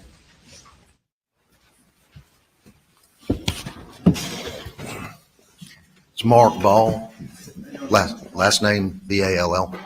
How you doing today? Be doing better if I wasn't here. I hear you. Well, we'll get you out of here pretty quickly. I wanted to just ask you a few very quick questions in response to the defense case. And first question I'd ask you is, prior to the murders of Maggie and Paul, did you ever hear Alec express any distrust of SLED? No, sir. Can you tell the jury what your observations were of his relationship with the law enforcement community? I thought it was very good. I mean, he interacted with them regularly, as most civil lawyers do, and then with his side gig as, solicitor, he obviously had interaction with them as well. Do you remember coming to find out that Alec had installed blue lights in the private vehicle? Yes. And can you tell the jury roughly how long ago that was? I can't tell you precisely. I can tell you it wasn't the vehicle that's been seized. He got that vehicle in the end of December before the murders occurred in June. So he'd had that vehicle about 6 months roughly. And it was on the vehicle that was prior to that. And it was a Suburban as well. I don't remember when in that chain that they were actually installed, but it was some time.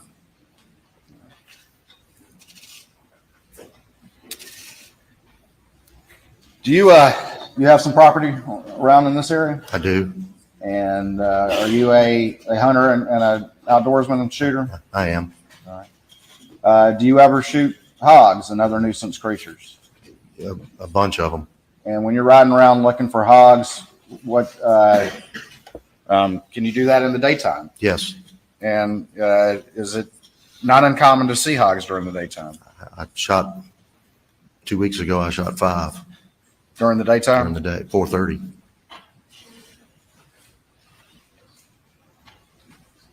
They come out, all different times, but the more pressure you put on them, the more nocturnal they'll become. But they eat all the time, and they root, and the rooting's what the real problem is.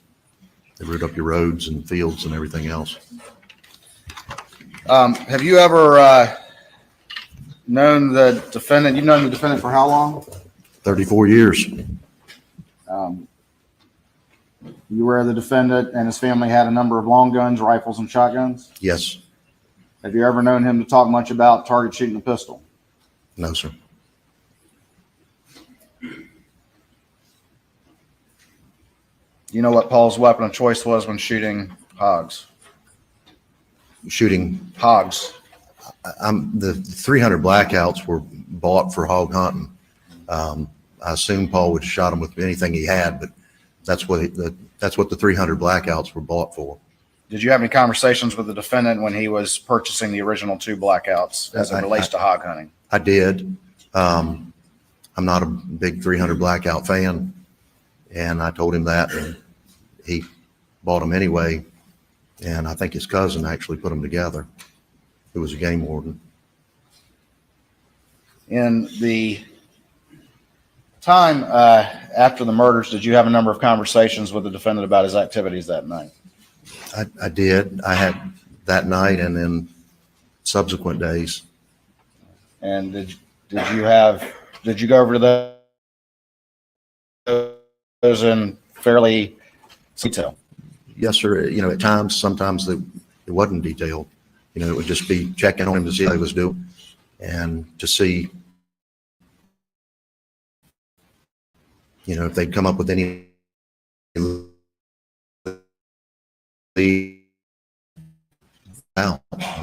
this is one of those lightning strikes in life that just jolts you and there's no rhyme or reason. What, if anything, did he say about whether or not he checked Maggie and Paul before he called 911? as I testified before, my recollection of it was that he not testified, but he told me that he went to Maggie and then he went to Paul, rolled Paul over. His phone, I didn't hear the phone the first time he said that. I think that was about the second or third time. But I also wasn't really listening. I was listening to what occurred, you know, who did this? Why would they have done this?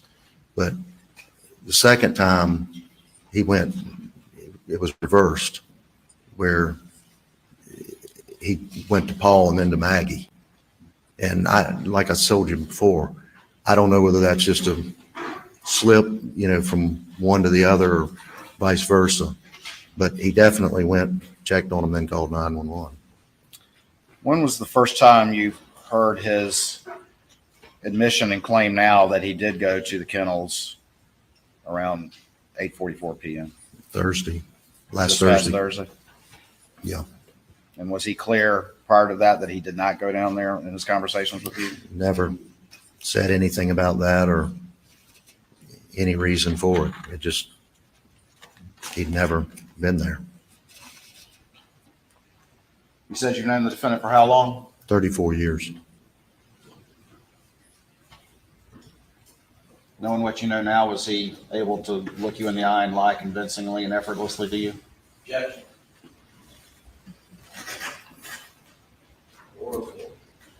Objections overruled. I mean, it's pretty obvious. I didn't know the stealing. I didn't know any of that. And, you know, it's not the way a plaintiff's practice works. You work on your own cases unless you're working with somebody else. And so you wouldn't necessarily be talking about his particular cases. So it's sort of yes and no. I mean, obviously, a lot of things that I was told and a lot of things just weren't there. I mean, the blue lights, the reasoning for the blue lights, the money missing from our account when he cashed the 2 checks, all of those types of things. You know, obviously they weren't truthful. And did you feel like you knew the defendant well prior to June? Sure thought I did. Final defense.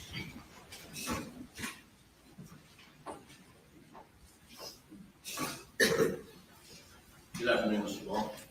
Good afternoon. Just be clear, after the Labor Day weekend when Alex was confronted by the law firm. Well, it was before Labor Day. Yeah, it was Thursday. Friday or Thursday Right. before. It was the Friday before we confronted him.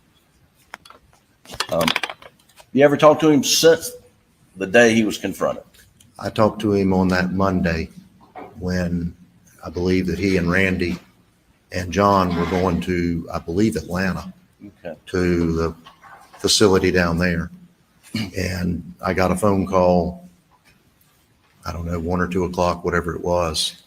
I was coming from the office. I'd been digging through his files and stuff, and I got a call. It registered as John Marvin. I picked it up and said, "What you need, John?" And it was Alec. And that would have been Labor Day 2021? 2021. And since Labor Day 2021, you've not spoken with Alec? I have not. And since Labor Day 2021, Alec has either been in rehab or jail, is that correct? He has been, to my knowledge. I mean, so you've not had any opportunity.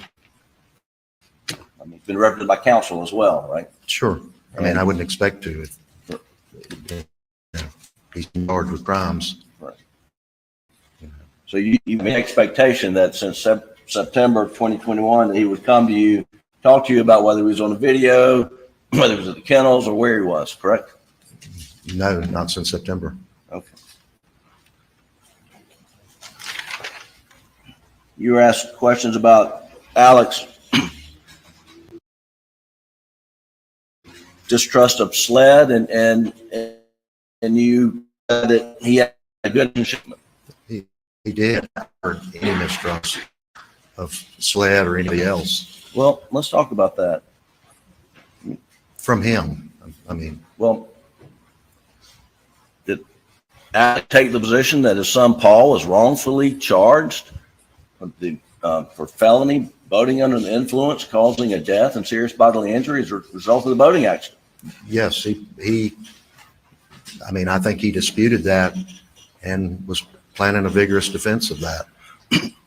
And that happened, those charges have been pending since 2019, is that correct? 4 years ago, a couple days ago. Right. And so he did express some dissatisfaction over that case, correct? Well, over that case, I don't know that it was directed at law enforcement, who it was directed at. It was just, wasn't, I distrust SLED or I distrust Beaufort County Sheriff's Department or DNR, whoever. It was just, there was a defensible case, criminal charge.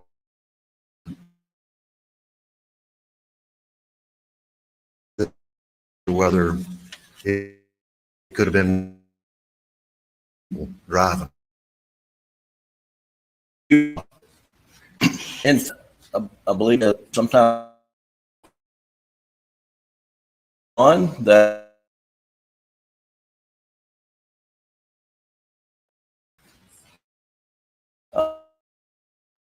No, sir.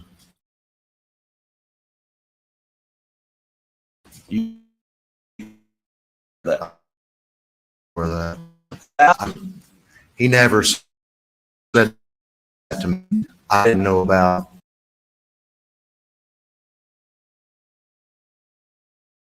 anything to do with the investigation until the grand jury, when I went to the grand jury. Were you aware that he and his father sat in on the criminal prosecution of his good friend, Greg Alexander? I became aware of that. Well, back up. Yeah, I knew they went over there. I didn't know much about the detail until after the SLED came in after the 3rd of September 2021. And Alexander was prosecuted after SLED investigated him, correct? I think that's the case, yes. And that Alec and his father thought that Chief Alexander was wrongfully accused. Are you aware of that? I don't know what they thought about it. I know that they were close to Greg Alexander, and Greg Alexander ultimately got off on a jury trial. Now we do know that the Colleton County Sheriff's Department, in this case, recused themselves because Alec was. Let me correct something. I said that he got off. He was found not guilty. Right. I mean, I don't want there to be a negative implication. I know Greg as well. Sure. So, well, thank you for clarifying that. And we do know that Sheriff Buddy Hill and the entire Colleton County Sheriff's Department recused themselves in this case because of Alec's close relationship with the Colleton County Sheriff's Department and law enforcement. Is that right? I know they recused themselves, and I know they called in SLED that night. I wasn't privy to the reasoning, but I would make that assumption.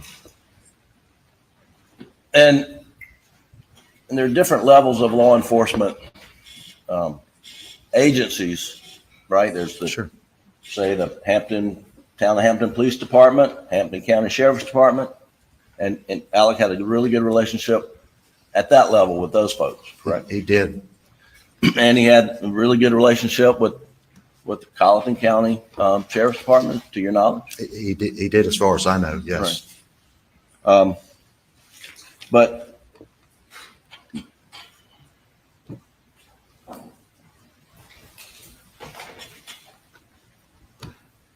think I covered that. So you mentioned that hogs become nocturnal when there's a lot of pressure on them? They can. They can? It depends on a lot of things. Like right now, the swamp's up. They're much more on the hill than when times are dry, they go out into the flat swamp and root up everything out there. And the pressure that you're referring to is hunting pressure. Yeah. And are you aware that Paul put a lot of pressure on the hogs at Moselle? I knew Paul hunted hogs a lot of places. At one point, Paul had hog dogs and would hunt on people's property. He came to my property, he went to Ronnie's. But how much pressure they were putting on them, I don't know because I wasn't over there. I mean, I'd ridden around their property several times, but it wasn't about hog hunting. Sure. And ask you about the Moselle property track. So, we've all seen drone photos of the house and the kennels and Moselle Road. That's sort of right in front of the residence. Yes. Right. And then if you're sort of looking from a drone and you've seen some aerial photos, I guess if you're headed south, there's the Dove Field right adjacent. Is that south, I would think? Yeah, at least east. Okay. And then back behind the Moselle residence, I think there's a river. Well, there's a swamp. The swamp. And then the Salcahatchee is back in there. So the swamp begins behind the house and goes, I don't know, is that west? Sort of south. Right. If the runway's running west, would be but south. But the swamp is behind the house. It's behind the house. Okay. And across the street houses, duck pond and shooting range and no swamp. Correct. Land. And all the hogs are going to be behind the house. Mm-hmm. They're all over. They follow. There's a watershed ditch in there. They follow wherever, but predominantly they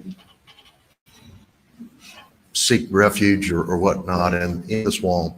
But they can be anywhere. I have them.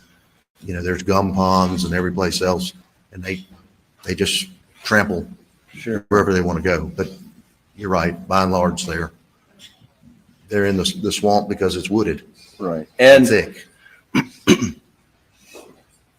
And in the month of June, like pretty warm, is it not? It usually is here in South Carolina. Yeah. Stay in the swamp more in the heat of the summer? I haven't noticed that, and I've killed probably well over 1,000 hogs. All right. And so we trap them all the way through. I mean, I've got 2 traps well, actually I got 6 traps, but I mean, I trap them, I shoot them, they're just a scourge. They eat everything. They root up your roads. They get in your pine trees when they're little, they'll root them up. They're a teetotal nuisance. I carry a gun with me most of the time. Do you have a gun with a thermal scope so you hunt them at night? I do have a thermal, and then I have others. Yeah, Mr. Small, is there ever a time when you don't have a gun with you when you're traveling around? Only if I forget it.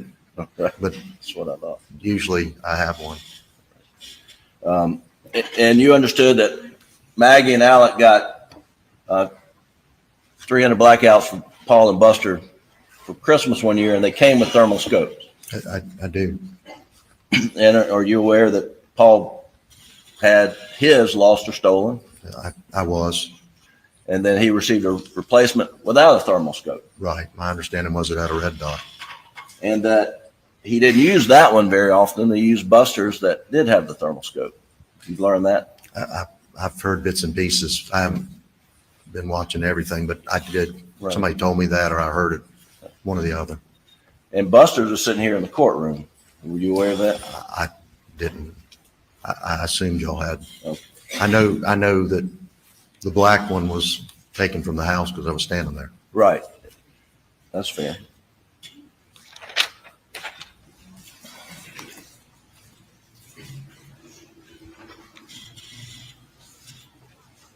But you wouldn't use thermal date for the most part. I mean, you could, I suppose, but it wouldn't serve much purpose.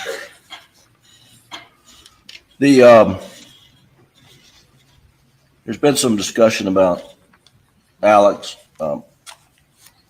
emoting and being emotional during trials. He's an emotional person altogether, isn't he? I think he probably is. You remember him speaking at when his dad got the order of the Palmetto, for example. I do. And he get emotional then. Yeah. And you remember him speaking at the trial lawyers after he had finished up his term, and he got emotional then. Well, I wasn't there for that. So. Oh, you missed that. Okay. But you've seen him get emotional frequently. Sure, everybody gets emotional. And he was extremely emotional after losing Maggie and Paul. There's no question about that. One last reading and learning June the 8th, that statement was released through Collin County Sheriff's Office that says, at this time, there's no danger to the public. If information is received that dictates otherwise, we will immediately notify the public. Yes. Did that concern you? Very much. And why did it concern you? Well, I had been over there late. I left 3, 4 o'clock in the morning, came home, laid down for a little while, took a shower, and then I heard that. And I got on the phone with Sheriff Smalls on my way into work about 7:30 or so. And I asked him if he knew anything about what that was about. And he said, I don't know, I'll check. And then later that evening, the lieutenant from over here called me and he explained that they didn't have any credible threats against anybody other than, they didn't have any threats, period, but they didn't have any, there was no knowledge, no information about anybody else being in harm's way. And we had probably a 30 or 45-minute conversation, and it didn't leave me any more. I guess I still had questions because we have 60 or 70 people that work for us. Sure. And the last thing I wanted was somebody coming in and blasting up the place. And so we made the decision to lock the doors, and we did that for probably a couple months. All right. And just like we're doing now. Thank you. Indulgence. That's all I have.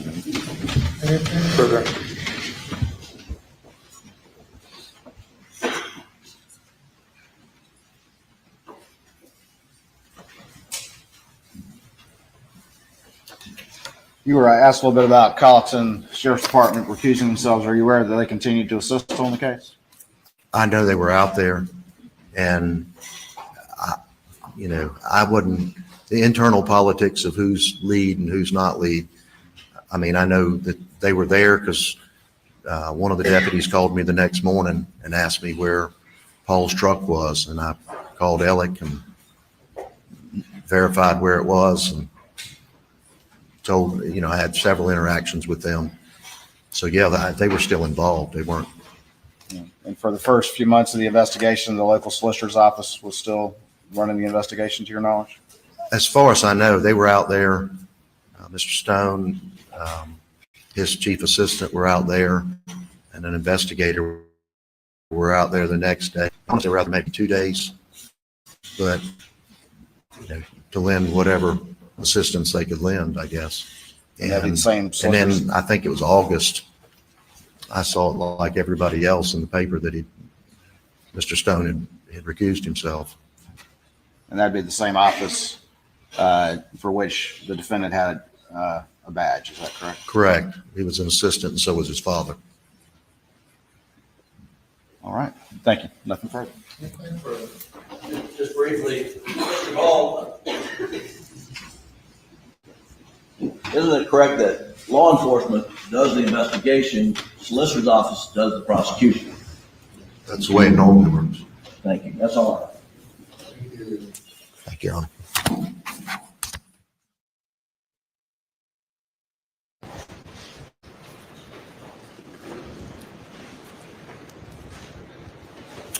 Ladies and gentlemen, we're going to break, excuse the jury now, till 2:15. Please do not discuss the case.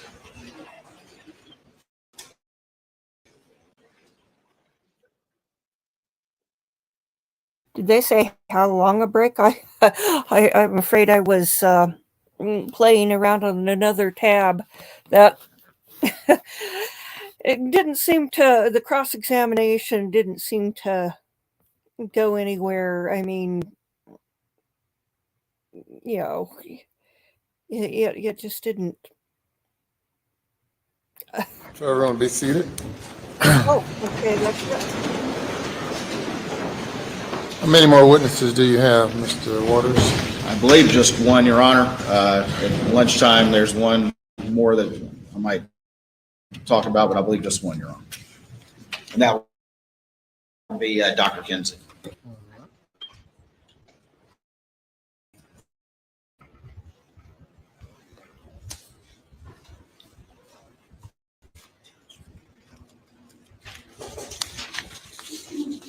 I received an email that want to have counsel look at. Let's see who, trying to figure who works here.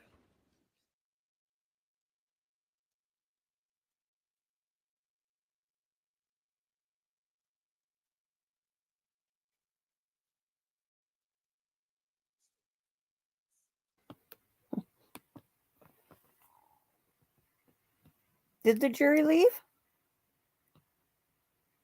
And I missed it. Well, I'm wool gathering. I guess my brain is ready for lunch already. Yeah,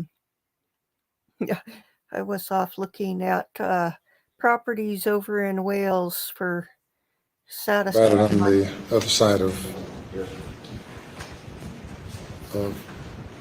lunch. Mm.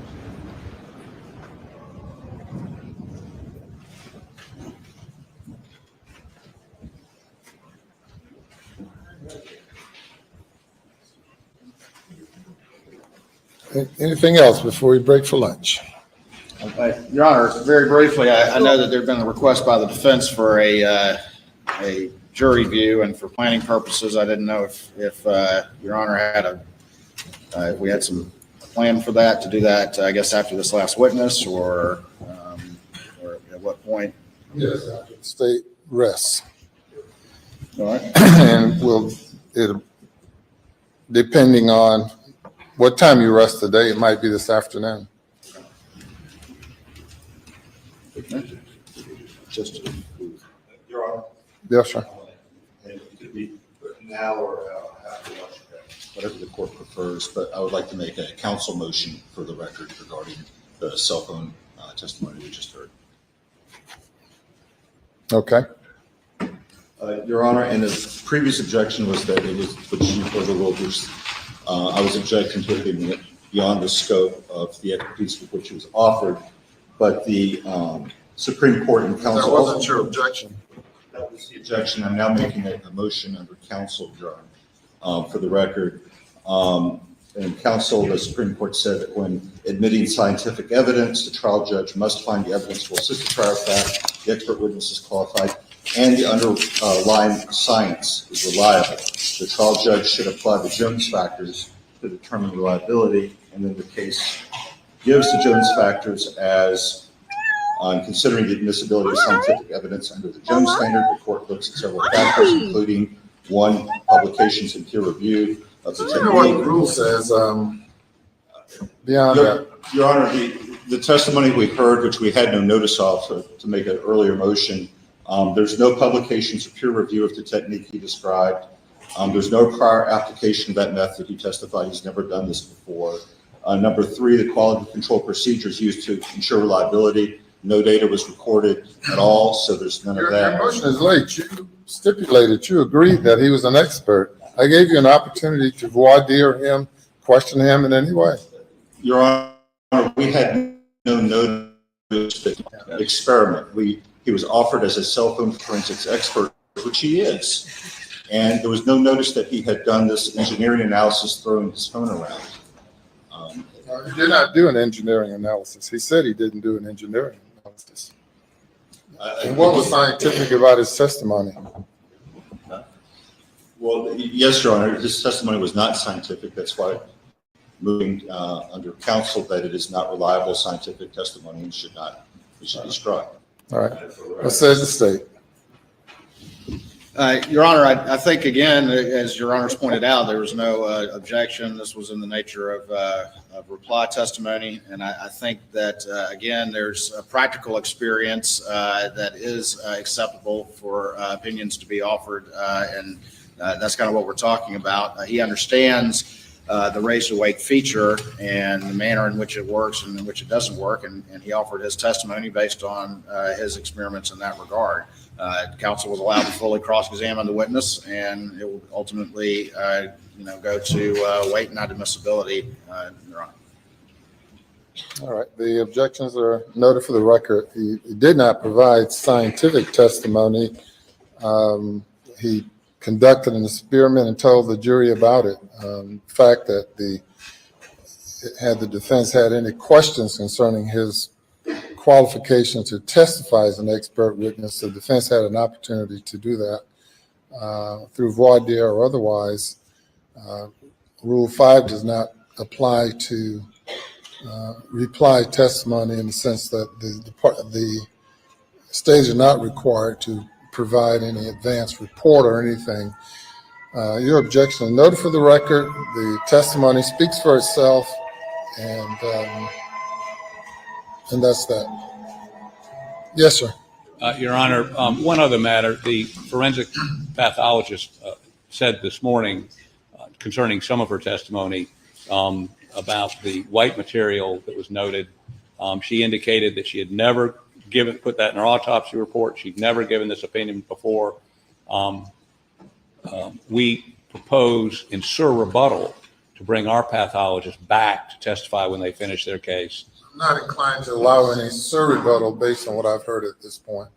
Even though she said wasn't in a report. Yes, sir. Revealed it today for the first time. Yes, sir. Thank you, Your Honor. So you're denying that request? I'm not inclined to at this time. Well, when would be the appropriate time? Well, when it's time for you to offer it, then I'll hear it fully. But I'm telling you now, I do not anticipate allowing any rebuttal based on what I've heard at this point. Thank you, Your Honor. Yes, sir. Anything else? From the state prior to lunch break, Your Honor. Nothing from the defense, Your Honor.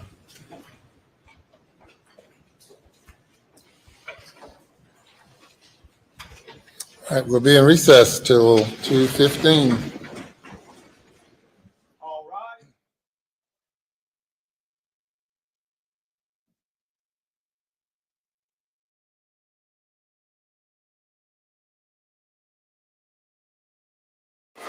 Okay, well, that obviously didn't happen, but essentially they were arguing and making a record and solidifying their objections to the expert testimony of both experts that we had today, in particular the expert that was throwing the phone around when he was quote unquote testing it. Ronnie Richter's with us. He represents the estate of Gloria Satterfield. And Ronnie, look, I don't know if you heard me earlier in the show or whatever.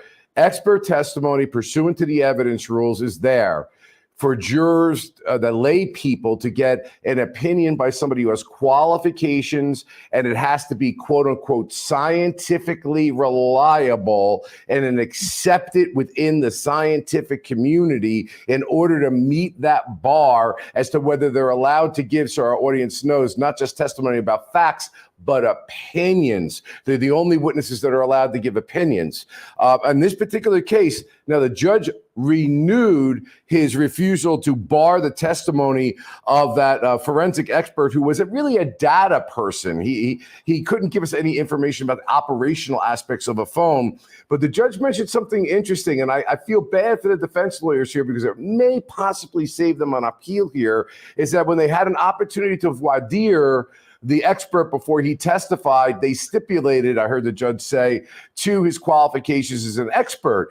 So I want the audience to understand. Then you saw the nuanced argument of the defense attorney. Well, no, we were doing that for data, not for what he's now testifying to. And I wrote down earlier in case right now at the beginning of the show, this expert, rebuttal expert, and I'm sorry, Ronnie, go on because I think it's so important, is there as a prosecutor. I can tell you, when you think there's a hole in your case and you have to put that person on. Why do you do that very judiciously? So you don't have what happened here. This guy's basically talking about he didn't have anybody with him. He didn't videotape any of this. He knows none of the scientific literature. He never read a white paper on it. He never did this before in his career. He's never been qualified about this in his career. And then the killer, which I think if I were a judge, I would have struck the testimony, was when he said, I have no more knowledge than any other person. It was just bad. And as I was saying to my previous guest, and I'm gonna let you just say whatever you want after this, I threw a lot out there. As a prosecutor, what would always concern me in front of a jury is that it's not only that the witness loses credibility, I, as a lawyer, lose credibility when I put this kind of witness on. What were your thoughts when you listened to this? 100%, Bob. I'm with you on that. Obviously, the rebuttal case is optional. You don't have to do this at all. You're only going to do it to shore up holes that you think are in your case, or you're going to use the opportunity to kind of get your speaking points back out there front and center before the jury's ready to deliberate. So you just use you point to things that you say were brought up for the first time in the defense case, just to create the opportunity for you to speak again. But if you're going to do it, it needs to be good. And this was a terrible witness. Yes, the defense kind of stepped on their coattails by stipulating to his expertise, I think without really fully appreciating what the guy was about to say. But to offer it at all, I think undermines the credibility of the entire state's case, because the guy did literally nothing more than throw a cell phone around his office to see how it would react. And there's nothing about that that's scientific. There's nothing about that that would be subject to any peer review. He measured no forces. He took no statistical data. I mean, by any measure, there's nothing about this that would constitute expert testimony. Yet they're kind of stuck with it because they stipulated a little bit too early. Yeah, Ronnie, great point, and agreed. But, me and you have been in a courtroom where a judge would say, you know what, there may have been a stipulation, but I don't think that we all anticipated a guy was going to say, I have no expertise, I didn't record it, I had no one there, I have no scientifically reliable data to support this, I've never done it before, but I just started throwing a phone around. I think a judge could very well say, look, using my judicial discretion, this testimony is so inherently unreliable from the standpoint of an expert, I'm going to exclude it. But here's my point, Ronnie. No, I think that either way the defense wins here, because it's going to allow them in summation to get up there and say the prosecution felt that they had to put this witness on because they knew there was a problem in the case. Trust me, ladies and gentlemen, jury, they don't do it because they just want to waste more of your time or our time, and that's what they gave you. I think they're going to actually turn that around in summation to put a sword through the prosecutor that their case is weak and all it is about is character assassination, which I don't even want to get into Rule 4 because that's something this stuff that's getting in as far as a character assassination I've never seen before in my career. Well, and the theme plays out throughout the morning of the state's case, right? I mean, the putting the forensic pathologist back up, I thought she gave a terrible account. I think her credible testimony was eroded from the first time that she testified. I learned more this morning about how to hunt hogs in Hampton County than I did about the murders of Paul and Maggie. So I really don't understand thematically what it is that to accomplish by this rebuttal. You would think if there was a nail they wanted to drive home, it would be to return to the seminal lie in the case, right? To return to, Alex misrepresenting his whereabouts at the time of the murders, having been at the kennels. Or I thought an opportunity that Alex left in his testimony was his insistence that he's always cooperated with law enforcement. I know there's evidence out there that he tried to manufacture or maybe even frame Connor Cook as being responsible for the boat wreck. So maybe you go to a place like that. Maybe you go back to a cousin Eddie, but to wallow in hog hunting And to advance weak experts, I think it hurts their case. Yeah, a lot of times what we try to do on rebuttal, if we decide to go there, because sometimes when you stand well, stand still. In other words, just don't do anything. Is if anything, I want to put my stronger witnesses back on rebuttal to try to convince the court that they opened the door by me allowing my stronger witnesses to come back on. But I'm still very cautious to do it. I'm curious because you're from that neck of the, you practice down there, right? Oh yeah. Yeah. Sure. So let me ask you, because each state is a little bit different. So I know I love evidence rule 404. It is my favorite rule. It's the first one I go to every time we get the fresh book out there to see what cases changed or not. And again, I try to explain there's rules that specifically say you cannot introduce evidence of character assassination, i.e. he's a bad guy and did all these bad things, so he must have done this. It's a rule of exclusion 404 unless it goes to motive, opportunity, intent, plan, absence of mistake, to rebut a claim or defense. There are various ways. They used motive here. Okay, the judge allowed it in.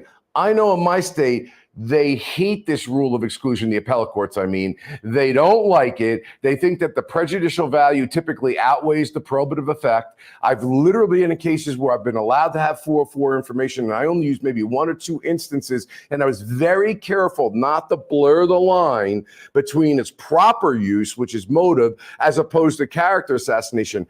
Ronnie, what I heard was virtually after every 404 witness, them basically asking a question, usually towards the end, well, how does that make you feel what he did? And what do you think of him now? That is not going to motive. That is going to character assassination. In your state, do you feel that this is something, if there's a conviction, that is going to be extremely problematic on appeal? Yeah, I mean, it's going to be abuse of discretion by the trial judge for having allowed it in. Our state, like your state, is very suspicious of this evidence, and I think it's pretty transparent in the case that the state has kind of ghosted motive as a method to get this evidence in. It doesn't come in otherwise. So unless you can tie it to motive, we're not going to hear about any of these past crimes, any of the financial misdeeds of Alex Murdaugh. So you see the state really trying to shoehorn it in because it's the good stuff. You know, if he lied about this, if he stole from these people, what else is he capable of? It's classic character evidence. Is it an abuse of discretion?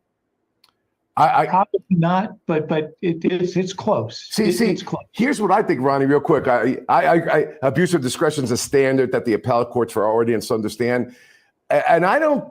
That goes to the judge's ruling. But the manner in which they introduced it goes to how the prosecutors either did it right or did it wrong.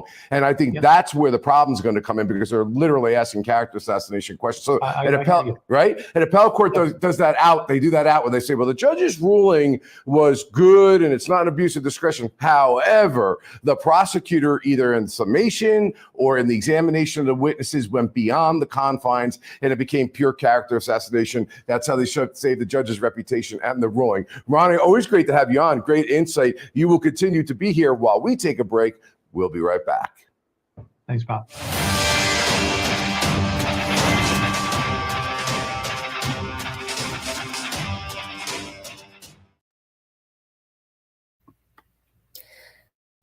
Okay, well, looks very much like we might have the field trip this afternoon. I'm not sure if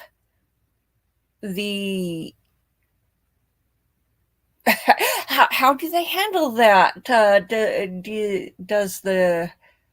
I assume the judge has to go along and bailiffs and possibly counsel, but we can't have the cameras showing the jury.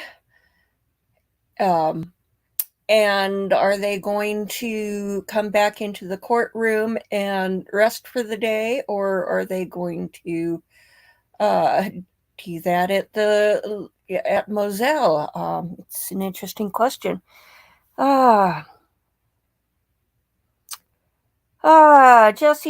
Jesse Bray Boy, just sad no one wins in this case. Both sons had made it in the path to success was laid out. Reason it was so important to be a good example to kids and to hold them accountable. This family kind of didn't set the best example for. Yeah, and that's kind of a multi-generational thing. I was watching a video from Hidden True Crime, and it seems to be a husband and wife team, and the husband is a psychiatrist or a psychologist. I can't remember which. And he was detailing how this goes back to the first lawyer in the dynasty, really, and he lost some money in the Great Depression and ended up driving his vehicle onto train tracks just before the train got there, and how it was pretty obvious it was suicide, but it was somehow ruled that it was an accident, and that the Murdaugh firm founded their reputation and dominance in civil litigation on that case against the railroad. Oops, just a sec. Sorry about this.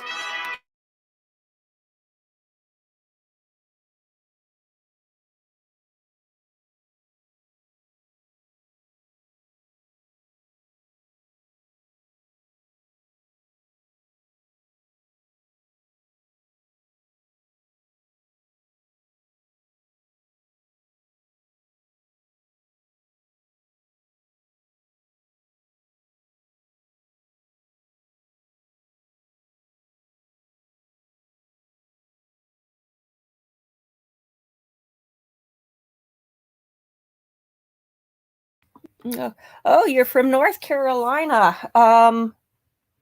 Let's see. Gizzy Sue says, I've been in and out with this case early on.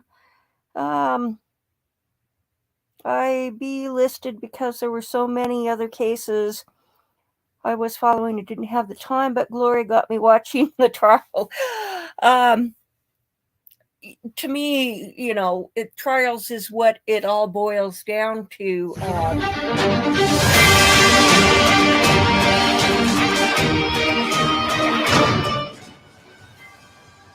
I'm Anjanette Levy, and thanks for joining us here on Law and Crime for the lunch hour. We are in the middle of the trial of Alec Murdaugh, the double murder trial of Alec Murdaugh, and we have an ambulance going by. We hope everything is okay with whomever needs it, and I hope you can hear me.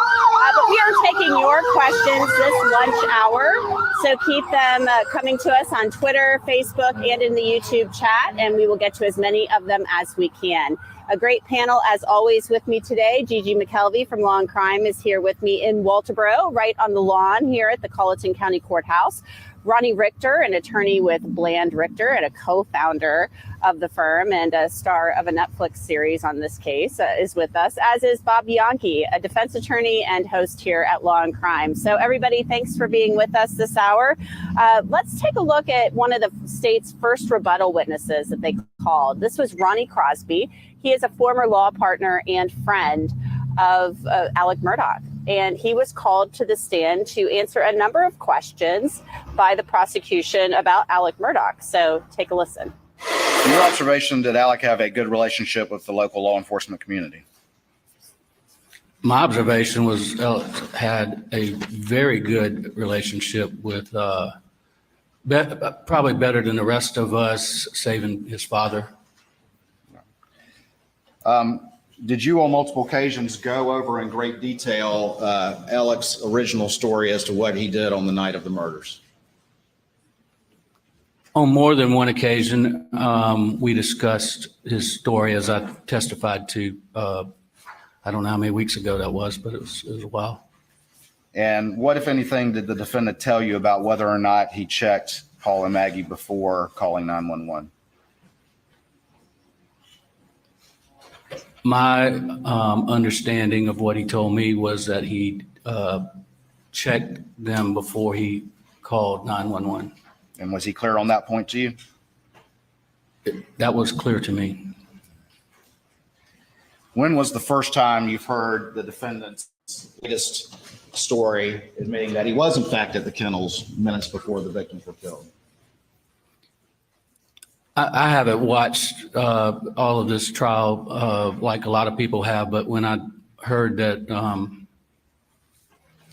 Alec was taking the stand, I believe it was last Thursday, I did set up my workstation so that I could watch his testimony, and it would have been when he told you that he was at the kennels was the first time that I'd ever heard that.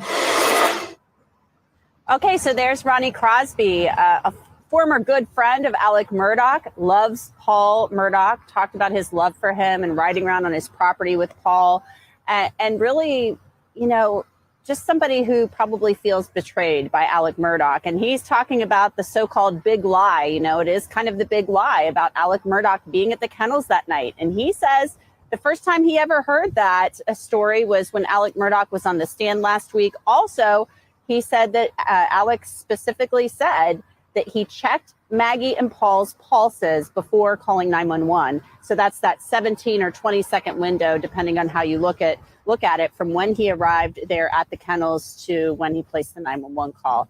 Let's now take a look at the cross-examination by Dick Harpootlian of Ronnie Crosby. It got pretty heated. Let me ask you this question. Maybe let's get to the meat of matter here. Have you had to come out of pocket to pay back the money he stole? Yes, and if you... How much? Don't tell me you don't know.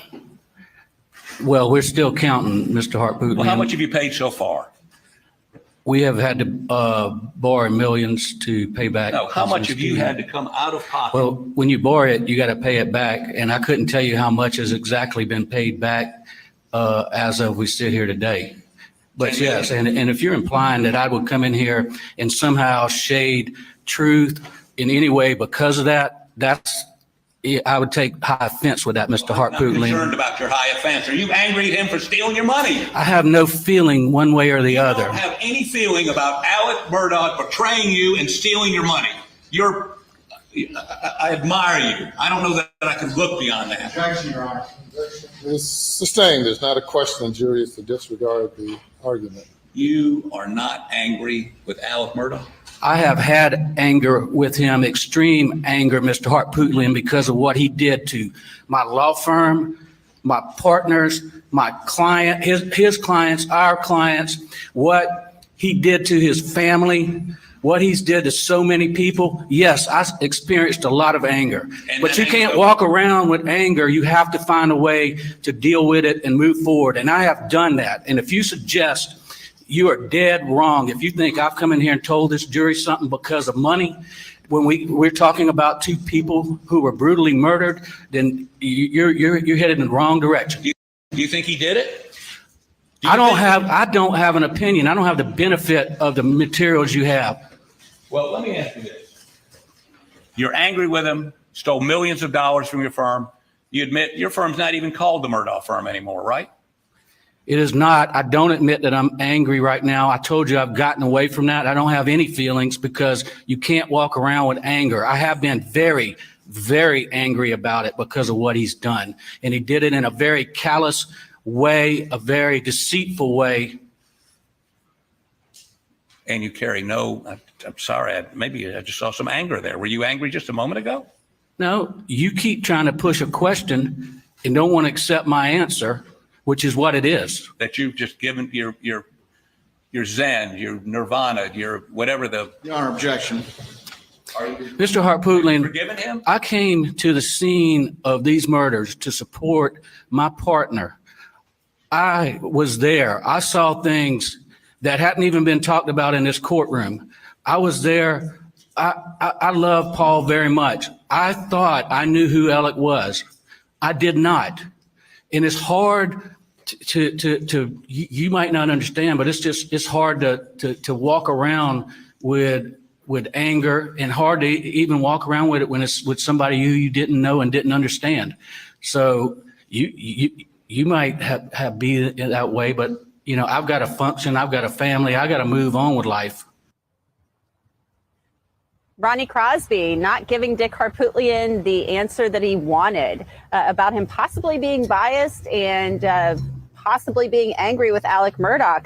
Ronnie Richter, I want to start with you on this one because I want to know you're a civil lawyer, just like Ronnie Crosby. You're in a firm that is pretty successful.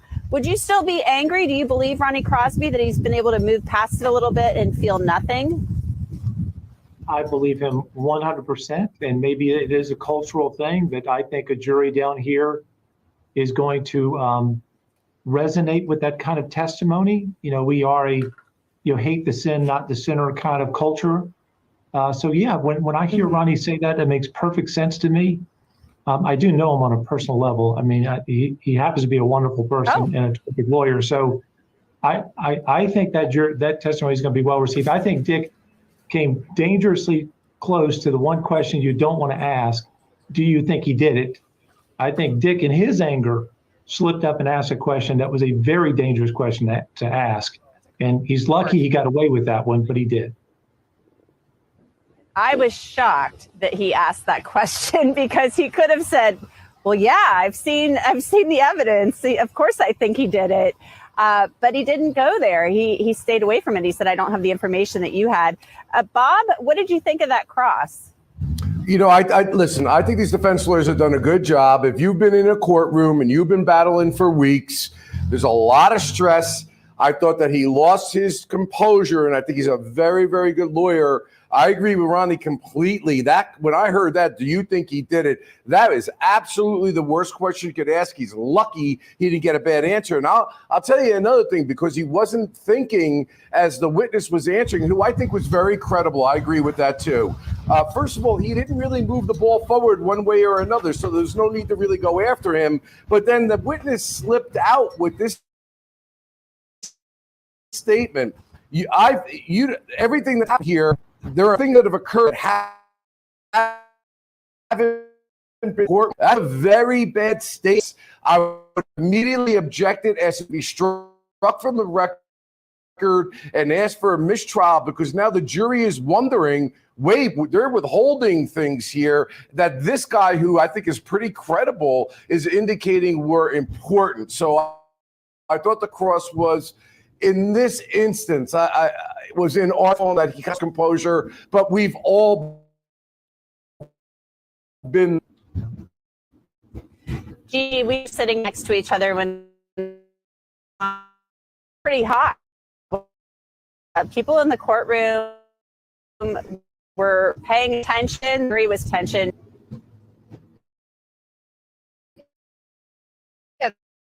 They were boxing gloves and just go at it with a couple of these, but yeah, very engaged, just been a little heated at times, a little unpredictable. And Ronnie Crosby, I think, definitely resonated with that jury because his feelings are so valid. And if you've ever been betrayed, not on this scale, most of us haven't been betrayed like this, but man, what a credible witness for the state. Yeah, I thought he was really good. I don't know. I would think you'd still be upset when you were out a lot of money, and they're taking out millions in dollars of loans. So that's a lot of billable hours. That's a lot of settlements in order to pay back the money that Alec Murdaugh stole, which is just confounding to me. Let's get to some of your questions now.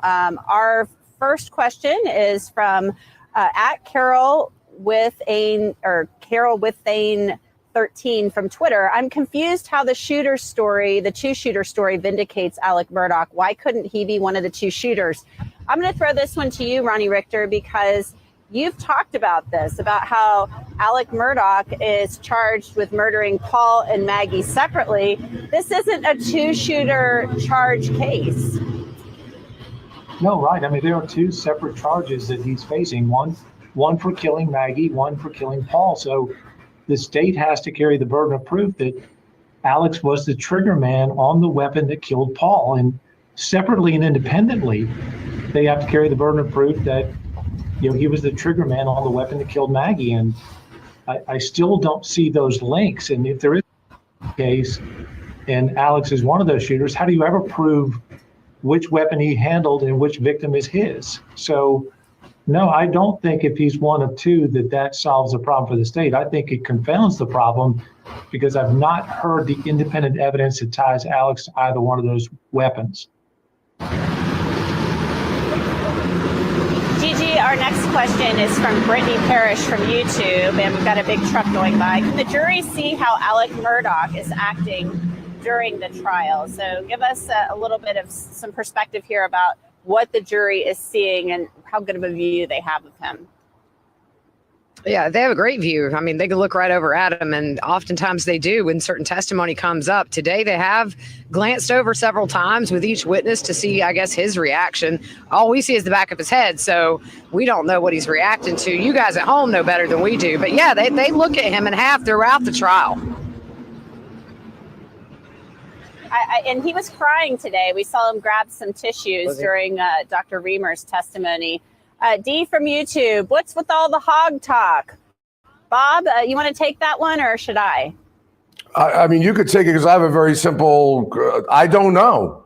I don't know the value of this. I don't know the relevance of this. And this is why, again, as a prosecutor, you need to be very careful because you're giving the defense.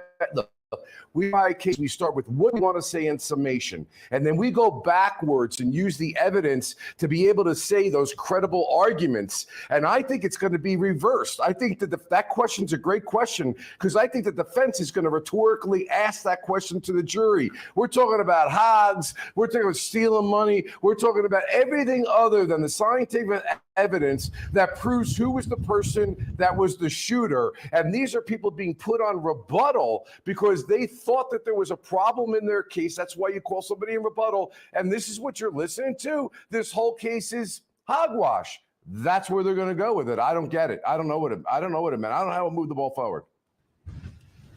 Ronnie, correct me if I'm wrong. This is my take on the hog testimony. It's about whether or not Paul would have had a gun with him when he went down to the kennels that night, the 300 blackout, because that's what he used to shoot hogs. Hogs are nocturnal. And so they talked about how when you ride the property, you might have a gun with you or you might not. You might have a shotgun, and whether or not you're at the dove field, and oh my goodness. So am I right there? I think that was the point, but that point could have been made in two questions. It seems like the whole morning was dominated by this hog talk. We're not run over by hogs down here in South Carolina. Yeah, there might be some out there in Hampton. But I think the point could have been made with one or two simple questions. But I think to suggest that everybody here is armed at all times out of fear for hogs is really kind of diluting the message that they're trying to send if you're trying to prove a case. So I think the hog talk is a terrible distraction and an awful waste of a rebuttal case. It provided a few laughs, though, because Dick Harpootlian said, objected, saying he wasn't an expert in hog hunting, that Ronnie Crosby wasn't, but he said, indeed I am, and so he jokingly said he withdrew the objection.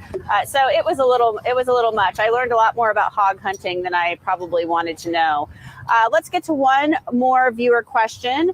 LSD 122070 from Twitter. I haven't heard mention of law enforcement reviewing any area cameras from that night or the days prior. Do you know if they have or have not? Gigi, it's pretty rural out there. I'm not even sure you would find cameras. Yeah, you might not. And I do think that at some point it was mentioned that there were some cameras, but it was just too dark. I mean, these back roads you can't see 2 feet in front of you without headlights on. So I would be it's probably guaranteed whatever footage they did have, they weren't able to use. Yeah, I don't think they found anything. I mean, if you go out there, and I've driven past it, I mean, there are just trees everywhere. Doesn't look like there's any place to put any surveillance cameras, and people probably wouldn't feel any reason to do so. All right, we're going to take a quick break. Keep the questions coming to us on Twitter, Facebook, and in the YouTube chat, and we'll get to as many of them as we can. I'm Anjanette Levy, and you're watching Law and Crime, live from Walterboro, South Carolina. We'll be right back.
Welcome back. I'm Anjanette Levy, and you are watching The Lunch Show here on Law and Crime, coming to you live from the Colleton County Courthouse in Walterboro, South Carolina.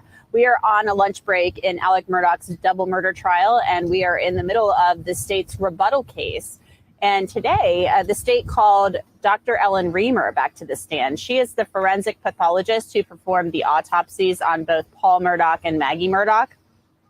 And this was important to the state because the defense called experts yesterday, including a forensic pathologist, who disputed her findings that the gunshot wound to Paul Murdaugh's head, and I'm sorry to get a little graphic here, but she claims it kind of went up through his shoulder and up through here and through his head, creating an exit wound where his brain was ejected from his head. But the defense experts said, no, we don't think that's right. They thought it was a contact wound to the back of Paul's head that caused an explosion of sorts, causing his brain to come out of his head, possibly hit the ceiling, fall to the ground. They also believe he may have been bent over kind of like this after being shot in the chest.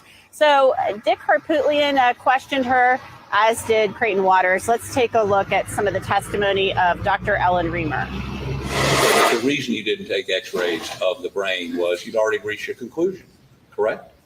That you didn't need it because this was an entrance wound. Well, I did not, because I felt comfortable with my determination. And decided therefore not to take x-rays of the brain. Well, I don't always take x-rays of every organ. I was comfortable I would be able to recover some pellets on the brain, and it wasn't necessary to show the spread. How many cases have you been involved in where the brain literally exploded out of the head? I mean, that weren't suicides. Where the brain exploded out of the head? Well, as the book describes it.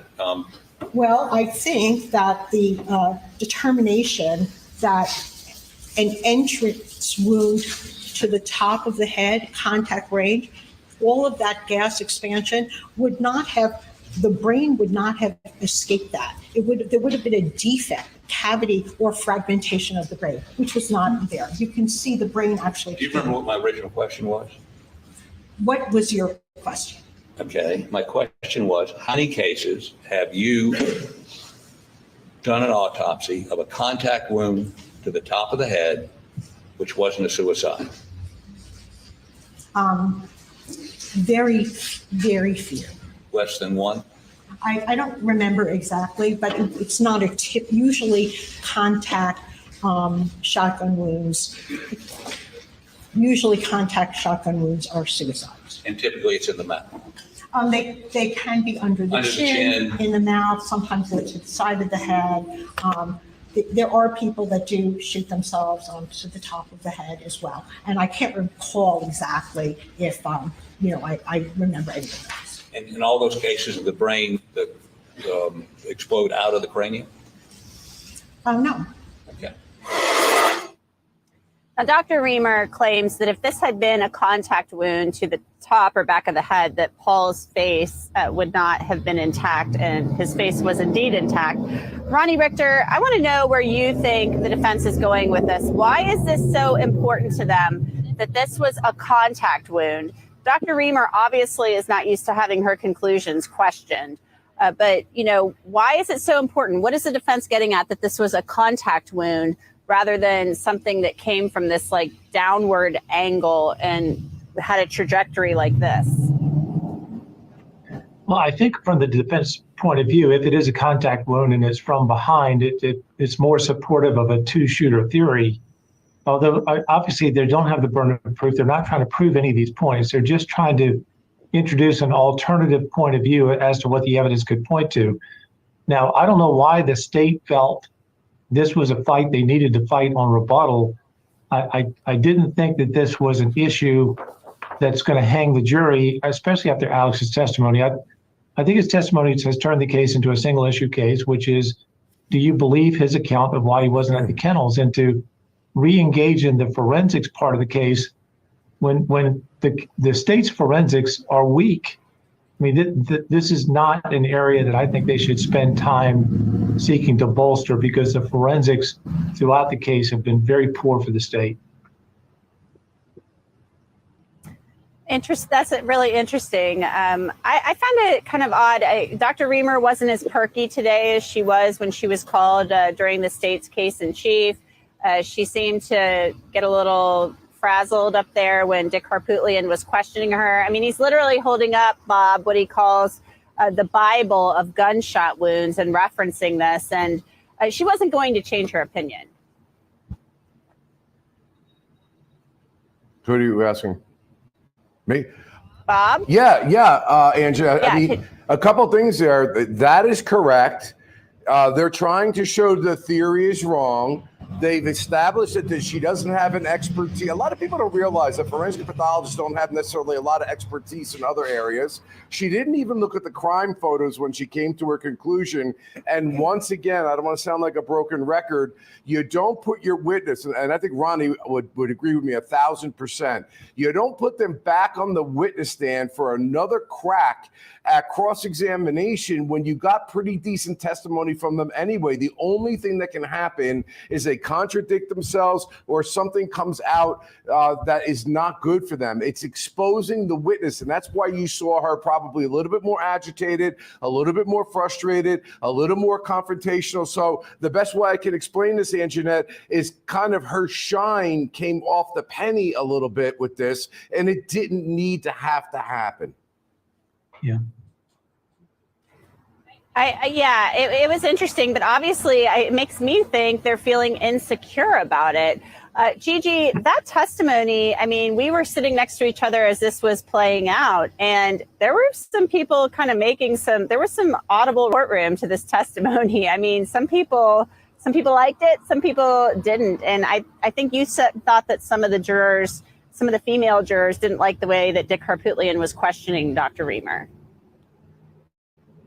Yeah, and some of the male jurors as well. I mean, they just seem really irritated. I don't think that it's always the best method to yell at a nice little lady who's a pathologist. It kind of gets old really quick. But yeah, I did see some strong reactions from the jury, and I think everybody, Harpootlian and the witness, were frustrated with each other. It was really obvious, really tense in that room today. Yeah, it was very tense. All right, let's get to some more viewer questions. Nicole Mez from YouTube asked, if Alex did not kill his family, clearly he was there. Why has nobody asked if he saw who did it? He continues to blame the boat wreck, has given zero information. I'll toss that one to you, Ronnie, because it is kind of interesting that he was there so close to that time. He says nobody else was there, but nobody said, are you sure? Are you sure you didn't see how this happened? So what's your point of view on that? Well, I don't think you ask him the question. I think you make the argument. The timeline, if there's a sweet spot for the state, it's the timeline. If there's a sweet spot, it's the lie about his whereabouts at the kennel. I mean, to think about the 1,000 points of light that had to come together to get Maggie and Paul at Moselle at the same time, Maggie and Paul at the kennels at the same time. It's almost 9 o'clock at night. I mean, you're out there, you know how remote this place is. And to think within minutes of that time, Alex supposedly departs the scene, decides this is a great time to go see my mom 20 minutes away, and leaves. I mean, there's too many coincidences right there. So this is the sweet spot for the state. I wouldn't ask Alex, did he see anybody else? You have to, you build your case through that timeline and through this seminal lie that he gave, that he had not been at the kennels. I mean, there's only one reason to lie about not having been at the kennels. It would have been just as easy to tell the police, I don't know what happened. We were just at the kennels having a good time together, and then I went to see my mom. So it's a major lie. Without this lie, I don't think they have much of a case, frankly. The kennel video, to me, I said it last week to somebody, the kennel video is everything to the state. I mean, it really is. Without that, this is a completely different case. And Alec Murdaugh got a little quiet on cross-examination when pressed about, well, what did you say to Maggie when you left? Did you just say, I'm leaving? I mean, he got a little quiet. It was interesting. He said he remembered, leaving, but didn't say what he said to her. Let's go now to our next question. Colleen Sadler from YouTube. The coroner who made the conclusion of time of death by placing his hands under the armpits, was this recorded as the actual time of death? Yes, it was. It's on the death certificates of Maggie and Paul as an estimate. So I will answer that question really quickly. Tom Kaiser from YouTube, Bob Bianchi. I was one of the many of thousands of iPhone owners throwing their phones up in the air during the testimony of phone expert, and he's 100% correct. Tested more than 2 times. That makes me a iPhone toss expert. What did you think about that? The guy's just like sitting in his office, Bob. I'm like tossing this thing in the air to see what happens. I don't record it, nothing. What was the moniker of that individual? What was the name of the person? What's that? Who asked that question? Well, Paul McManical. Paul McManical, my friend, you were just as qualified now as an expert as the guy who took the witness stand. The point about expert testimony is that it's got to be a science that's accepted in the scientific community. It's got to be something that is scientifically reliable. It's got to be done typically with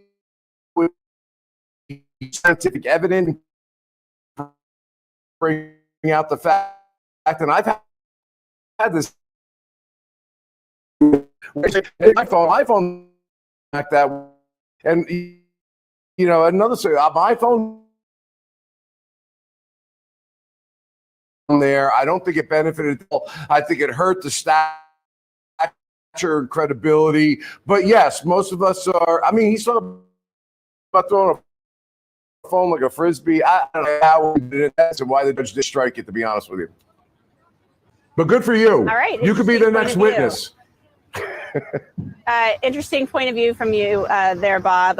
So I was a little surprised when they were talking about this, but obviously these are points that the state feels they have to rebut. They feel these are maybe weak spots in their case. At least that's why I believe they called these witnesses. So up to the jury, obviously, to determine what weight to give it, if any.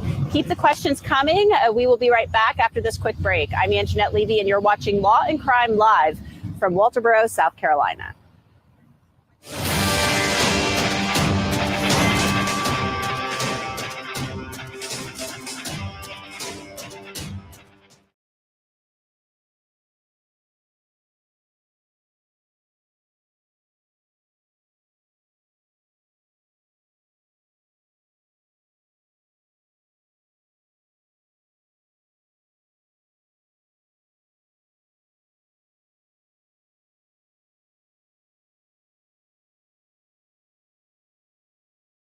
In true crime. Paul confided in his grandfather, Randolph, so much. Anytime Paul got into any trouble, he would call his granddad. And from there, Randolph called Alec, and then they'd come up with a storyline, basically. When I tell you it was like you snap your fingers and it was gone, that's how it was. Hello, and welcome to True Crime Rocket Science, the most authentic voice in true crime. In this episode, we're going to look at 9 sparkling new insights from the Netflix docuseries. The star of the series is undoubtedly Morgan Doughty, Paul Murdaugh's first and I think only girlfriend. You heard her voice at the beginning of this clip. Now, Morgan, she's a pretty blonde, slim, blue-eyed. At least I think she has blue or hazel blue eyes. She provides the inside track into so much of the behind-the-scenes stuff. As Paul's girlfriend, she goes with him to Moselle. She has meals with the family. She goes and kind of has lots of behind-the-scenes experiences. It's very interesting that she provides the voiceover for the whole Murdaugh legacy, describing who's at the top of the patriarchy pyramid.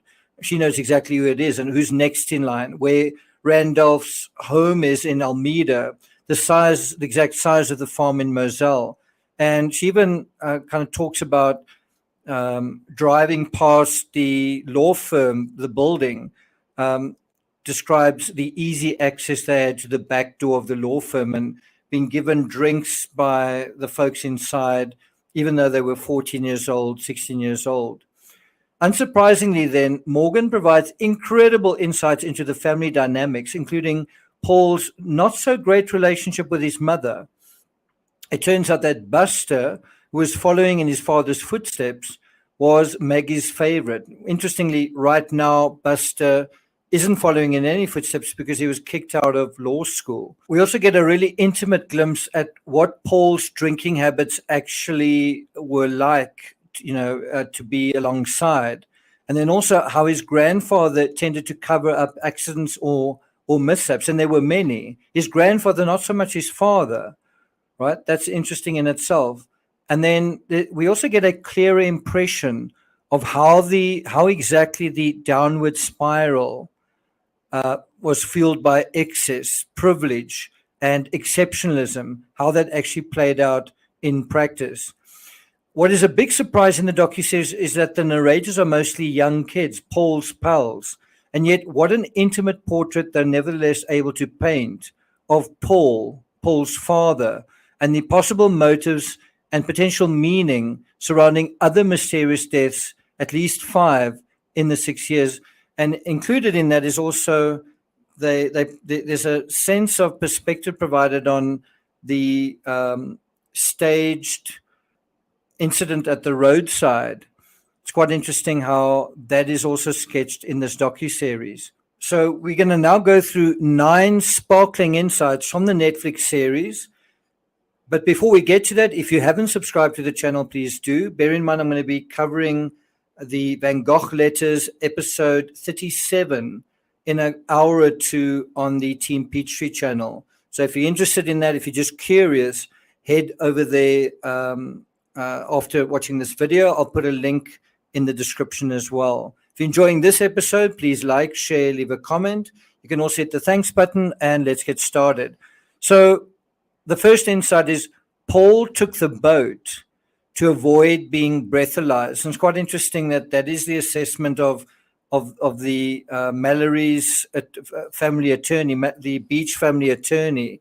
That is his assessment. He gives an incredible assessment of everything. I think it's in episode 3. He takes you through the biomechanics of the incident itself, some animation as well. Really, really well done. Now, I've got to say, although I was initially irritated that the docuseries seemed to spend so much time dealing with the Mallory Beach incident, that does provide so much allegory into the nuts and bolts of the Murdaughs. I came out of the series feeling it deserved full marks, 10 out of 10. Such a great balance between the mainstream media coverage, social media, the facts of the case, and interviewing people that were at the heart of this case. Really, really well done. One of the first insights that emerges is that Paul was kind of a sneaky kid. And I must say, Paul and his mother, Maggie, don't really come out of this like particularly nice or likable people. It looks like he took the boat on Saturday the 23rd, going into Sunday the 24th of February. And he did that to avoid being breathalyzed on the road, certainly on the way back. And this is because Paul had almost gotten into trouble in the past for driving drunk and going off the road with Morgan present. And as I understand it, this strategy to avoid being caught in the road or going off the road is because Paul had gotten into trouble in the past for driving drunk and going off the road with Morgan present. In other words, it was Paul's intention to get shit-faced drunk and to drive home anyway, except by boat rather than by car. Now, as intelligent as the Murdaughs may be, or may thought that they were, driving a car drunk and driving a boat drunk is still driving drunk. It's still drunk driving. And a car wreck and a boat wreck is still a wreck at the end of the day. I do think it's interesting, the psychology of I will go somewhere, I will get drunk, and I will drive back despite what anyone says. At about 2:20 on Sunday morning, the river, the accident actually happened. And you can see the river area is a labyrinth between the Arches Creek Bridge and Beaufort, especially at night, and especially being drunk at night. That then brings us to number 2. Pride comes before the fall. I think this is really an incredible insight, even though it seems kind of obvious. Paul's childhood pal, Anthony Cook, he was one of 6 individuals that's from 3 couples on the boat that night. He says he believes Paul was too proud to acknowledge weakness. On the night of the incident, it was cold and late and a long way to go to get home, especially leaving at past 2 o'clock in the morning. And many actually suggested they spend the night in the area or get a lift back. And Morgan actually said the Murdaughs weren't the sort of people who were told no very often. And I think that's something you can also extend to Alex and Buster and everybody else. But consider what we're talking about. Paul is drunk out of his skull. Those around him know it. In fact, of the three couples, two were kind of getting along. Paul and Morgan weren't really. You can even see everyone else is holding hands, and Morgan and Paul aren't really. They're not really getting along very well. And she actually said that she felt guilted into going, right? And anyway, so he's drunk out of his skull. Those around him know it. And then Miley, a friend of Mallory's and Morgan's, didn't actually like Paul because of his tendency to get drunk and because of the way he treated Morgan. And in fact, on the night of the incident, he actually slapped Morgan just prior to the boat crash. And that wasn't the first time either. And so Paul does what he wants anyway, because even surrounded by five people, he's used to getting his way. They are used to letting him have his way. And they also where he has a serious temper and becomes someone else even when slightly drunk. And that then leads into the third insight. Paul becomes Timmy. That's the words from the docuseries. So what is sketched very well, very clearly, is just how Paul transforms when intoxicated. It's one thing to just say that. It's another thing, I think, to experience that, to see it in action.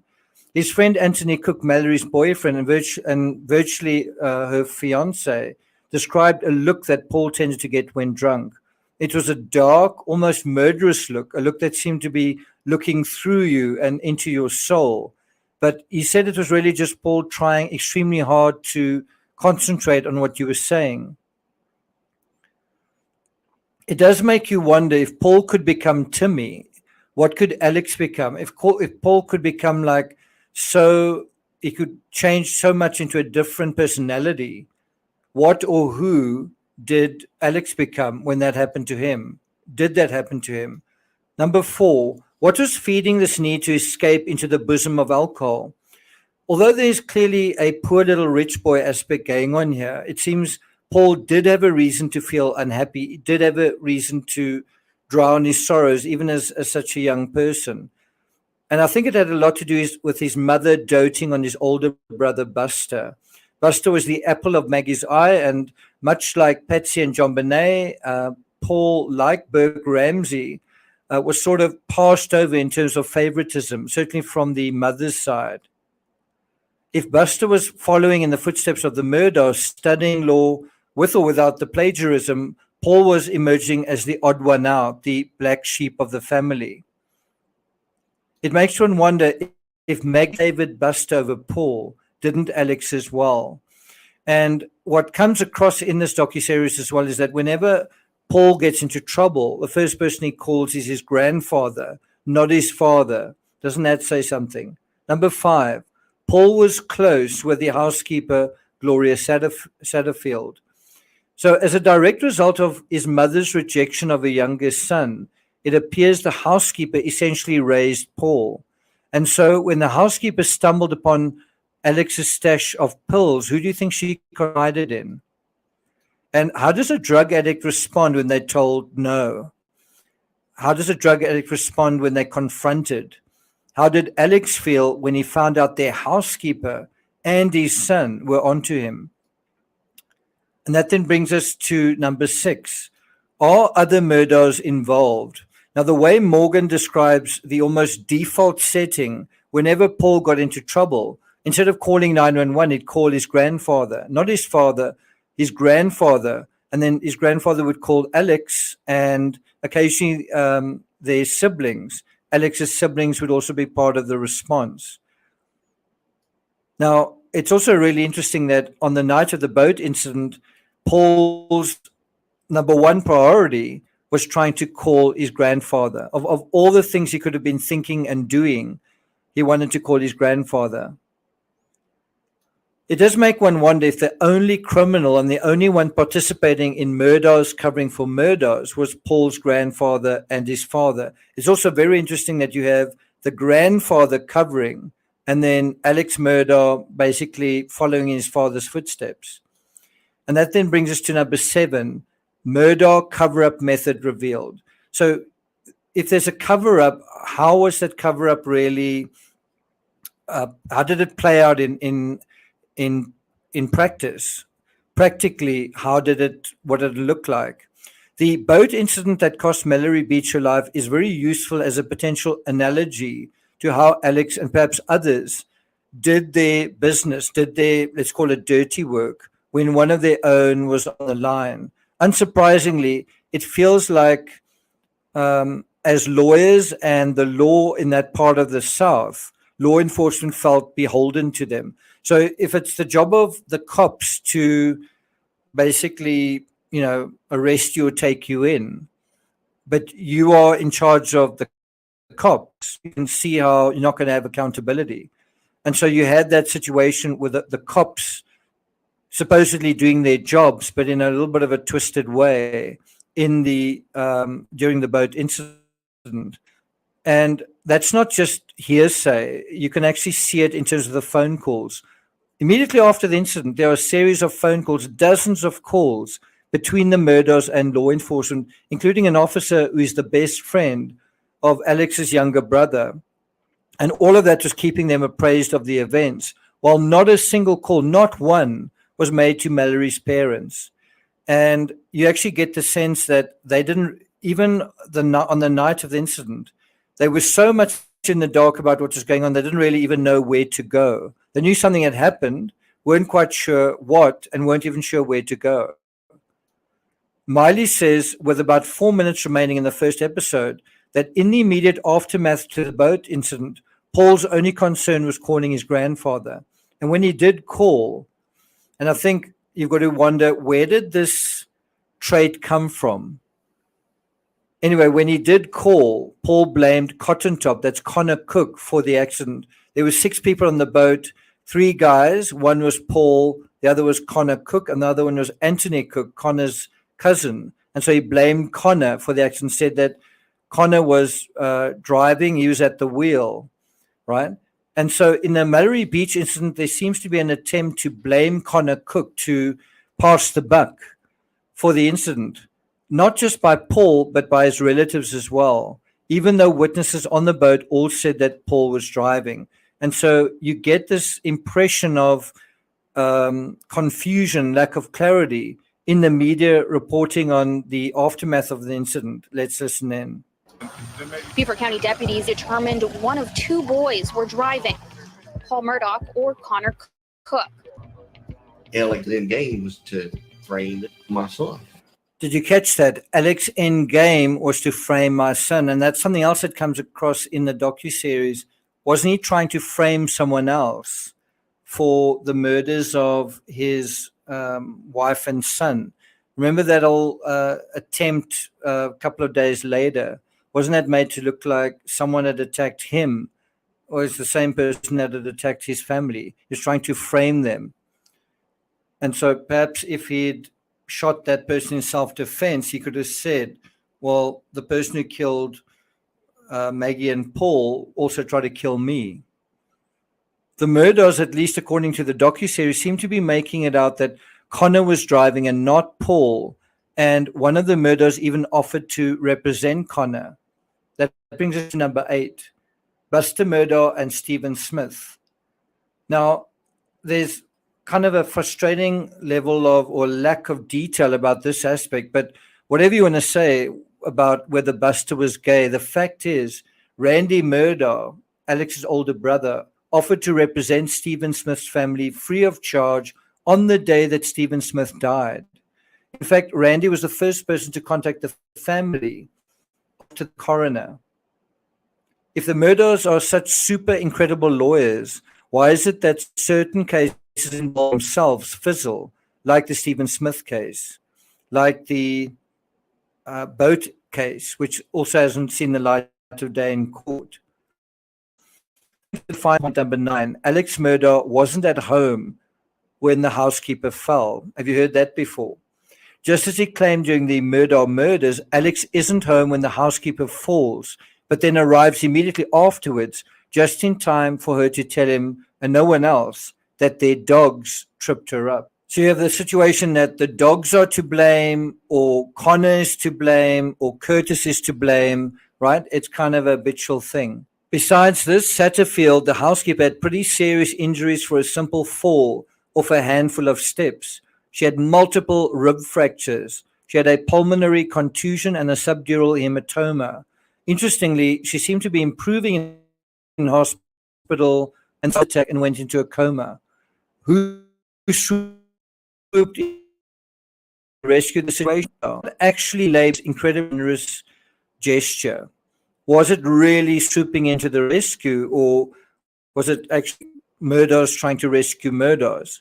So the impression I came away with after watching the docuseries is firstly that the Murdaughs don't like to be told no. You might think, so what?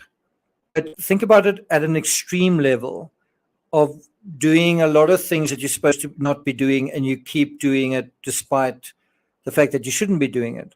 And then also, secondly, a lot of what seems to be happening is it seems to be to make sure to keep the show on the road. In other words, there's almost a panic that if something comes to light, then the show is no longer going to be on the road. And that seems to be kind of the intention. I've mentioned in the past that greed could be a potential motive, but there's also another kind of greed. Number one, we want to drink excessively and drive. It's this notion of wanting to have your cake and eat it. Do things, get in trouble, and expect to be allowed to get away with it. It's that kind of greed. You could say it's entitlement, but I think it's also based on someone who is used to getting whatever they want and used to a level of gratuitously getting a lot of what they want. So as a result of never having to face consequences, the underlying behavior becomes more and more reckless, more and more dangerous, more and more gratuitous, right? And eventually reality does catch up with you. Even if you're a god reigning with a family of fellow gods over some southern enclave, reality does catch up with you. Thank you for listening, and I'll see you guys next time.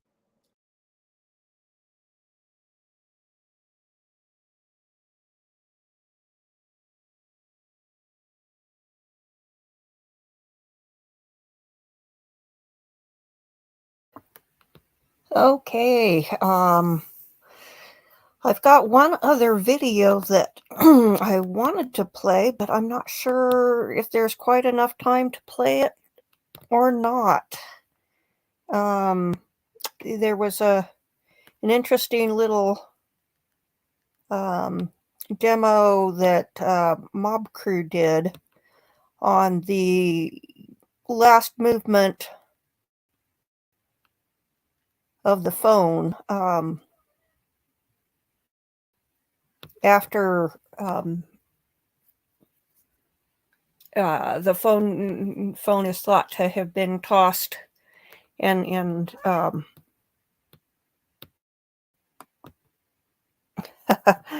so let's see. Says I will rewatch on his channel. Fine. It's why I discovered at night I'm trying to catch up with people. Oh, it's so hard to take it all in. There is so much material out there. But I do like some of the recreations that Mob Crew has done. It's really helped me kind of visualize the space and so forth a lot better than just call it following the court testimony.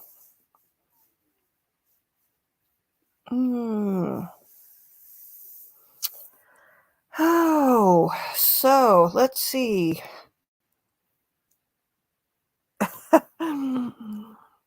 That one person on here. Let's go pick up the sound here.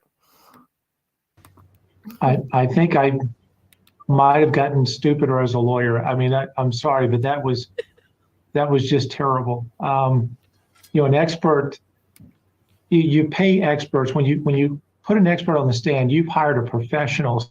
So you got someone who,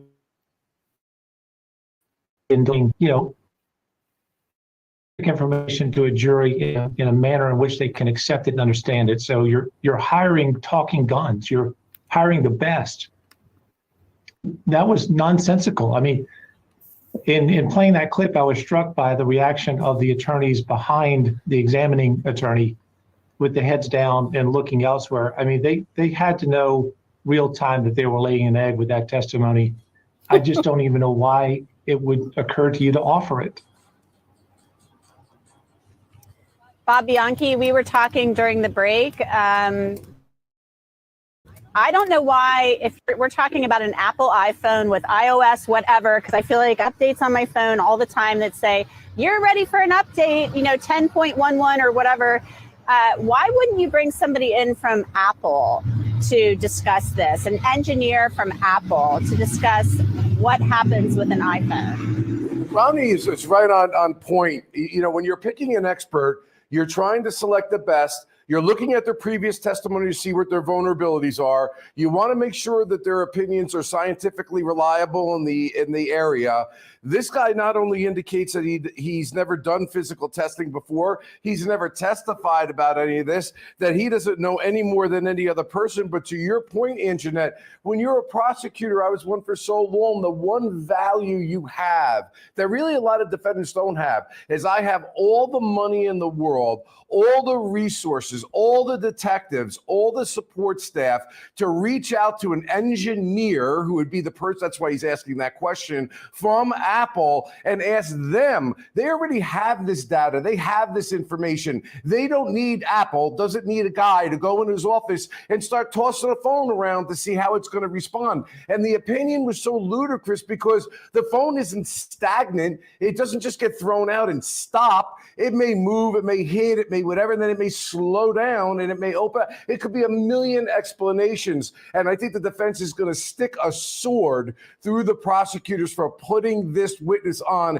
and saying, this is what they're asking you to convict my client on, a guy who says he knows no more than you. Ladies and gentlemen of the jury, bad move. They should have put an Apple person on. Yeah, they brought somebody in from Snapchat, so why wouldn't you bring in somebody from Apple? I mean, that would have really been something. If you think those jurors haven't gone and they're not going to go, and maybe they won't, but they're not going to take their iPhone and flip it around a few times, I think you're wrong. I think they are going to do that. And who knows what they'll find, because we don't know, if they had the same operating system on he did at that point in time. Some questions. Simmons from YouTube. Question G, what did Ronnie Crosby, see that hasn't been brought to light? He kind of made some reference to something that he had seen. Do you know what he was possibly referring to? I have no clue what he was referring to. I don't know if he means just like physically what he saw as far as the crime scene goes or something a little different. But no, I mean, a lot of people were kind of asking, like, what exactly did that mean? Gigi, can I respond a lot to of that? People, I want to know what that means. I feel like we need to go run over and get Ronnie Crosby and have him pull up a chair so he can tell us. Gigi, can I let's go to our next question. Nicole Mez, or actually, I think we already did that. Lynn E. from YouTube. Can the closing statement of the prosecutor say that Alec wanted everyone to think it was two shooters, so he used two guns? He has a lot of experience with guns and could have done this. Do you expect the prosecution to argue that, Ronnie Richter, in closing? Yeah, 100%. I mean, I think they have to argue that if they want to go with the Alex is responsible for both deaths. We know two different weapons were used. We think we know that they were weapons of the household, although that seems to still be somewhat of an open question, especially as to the AR. But yeah, absolutely. I think they have to go there, and I think they have to paint him as dark enough, devious enough, evil enough that he actually staged those weapons so that they were there at his convenience in order to roll from one weapon to the next and make those two murders in the manner in which they were executed. I am shocked, Ronnie, I don't know if you feel this way, that we didn't hear any questioning about Alec's hunting prowess, his skill with guns. I mean, wouldn't you, when you had him on the stand, and maybe I missed it, I don't know, and Ronnie and Bob and Gigi, I think I want you all to weigh in on this. You know, it's a hunting property. They've got a gun room. But we heard no questions about how good Alec is with guns. Are you surprised by that, Ronnie? And then I'll go around the squares. Yeah. Now that you raise that, I mean, sure. In hindsight, these issues come to you, and I think if you were to try the case over, you would bring out this issue. Although I do think it was implied when you go to the gun room and you see the volume of guns on that property, and you appreciate that it is a hunting lodge. I think just lazily it was assumed that the guy must be a pretty good hunter. But no, I think that would have been a good area to develop. Bob, you had the guy on the stand. Why didn't you ask him about his skill with guns? You had John Marvin sitting there. I didn't hear one question on cross about how good Alec is with a gun, or if he shoots a shotgun or a 300 blackout. I think there was a lot of testimony about to me, that the guy is familiar with weapons. He's got lots of weapons. He was testifying about he knew what ammunition went into various weapons, how good a shot you are, you aren't, in a situation in which the prosecution's theory of the case is that they were ambushed. I mean, maybe you could ask it. I'm not saying it's going to hurt. But, a lot of times you don't want to ask questions you really don't know the answer to. And I'm not really sure how far that moves the ball forward. So I would presume that that's the reason that maybe they didn't ask it. A lot of times we get done crossing a witness and we're like, I should have asked that question. I don't know. Mm-hmm. Yeah, I'd just like to have heard, Gigi, how good of a marksman he is. The shotgun, my mom always says, basically you can't miss with a shotgun. But this 300 blackout, that might take a little more skill. Yeah, I mean, look, he's from South Carolina. Everybody around here knows their guns and how to shoot them. They're doing it from the time they're able to sit up straight. So I would venture a guess to say he was pretty good with shooting guns. He went on hunting parties and all this stuff. So we don't hear he got made fun of that he was a bad shot. So I would just assume he probably was very good with aiming and shooting things that are moving, as are most men and women in South Carolina. All right. Well, that does it for this session of Q&A by our panel. I'm going to be signing off, as is Gigi. We're heading back into court. Bob Bianchi will be taking it from here. So thanks, everybody, for tuning in. Stay with us after this break. Bob will take you through the afternoon. I'm Anjanette Levy, and you've been watching Law and Crime live from Walterboro, South Carolina.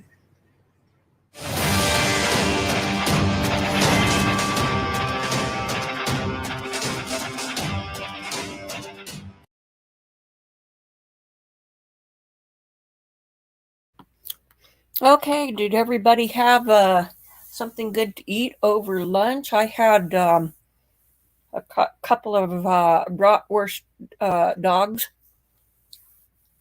and string cheese. So, and I'm surprised the kitty hasn't come back. But I did give her some more kitty food, so maybe that's why. So, yeah, I'm getting I'm getting eager to hear the case wrap up here. I'm eager. To me, the trial is what true crime is all about, because we can theorize all till we're blue in the face and so forth on what happened. We can go over the evidence and what we're able to learn, but until we get to a trial, we don't really know how valid the evidence is, if it's flawed, is somebody that we were relying on for their version of things, flawed and so forth. So peanut butter and honey, that was a favorite to have as a kid. To me, the real excitement is in the trial and the court. That's where you start learning everything you didn't know, and you really start to understand the case a lot better. And usually I can kind of form an opinion about, well, do I think that this guy did it or that and so forth. But I know that my mind can be changed.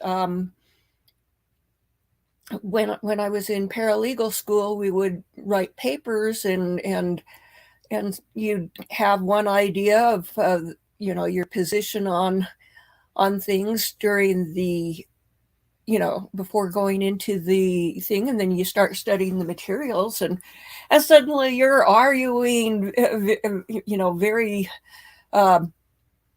with great conviction for the opposing point of view. So it's it's exciting. So it is aggravating that we don't get to see the exhibits and so forth, because they've sealed them. But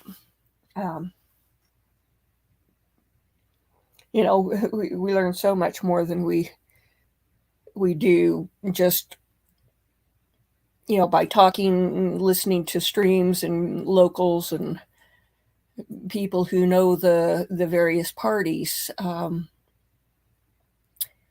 So it's like, yeah, Jim Brenner looks awfully guilty, but we don't know what the evidence is, and it might be that he's not guilty at all. We need to see what they see, and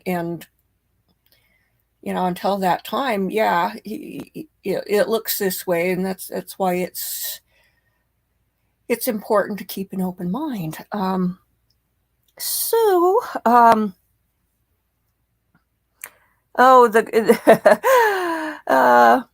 The defense math guy. Oh, yes.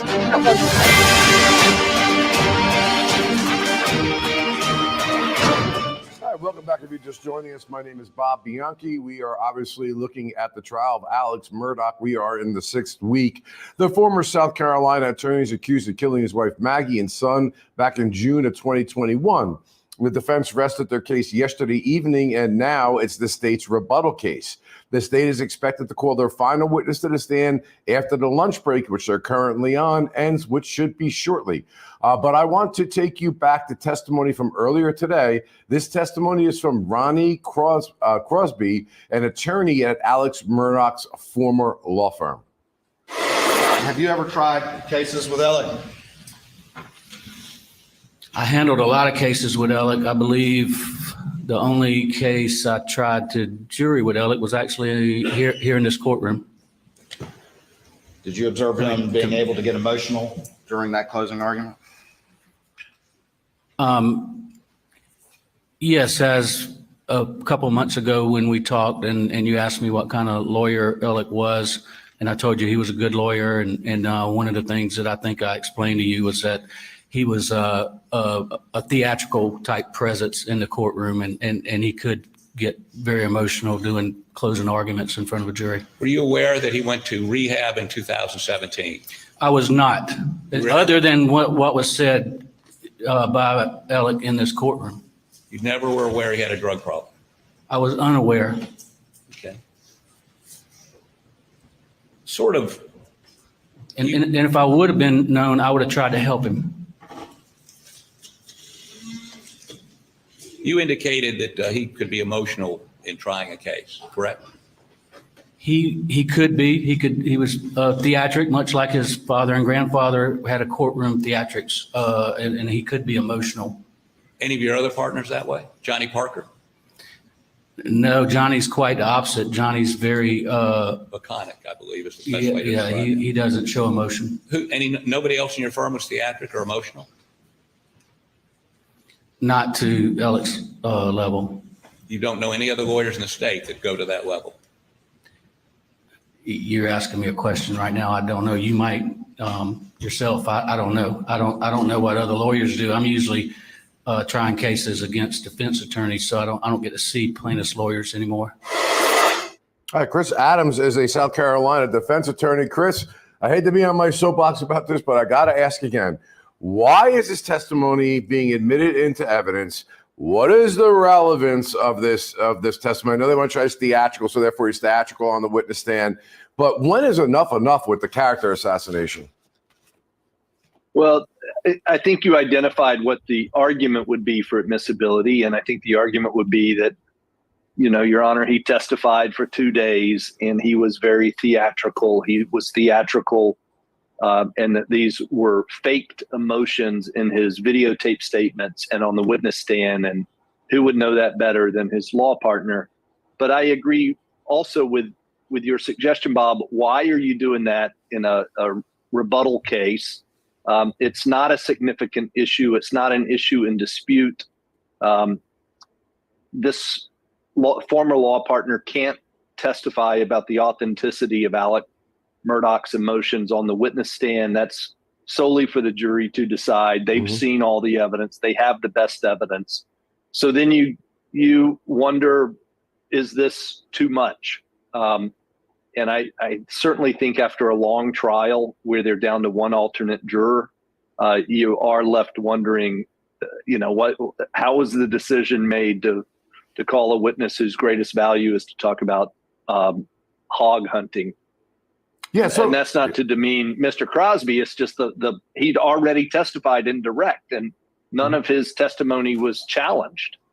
Yeah, so listen, you're down there. You know the flavor, you know the evidence rules, you know how juries think.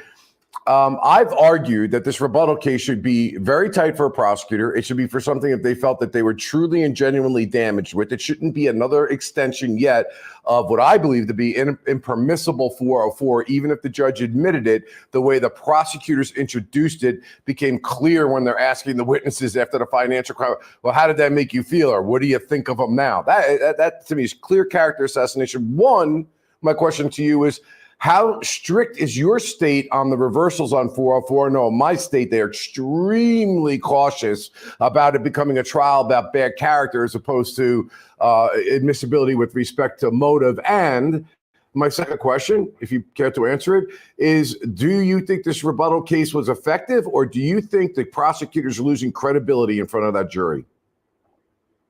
Well, I'll take the second piece first. I don't know that they're losing credibility, but I do think they might be losing patience. And they indicated yesterday they had 4 or 5 witnesses in rebuttal. And this morning that number became 7. So it may be another day before this case wraps up and gets to the jurors. And I would think when you're down to one alternate after a lengthy trial that you would want to move more quickly and really be streamlined.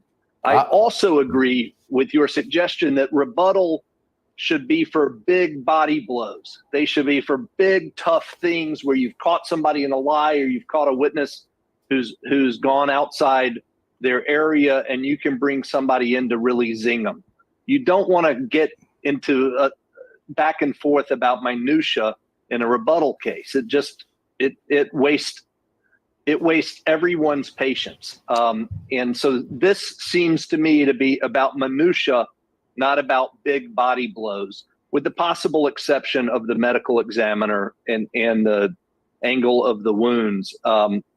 But yeah, I do think that it would behoove the state to get to the point and get this case over. Let me ask you, Chris, down your way. I mean, I think that you guys do it the same way we do it up here. It's about summation. It's about what you could say in summation based on the evidence, because you can only comment on the evidence and the fair inferences from that evidence. How much do you think the defense attorneys are going to make an argument that they felt this would be my argument, I'm kind of doing it, in my head. They felt it important enough for you that on rebuttal, they put a witness on the witness stand that never looked at this phone evidence or phone data until this week. He's never testified as an expert in this area. He was alone in his office with nobody there and no video cameras, tossing a phone around to see whether it activated or didn't activate it. He took no measurements. He knows no scientific information or scientific journal that supports or does not support his conclusion for that matter. And then eventually says he's not an engineer. He's got no training. He's got no education. And then the killer,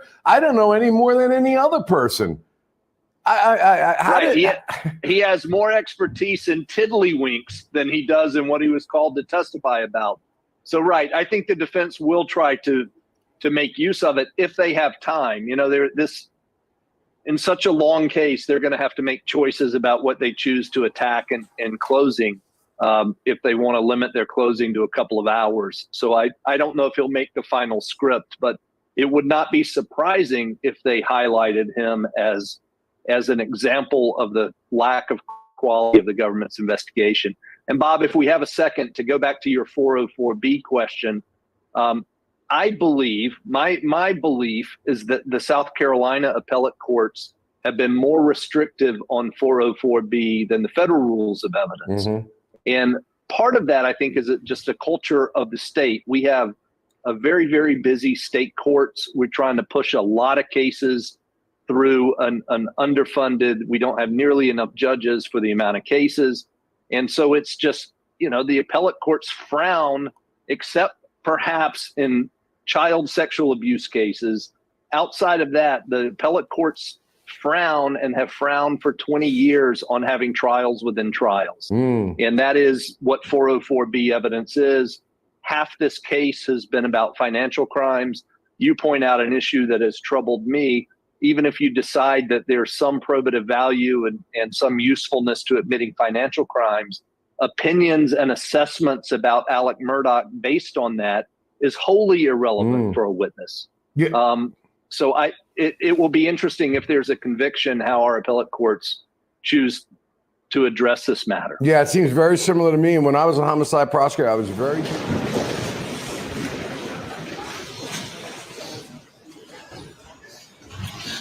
Yes, sir. States Exhibit 521 is a worksheet showing steps and time steps were taken, along with some calculations about how many steps per minute. It's come to my attention that there's a math error contained in the previously submitted exhibit, and I think the error bled over into the defense's exhibit. I think it's 156. And so at this time, with the state's consent, the state would like to just simply substitute a worksheet with the correct math for the previous incorrect worksheet. And defense would also ask you to do the same. Okay.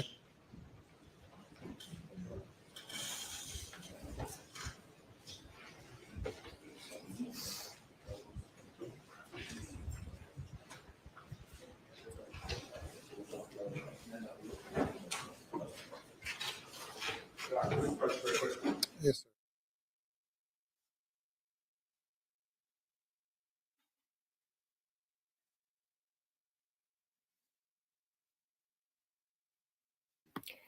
Yeah, crime scene photos and autopsy photos. I think I'd rather have crime scene photos than autopsy photos, to be honest, because they look so unnatural there on the autopsy table, and it's just not good. Okay. So what do you think's going through Alex's mind? Is he worried?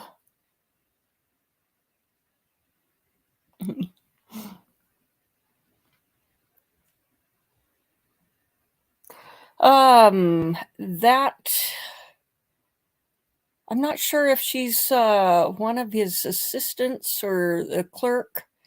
It's kind of confusing because there's so many people up there. Keep straight.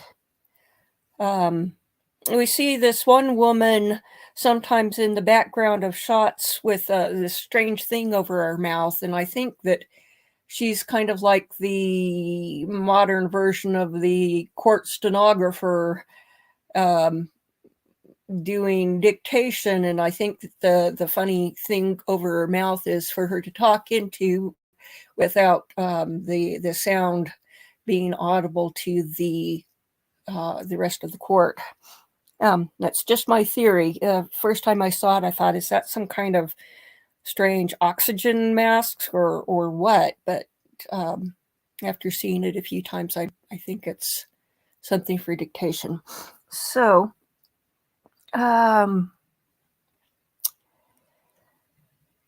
yeah.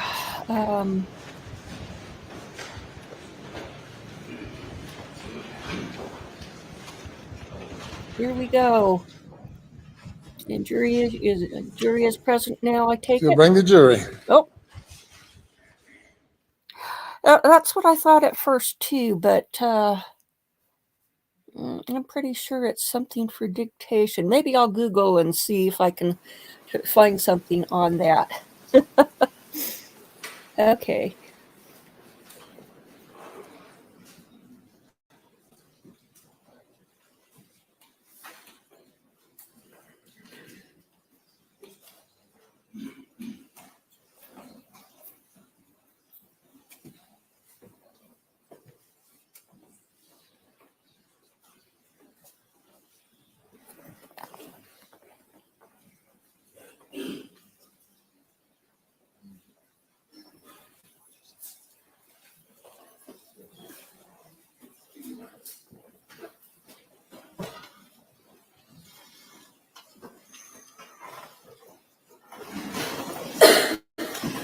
Jury is present, sir. All right, thank you. Your next witness. Thank you, Your Honor. The state calls Dr. Kenny Kinsey.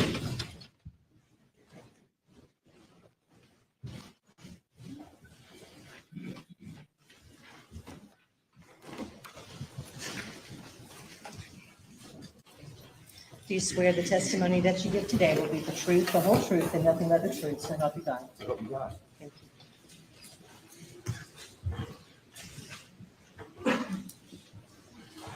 If you'll have a seat to adjust that microphone for me.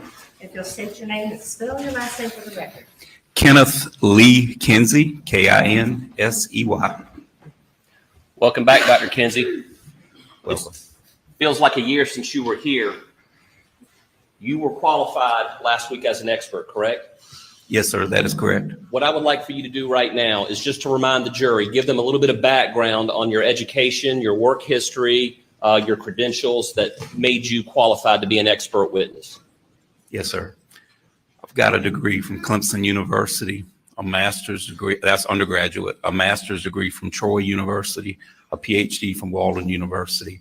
I have formerly been certified by the International Association for Identification 2 different times for crime scene investigation and reconstruction. I've worked approximately 800 death scenes in my career, and I've handled and processed countless evidence in crime scene and the crime scene related disciplines. I have completed and passed proficiency in those disciplines as recommended by the International Association for Identification, which includes oral exams, research, technical work, and also I worked under a qualified examiner for a determined amount of time. And I've been a police officer for approximately 30 years in various capacities. And just to remind the jury, you were qualified as a forensic or crime scene forensics expert in this particular case. Yes, sir, I was. And real quick, what other types of qualifications as an expert do you possess? I'm also a firearms instructor for handguns, shotguns. They call them patrol rifles, but that includes subguns, fully automatic and semi-automatic platforms. I have endorsements through the South Carolina Criminal Justice Academy. I'm also a SLED concealed weapons permit instructor, and I'm formerly a law enforcement firearms instructor through the NRA. Now, you've had an opportunity to review the case file for this particular case, correct? Yes, I have. And you have actually been out to the crime scene, correct? I have. Beg the court's indulgence.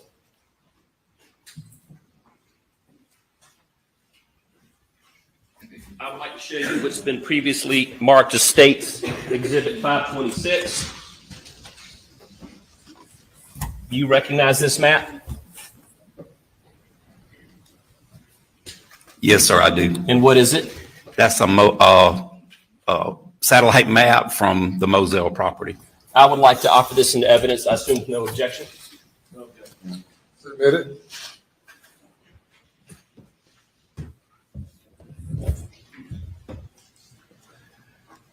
Dr. Kinsey, we're going to keep our testimony today narrowly focused and tailored to a few witnesses that the defense put up this past week. Did you have the opportunity to observe one witness named Michael Sutton, who was a forensic mechanical engineer for the defense? I did. Now, do you recall any of his conclusions or what his main conclusion was regarding the size of the shooter? I do. What was that conclusion? 5'2" to 5'4". I would like now, Doug, if you would, I would like for you to publish or cut on Defense Exhibit 140. Go to page 49.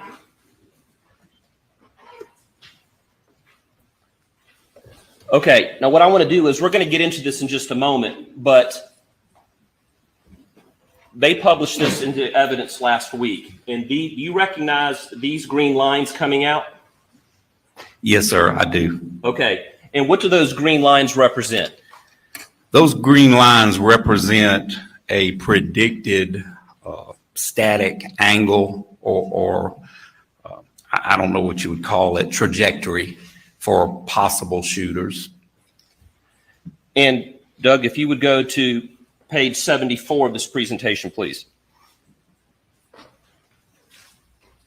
Do you recognize this photo on page 74 of the defense exhibit? I do. And what is it? It is Mr. Sutton pointing a pump action shotgun into the feed room at Moselle. Okay, and did Mr. Sutton develop his conclusions as to the height of the shooter based on math that he did in this particular case? He said it was trigonometry, but yes, sir, he did.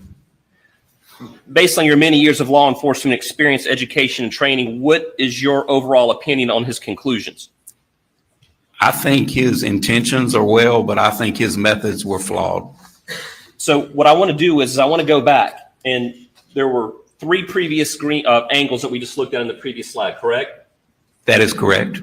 And then he also determined an angle here in this photo, correct? That is correct. And those are the angles that he used to determine the height of the shooter, correct? That is correct. And Mr. Wilson, I don't know the totality of what he considered, but that was one of the elements, one of the criteria he used. Okay, just to refresh the jury's recollection, Doug, if you go to page 4, it should be State 62. It's a picture. What is that a picture of? That is a picture of what's been described as a quail pen. Go to page 5, please. And what is that a picture of? That is a close-up of that quail pen, and it has weathered cardboard on one end. Okay, and that, for the record, is Exhibit 63 that is a picture of. And go to page 6, which should be State 64. And what is that a picture of? That is a close-up of what appears to be a bullet defect or bullet damage in that cardboard. Okay, now they base their angles of at least 2 angles. Let's back up. There were 2 angles taken from this particular one bullet hole. Why is that? There were, I believe the original crime scene agent gave a possibility of 2 angles of the angle of impact in the cardboard.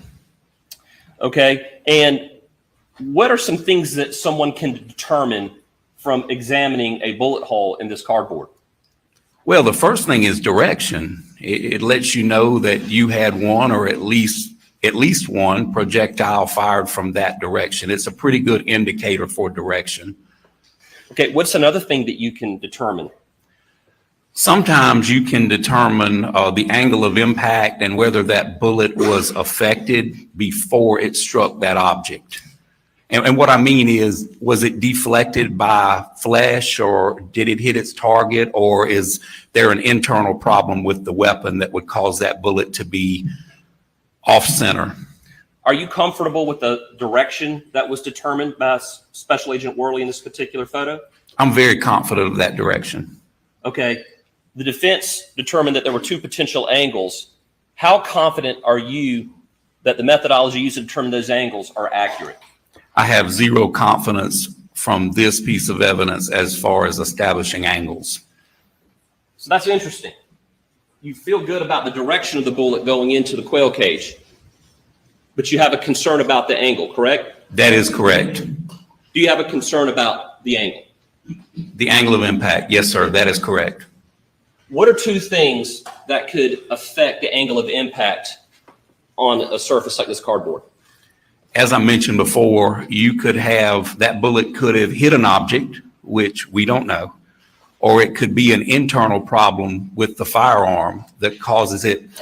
When you think about, if I could explain, yes. When you think about a quarterback throwing a football, they spin that football and it makes it stable in flight.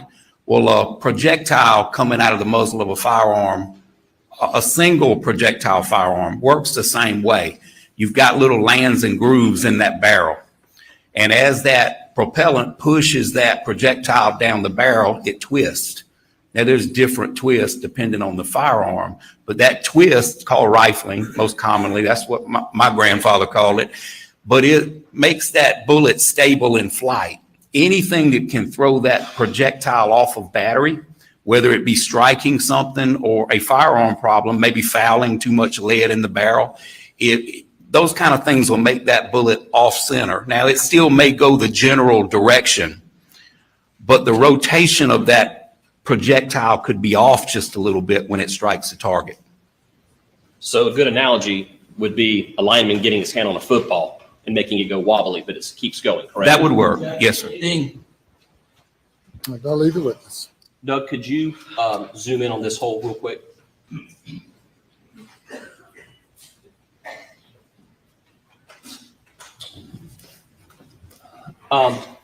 Dr. Kinsey, I'd like to ask you to step down here, and for demonstrative purposes, I'd like you to demonstrate how an angle of impact can be affected in cardboard with a dowel. Yes.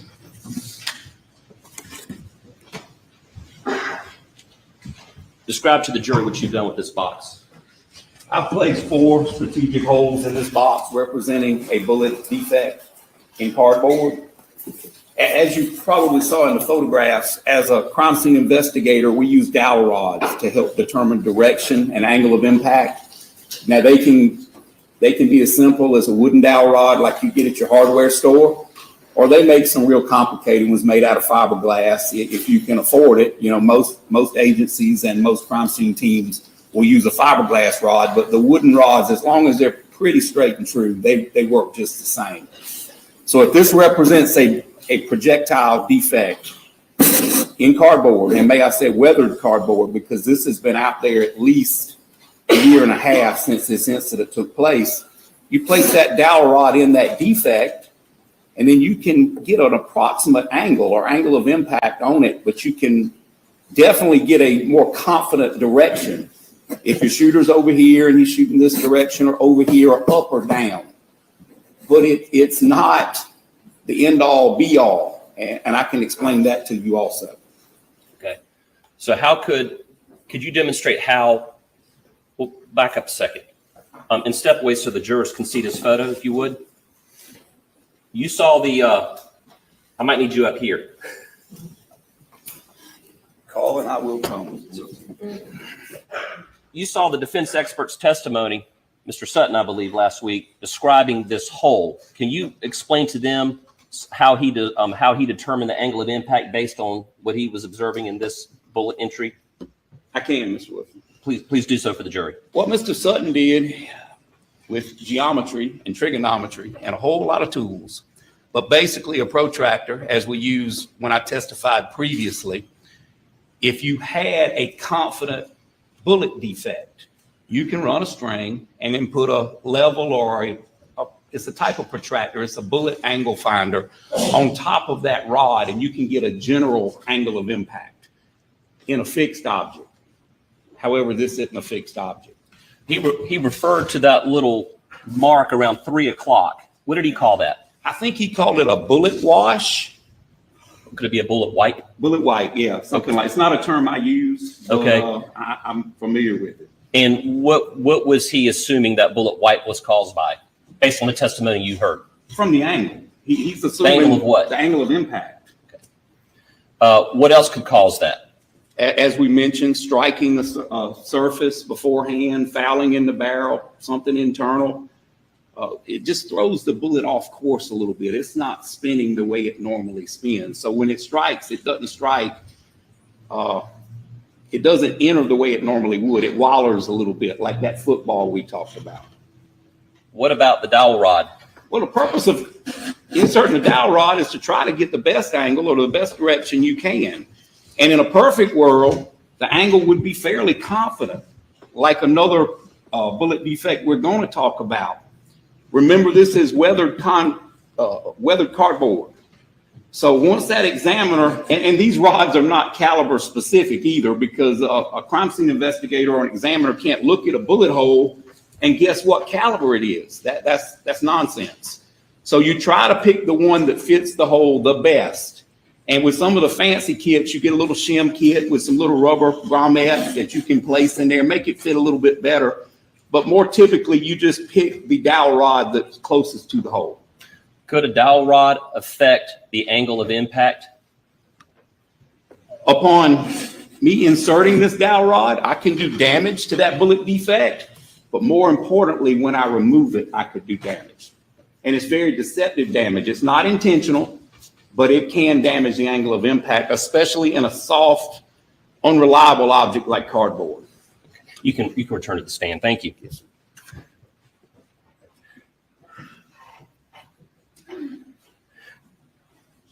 I can demonstrate that. Please go ahead. What I'm saying, once a crime scene investigator gets what they need, they get their photographs, their measurements, their direction. So now this dowel rod's here. And none of us know this unless you've got a video of the examiner taking that dowel rod out. So we don't know what direction he or she might have pulled that dowel rod out because she's got her measurement. She or he is not considering someone coming behind them and measuring again for something in a piece of cardboard. And we're not talking about in wood or sheetrock, we're talking about cardboard. If you pull it to the right, you cause that same bullet wipe that we got in the photograph. Likewise, if I pull it to the left, now it looks like that projectile has entered from a left to right direction. And you can go on and up or down.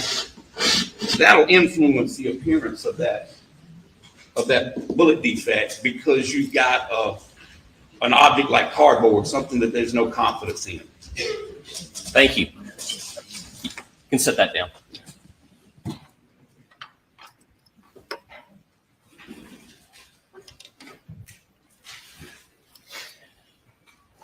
So do you recall what the defense expert testified to the direction and angle of that particular angle of impact? I do. And what was it? I think 1 and 3 degrees. But do you remember, like, was it left Going to right, up. right to left? Going up. And from what way to what way? What direction to what direction? Left to right, or right to left. Right. Yes, sir, right to left. I have to think about the quail pen in my head. Are you confident that the direction was correct on this? Yes, sir. I have no reason not to believe the direction. I mean, that would have to be a huge defect hole for it to throw the direction off. How confident are you in the angle of this? I have zero confidence in that angle of the bullet entry. Doug, if you could go to page 21, which I believe is States Exhibit, a picture of States Exhibit 38. Can you describe for the jury what that is right there? Like the first defect, this is also a defect in a wooden, it's been described as doghouse. Now, you can also determine the angle of impact and the direction here, correct? I can. What degree of certainty do you have that they were right in the angle of impact and the direction in the doghouse? I place a lot more confidence in this angle because that wood is fixed. It'll show a much truer projection of the angle of impact.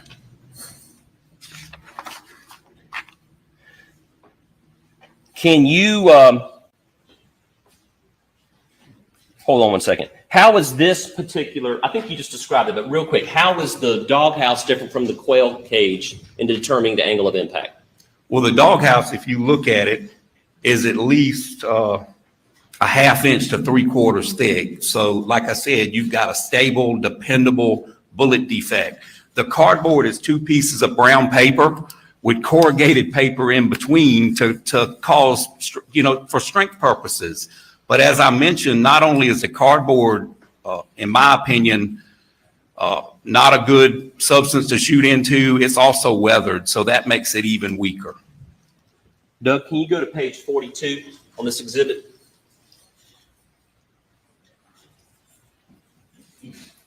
All right, can you, it doesn't have an exhibit number at the top, but this is page 42 on Defense Exhibit 40. Can you describe what this photo is? Yes, sir. That is a computer animated drawing of some potential trajectories into that quail pen. And the 2 gray boys here, what are they? They are They're two figures that were placed in that CAD presentation to represent shooters. Go to 46 of the same exhibit and describe what this is. This is one animated suspect, I guess, or shooter placed in a CAD drawing, photograph, animation. Okay, now go to page 49.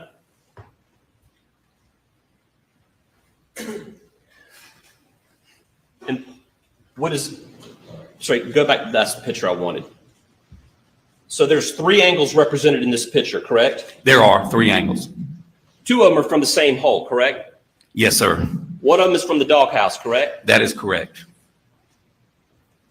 You believe that the doghouse angle is fairly reliable? I do. You question the quail house angle, correct? I place no confidence in that angle from the quail pen. Explain for the jury, and you observed the defense expert last week talking about this, how did they come to determine, based on these lines and where these gray figures are placed, how did they come to determine their heights were between 5'2" and 5'4"? We'll get to your opinions about that in a moment, but just explain for them how the defense expert got to that decision. The defense expert said he tried plugging in different heights, and he had to place those animated figures on a plane, that line, that laser line, and he determined that they go back and forth on that plane to achieve the defects that are documented by the original crime scene examiner. Doug, go to page 51 real quick. Let's see if that's the... So there's some yellow placards here on the ground. You see them? I do. And what do those yellow placards represent? Cartridge cases that were found on the ground. They're markers, so once you find the cartridge cases, you put them there for documentation purposes, photography, and sketching purposes. And why? Explain to the jury what the defense has determined that their angle is based on those static lines, those green lines, correct? That is correct. Back and forth on that one static line for one angle and one static line for the other angle. And they've placed them right there at that particular location. Why? I think that was taken in the location of the cartridges, and he was showing how it would fit those 5'2" placed in that presentation. You understand? Now I'll demonstrate. The gray figures are holding the firearm, and those gray lines represent like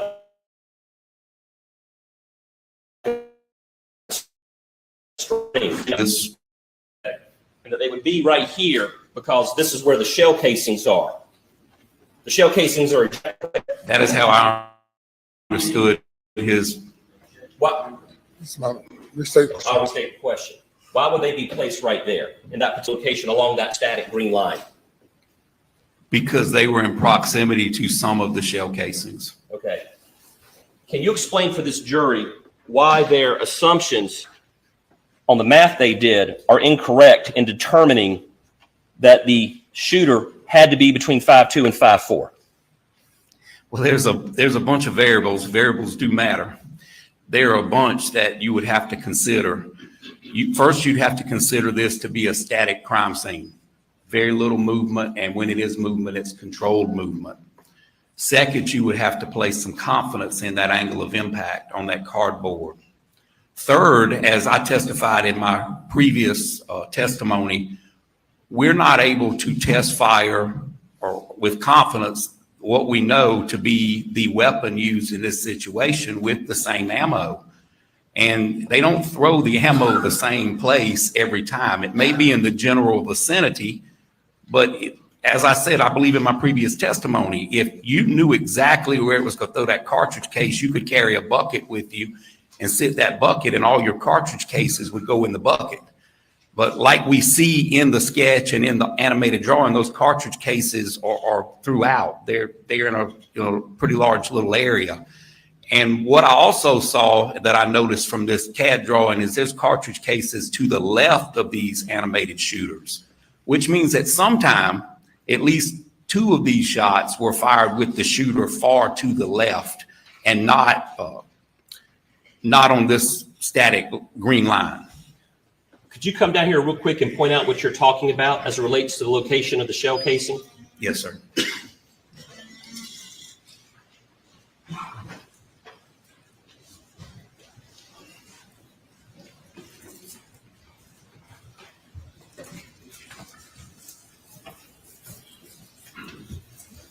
I'm not sure if this is a shell casing here, Mr. Wilson, but right here, that is a shell casing, and it would not eject this direction in any situation depicted here in the presentation. It's not a left-handed, nobody's ever testified it was a left-handed AR-15, and like I said, they're kind of uncommon, and if it is, and that's a left-handed, then we couldn't explain the majority of them being to the right. So that's what makes this static line flawed. Thank you. And in another photograph, you can actually see a larger area of cartridge cases back here.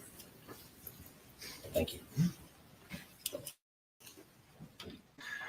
Let's assume for a minute that the angles are correct. And they very well could be, correct? They could be. Why is the defense's theory as to the height of the shooter represented in this picture still wrong? What else could affect it? Distance and height. Would you like to take a moment to demonstrate for the jury what you're talking about? Weapon position. Yes, sir. Will you tell me which angle you'd like me to demonstrate first? Let me ask you this question before you step down. Can a person be on their knee and get the same angle and be standing and get the same angle? Yes, sir. Can a 6'4" person and a 5'4" person still shoot the same angle, just at different distances? Absolutely. Can you demonstrate for the jury why that is one way that this could have changed their math? I can. Please.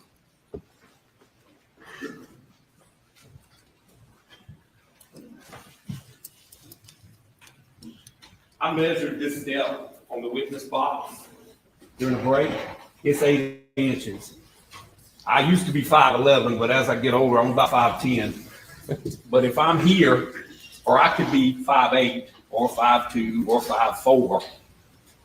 Here I'm 5'10". Here I'm 6'6", and here I'm even over 7 foot, and I've still got the same angle. I have just added a little bit of distance to it. And as far as the quail pin angle, I'm 21 inches from the floor to my knee. I measured it. I believe it was testified that the defendant is 25 inches between the floor and his knee. So there's 4.5 to 5 inches difference in our heights. Here, I'm probably at 4'10" if I'm shouldering this weapon. And I don't know the mechanics or how it got this way. I'm just saying it's possible. Here, I'm at 39, 38 and some change, or I can even take it lower or higher. And please don't ask me to demonstrate that twice, because I don't think my knees can do it again. I think I heard him crack. Yeah, but that takes me to 36 inches, 37 inches. With the defendant, it would be about 39. So it's definitely possible. Even from a shoulder weapon, it's possible. And we do not know how the weapon was being held.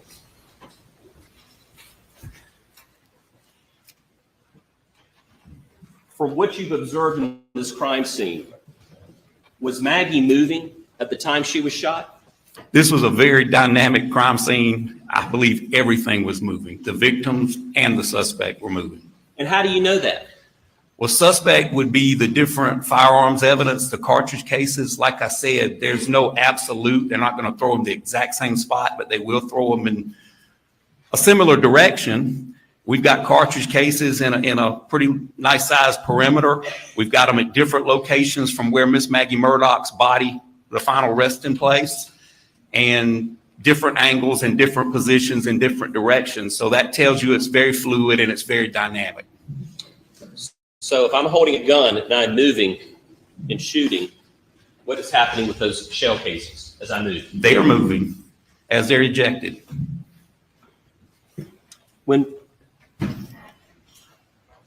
Where was Maggie's head pointing when she hit the ground? Miss Maggie Murdaugh's head was pointed in the direction of Paul Murdaugh, where his body rested, back toward the feed room.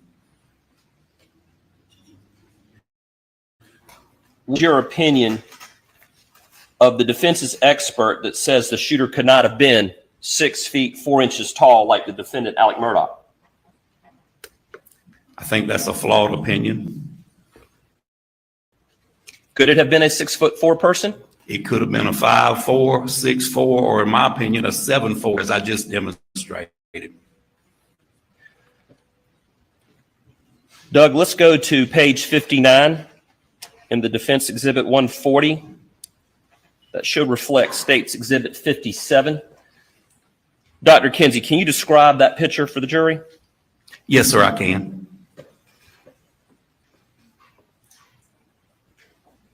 That is a shot from inside the feed room, that back window pane where the buckshot exited Paul's left arm and then continued and exited the feed room.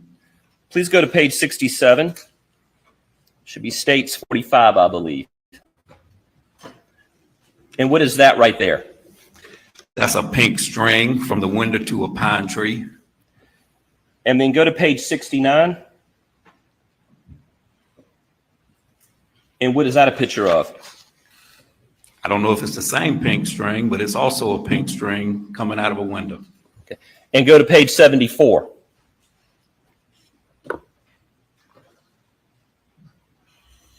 And that is labeled Exhibit 54. And what is that a picture of? That's a picture of Mr. Sutton with what looks like a pump-action shotgun pointed down into the feed room. And what do you notice about the angle that he's holding the shotgun and the angle of the string? Well, the string is parallel. Let me correct you. I'm sorry. Let me rephrase that. What is the defense's theory right here, represented in this picture? I've heard so many theories, but I really believe Mr. Sutton was trying to show that the angle wouldn't match if it was a taller shooter shooting into the feed room. Okay. Doug, I'm not quite sure what page it is, but I think it's 2 back. Go back one more. There you go. That's it's labeled Exhibit 53. And what is that a picture of? That's a picture of Mr. Sutton holding, I believe, the same shotgun, more parallel to the floor. And what is he trying to demonstrate in this photo? I believe he's trying to follow that pink string to that pine tree or whatever got him to that pine tree. Do you recall from his testimony how he got that angle? I do, sir. I do. Mr. Sutton testified that he got to where he believes Paul was standing, and he got down and he peeped through the hole in the window, the one that he thought would match that corresponding defect in that pine tree, and he ran a string to that defect in that pine tree. Are they trying to determine the angle of the shot is exactly the way the shotgun's being pointed? Well, I believe they were trying to determine trajectory path of that projectile. What is flawed about this? Guys, with a rifle, you're talking about a single projectile, and most people understand the distinction. If you can find where it was fired and you can get a perfect impact, sometimes that'll give you an idea of the path of that projectile. With a shot shell, you're talking about 9, 12, or 16, in this case, 9 buckshot pellets. They're packed in a shot shell with filler. It's like a styrofoam material. They're packed in a shot shell. When that cartridge, the primer of that cartridge is ignited and those pellets exit the muzzle of that firearm, they start to spread. We've heard a lot of testimony about that. They start to spread, and they spread in a cone. Okay, you got some at the top, some bottom, some left, and some right. And the more the distance becomes, the greater they spread. They're not like a mother duck with the ducklings right behind it and all the buckshot are in line. So you can't get a true trajectory on this shotgun. You can't even measure a true pattern, not even close to a pattern, with one pellet. So it's my opinion that that pellet that definitely impacted that pine tree, that's the top of the cone. So you've still got a bottom and you've got two sides of that cone. And unfortunately, none of those pellets were located. So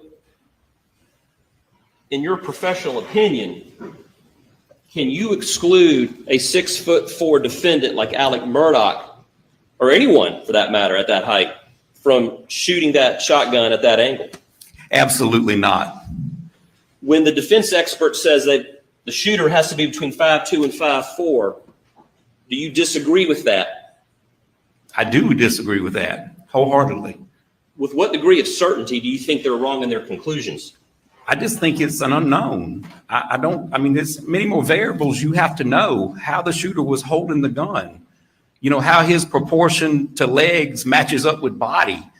I mean, that's something that we're all a little bit different. And unless you've got a video of that or someone tells you how they held a weapon, I think the notion that being able to look at this evidence and determine that is unscientific. You said something a minute ago. You said there's so much we can't know. Could the shooter have been running laterally? Certainly he could have. Could the shooter have been running toward Maggie? Certainly. Maggie was certainly moving, correct? In my opinion, she was. Could the shooter have been on their knees? Could have been. But there's no way to know for sure, correct? That's an unknown. Yes, sir. And because there's so many unknowns, there's no way the defense expert can definitively exclude a 6'4" person from shooting the rifle and the shotgun, correct? The defense. I can't leave the witness. In your opinion, can the defense, based on what you just testified to, exclude a 6'4" person from being the shooter, and with either weapon? In my opinion, no. The defense witness is relying on math and absolute, and in crime there are no absolutes.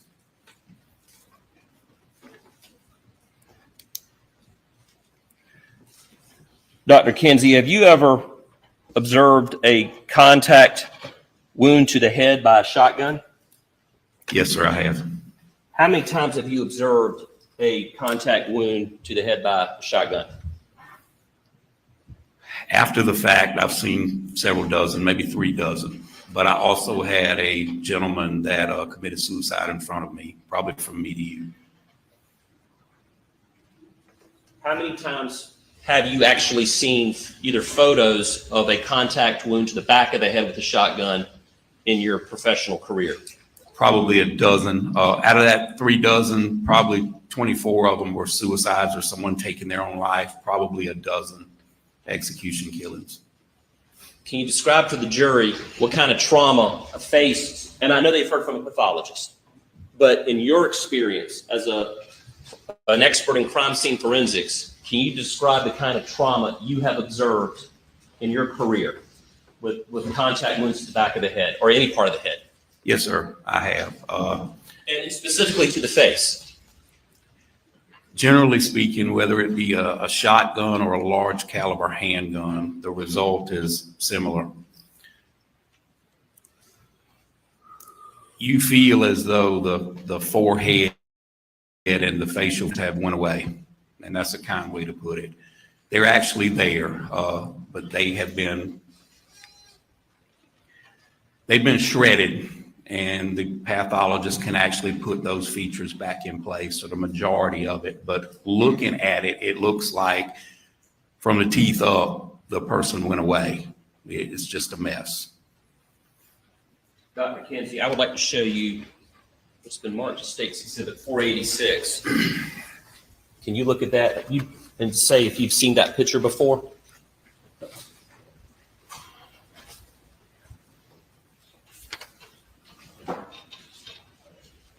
Yes, sir, I have. And what is the picture of? It's a picture of Paul Murdaugh at autopsy. And what part of Paul Murdaugh is it a picture of? His face and his forehead.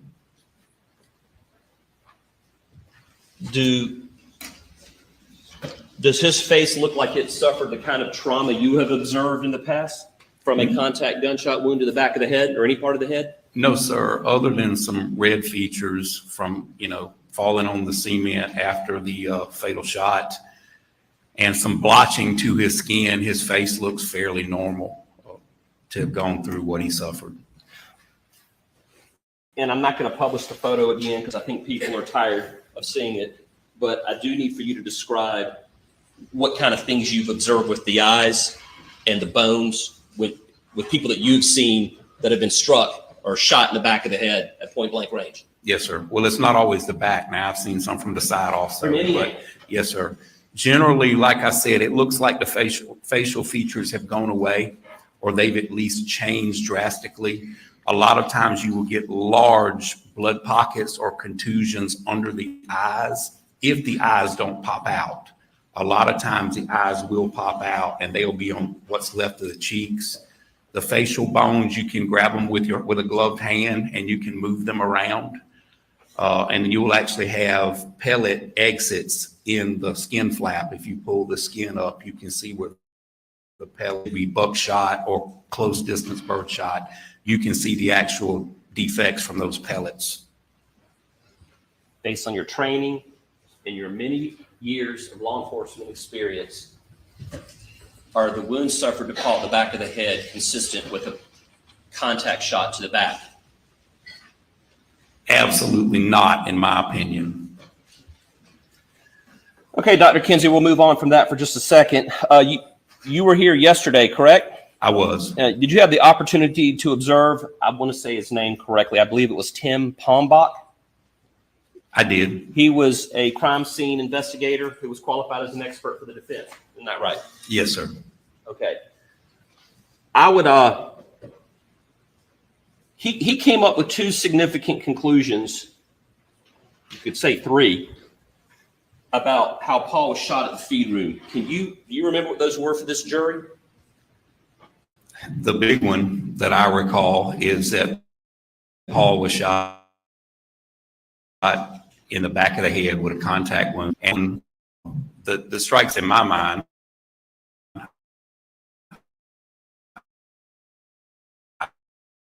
I don't know. The shooter, Was there? the thing about two shooters, yes, sir. Okay. We'll get to that in a minute.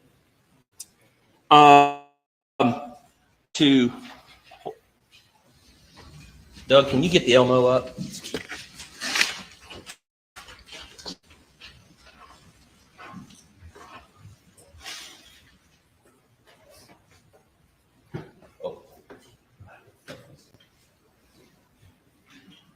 I'm showing you what's been marked as Defense Exhibit 182.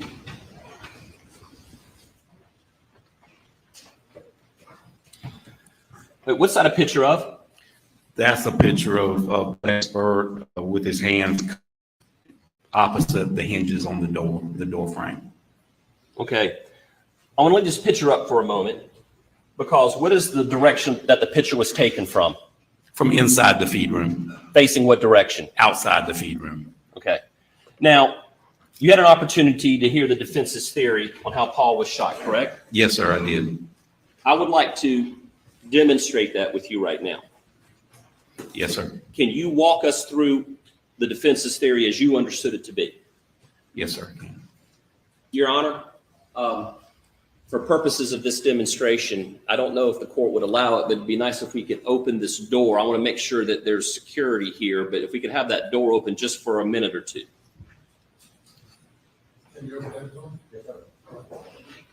Thank you, Your Honor.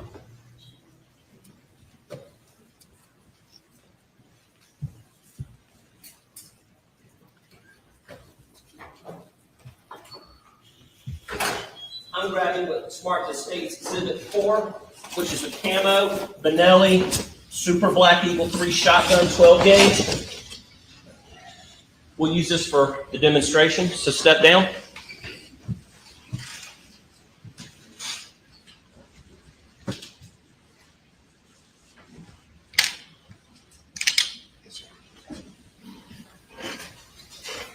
Now, is this door the same width as the feed room door? It's a couple inches wider than the feed room door.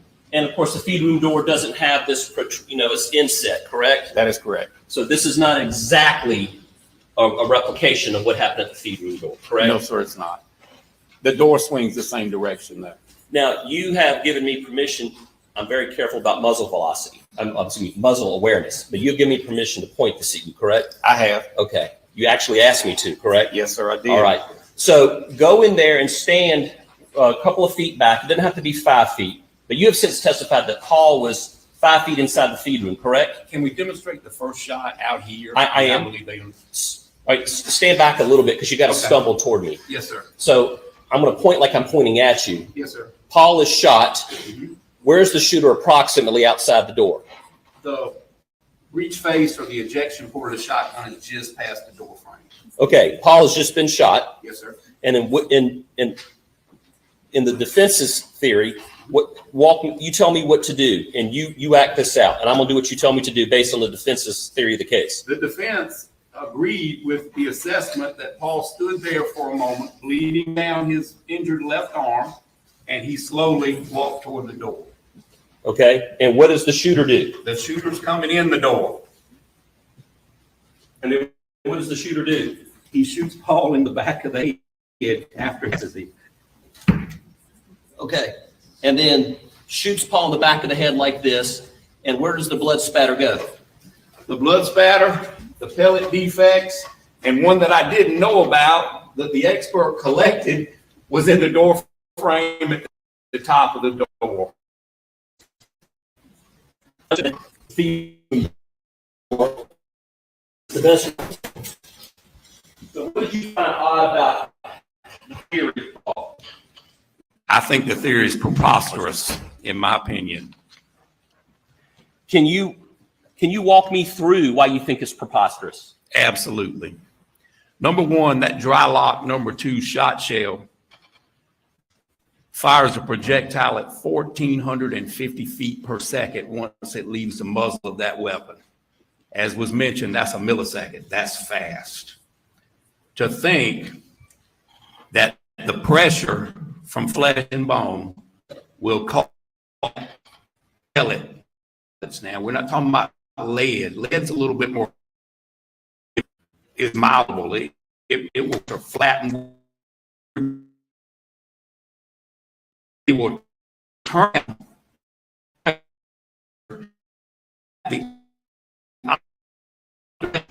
at a velocity to dent a steel exterior door and embed in the door frame. That doesn't happen. That doesn't happen, in my opinion. I don't know if you mentioned this earlier.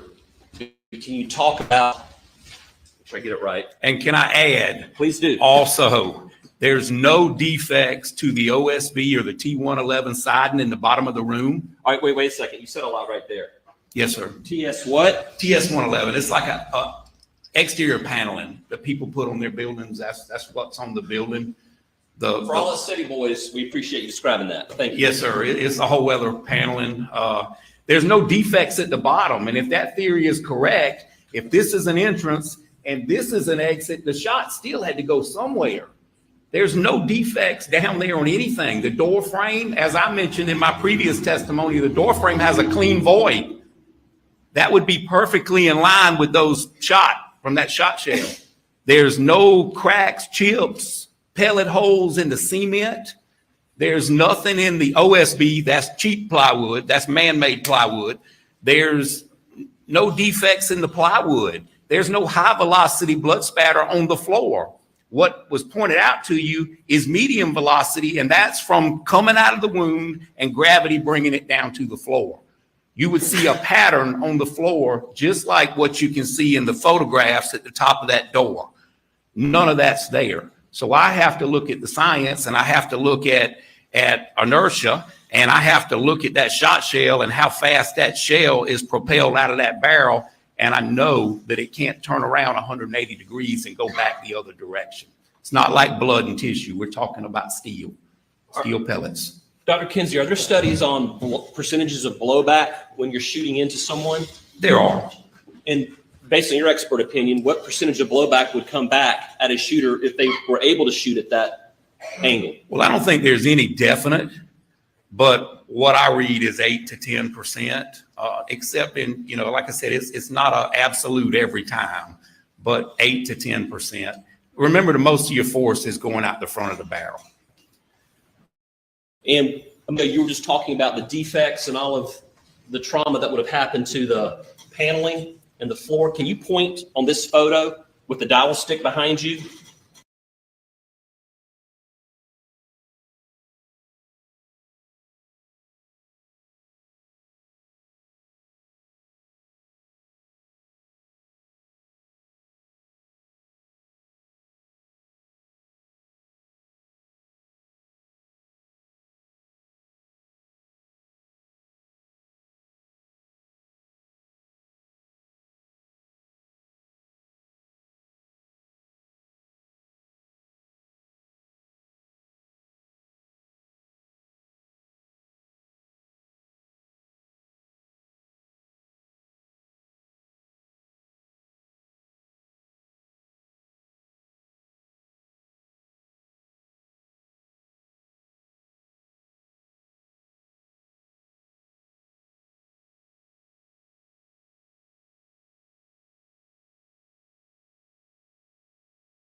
Yard, they would not be inside that feed room.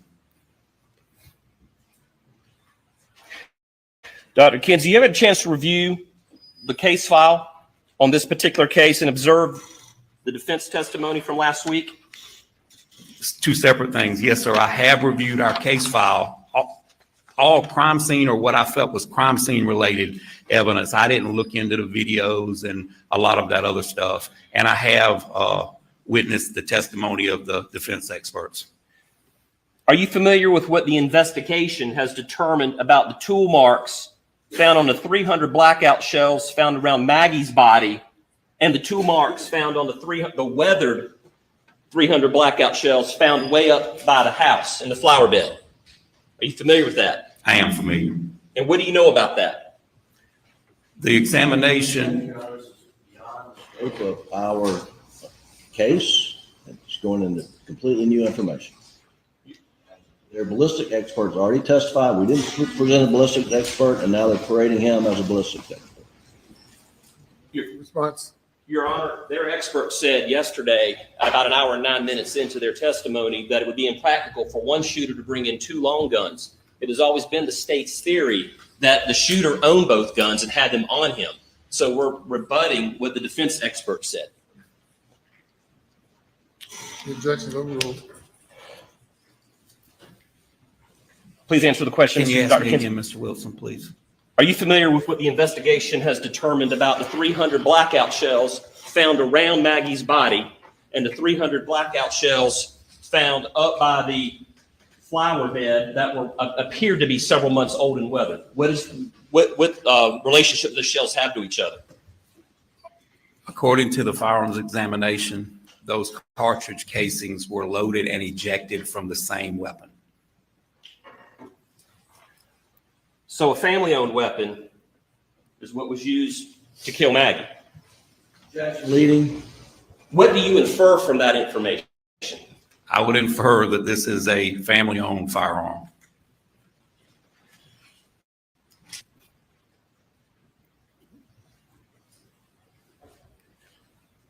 There was some testimony yesterday, Dr. Kinsey, about, well, it was from the defendant's brother, Mr. John Marvin Murdaugh.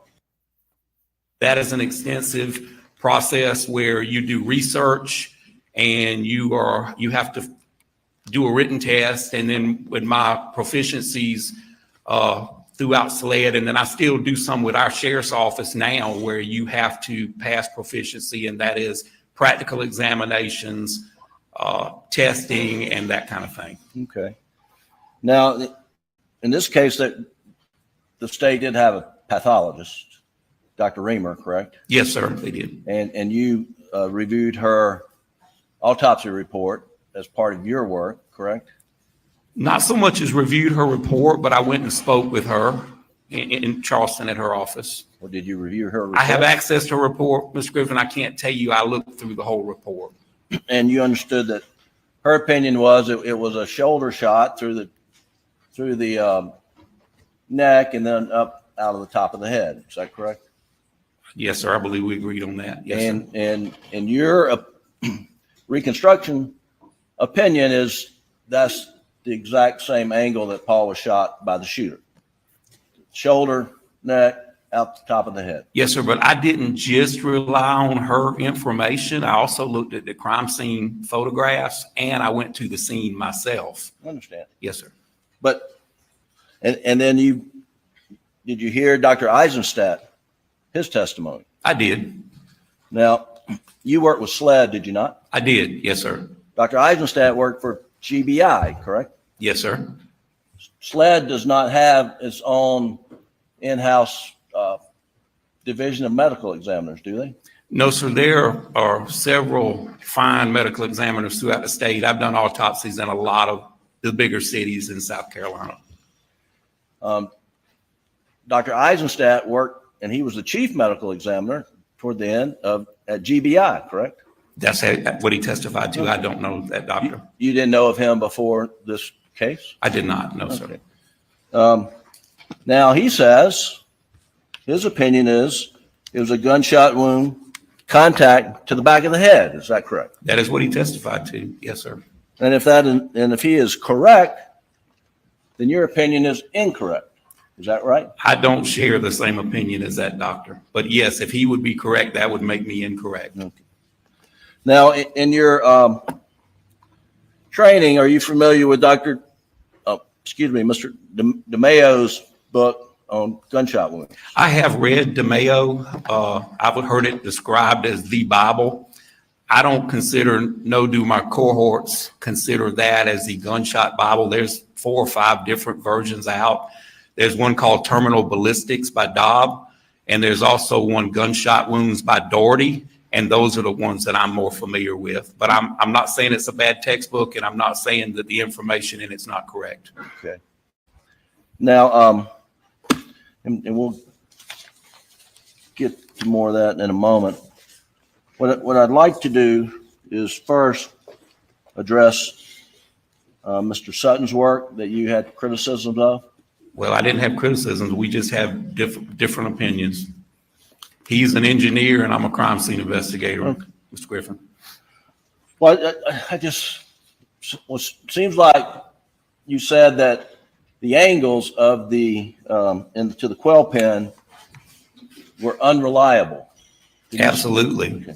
And I have several more criteria that I didn't mention earlier, but I mean, if you want me to go into those, I will.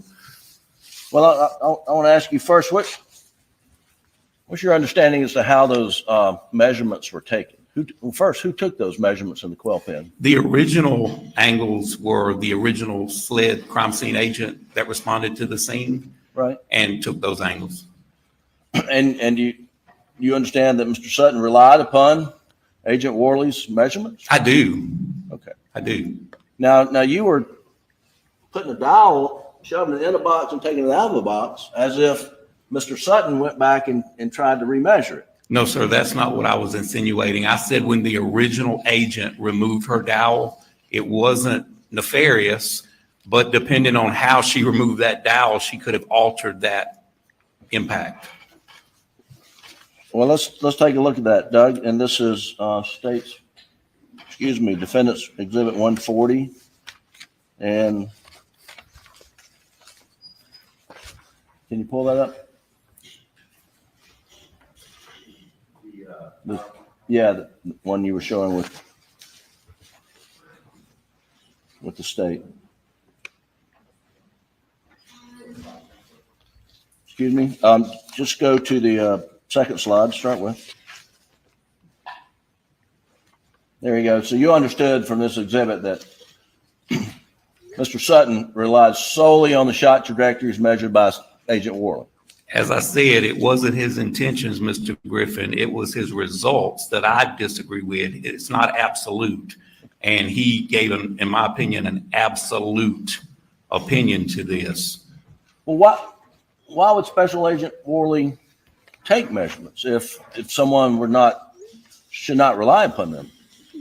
I can't answer that. You'd have to ask Special Agent Worley. But in my opinion, the direction, even though she can't obtain a perfect angle of impact, or even if that weathered cardboard was damaged, it's not a good substance to depend on because it's just not hardy enough. And she was showing direction. I'm not saying the direction's wrong. I'm just saying I wouldn't put confidence reviewing this case or work in this case. I would not put confidence in anything that angle of impact tells me because it's cardboard. All right. So if you can go to slide number 7, I believe I've numbered them correctly. And do you recognize that as being one of her measurements? I do. Yes, sir.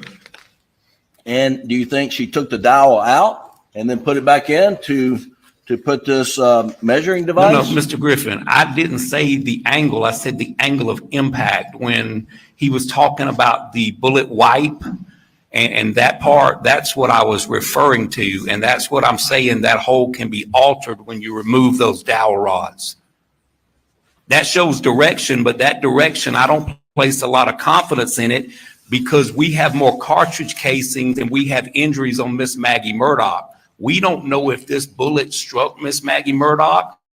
If it struck anyone else, we don't know that the defect in that doghouse struck Miss Maggie Murdaugh. Those are unknown, so we don't know. So all this proves to me is that the shooter was moving and more than likely Miss Maggie Murdaugh was moving. All right, hang on. So Doug, if you'll back up one to number 6. So are you suggesting that this photograph, number 6, taken by SLED, Agent Worley, that was taken after the dowel was removed or before a dowel was put in there? Mr. Griffin, I don't know. That's what I'm telling you. I don't know how it was altered when she removed the dowel. I wouldn't place confidence in this before inserting the dowel because it's paper. It's not It's not something hardy.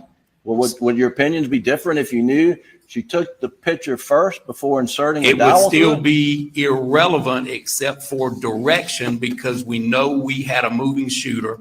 We know we had a moving victim, and we can't prove one way or the other whether the projectile that caused this defect struck Miss Maggie Murdaugh. All right. So if you'll go to slide 8.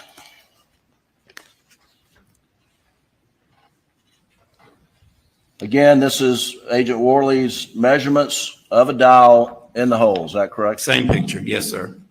Well, let's go to number 9. It's a little closer.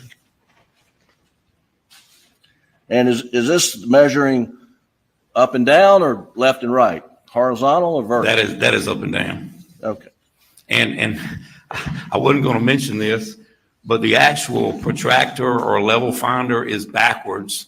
It would be a much more confident angle if the flat edge was up against the substance, but I wasn't going to bring that out. And SLED did this, not SLED did that, yes, sir. But I don't know what her intentions were. Like I said, she could have just been trying to show direction. I don't know that, Mr. Griffin. Well, this is direction, but it's up and down direction, right? Yes, sir. It's showing angle of impact also. Right. And if you had confidence in the angle of impact, you could do, whether you're doing it with a ferro system or just, the old-fashioned way with some sort of colored twine. I mean, it's a legitimate way to determine shot angles. I don't know what it would prove, and I've run it through my head a million times. I don't know what more it would prove other than you've got a moving victim, you've got a moving shooter, and that at some point in time, Miss Maggie Murdaugh was over there in the vicinity of that quail pen. And we know that because we identified that tire tread impression on her leg as being from that Polaris or another tire just like it. Okay. So I know that already. So if you go to slide 12, please, which is exhibit 70. So you know that this shot angle through the quail pen also went through the feed room. Through the shed, through that wooden wall. That wooden wall there, correct? I don't think I observed a photograph of the inside of the shed. I may have, but I don't believe I ever observed that. Well, you see number 12 going all the way through. This is the dowel that it goes from the outside, the inside, and then on through the backside of the quail pen. I see it being held up by the cardboard and the rabbit wire, but I don't know what's behind that cardboard. You're unaware that it actually went through the wood there. You didn't know that. I do not know. And like I said, I don't see what it would prove. I don't see any more that it would prove than you've got a moving suspect and a moving victim. Well, if the measurement included going through fixed wood siding, that would give you more confidence that the angle is accurate, would it not? Yes, sir. But the angle itself will prove no more for me than direction, because what this proves to me is at some point in time, Miss Maggie Murdaugh was close to this quail pen. If this shot is related, and I have no reason to believe it's not, and my shooter was moving, my victim was moving. I don't know forensically what else that can prove. Well, you can certainly measure the angle of the bullet entrance to the quail pen and calculate backwards to see where that shot was fired from. You could, yes, sir. And that's what Mr. Sutton did he not? He did, and I never disagreed with his direction.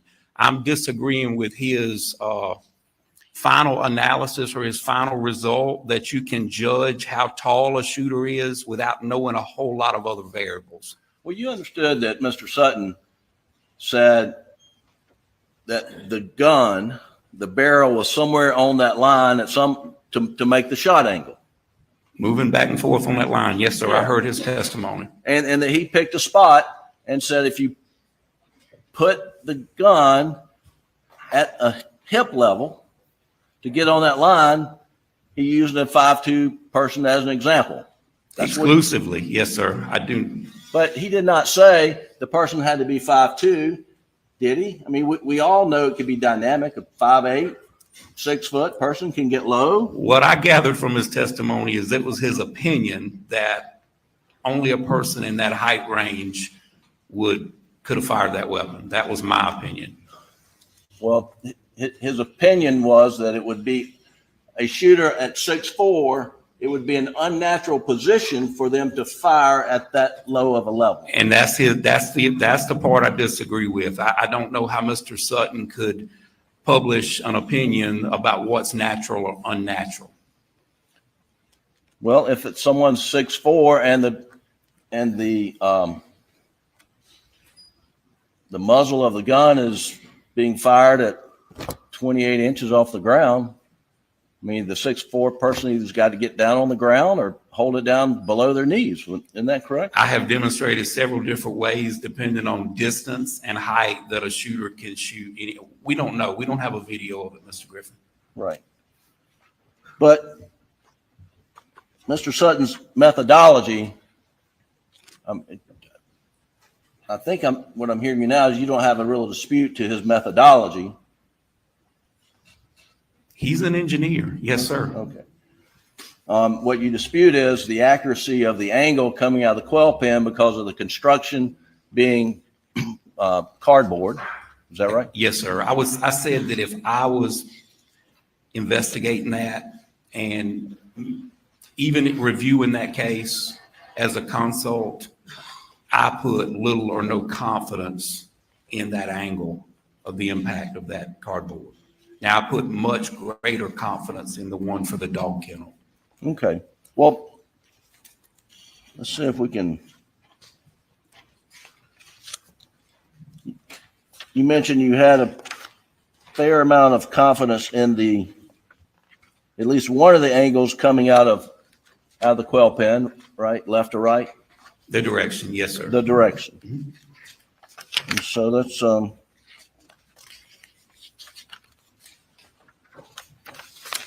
take a look at that right quick. And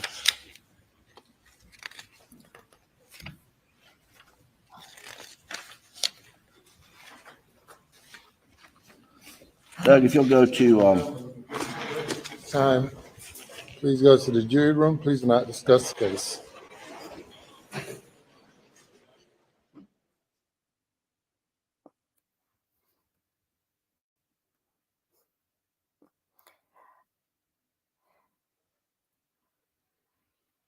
Okay, I missed. Were they done with the cross, or did they have some issue to bring up in front of the judge out of the ears of the jury? Court reporter needs a break. We'll take 15 minutes. Okay, 15-minute break.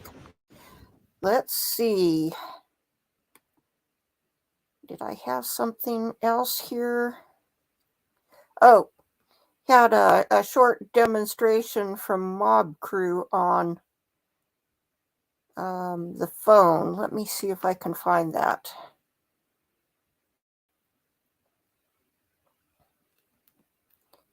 Let's see. I think it begins right about here. So let me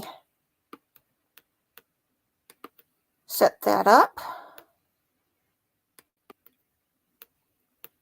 And roll. Tossed.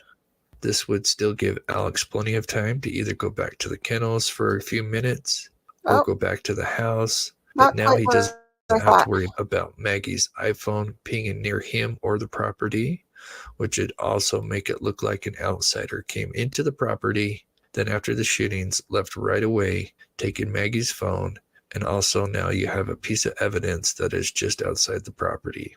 Now, Maggie's iPhone does record one more orientation change, coincidentally at 9:06 and 12 seconds.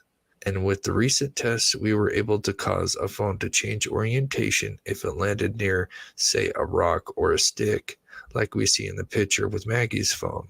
And with Alex calling her iPhone a few times at 9:04 and 9:06, it's quite possible that if the vibration was on the phone and calling it could cause an orientation change, which we were able to replicate here.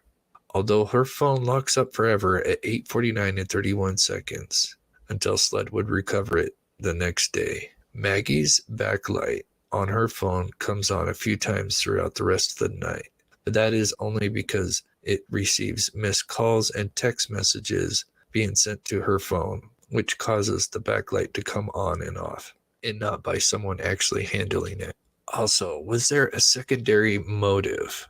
Alex Murdaugh says multiple times on the stand and in an interview that his son Paul was like a little detective. I mean, he was like a little detective. And I mean, Paul would, you know, you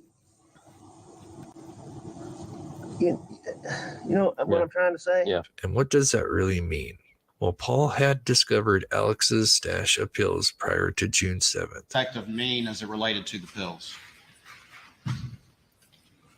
If there were pills in the house, as Dad was taking the Kenny Bodden. Well, we are covering the Alec Murdaugh trial, as you know, and you've been riveted to this screen. I want to bring you back into that courtroom, but just as we went to break, the judge said that the court reporter also needed a break, so they're taking 15 minutes off. But this gives me a chance to bring in my great guests, Chris Adams and Tyler Bailey, both esteemed, well thought of, very experienced trial lawyers, usually defense lawyers in the state of South Carolina and elsewhere. Okay, so let me start with you, Chris, first. I have said that by bringing in the Attorney General of the state of South Carolina, that indeed the state is sending a message that this is an important case. I'm bringing in the, excuse the pun, the big guns. How is he doing? For a politician, he's doing better than I was expecting.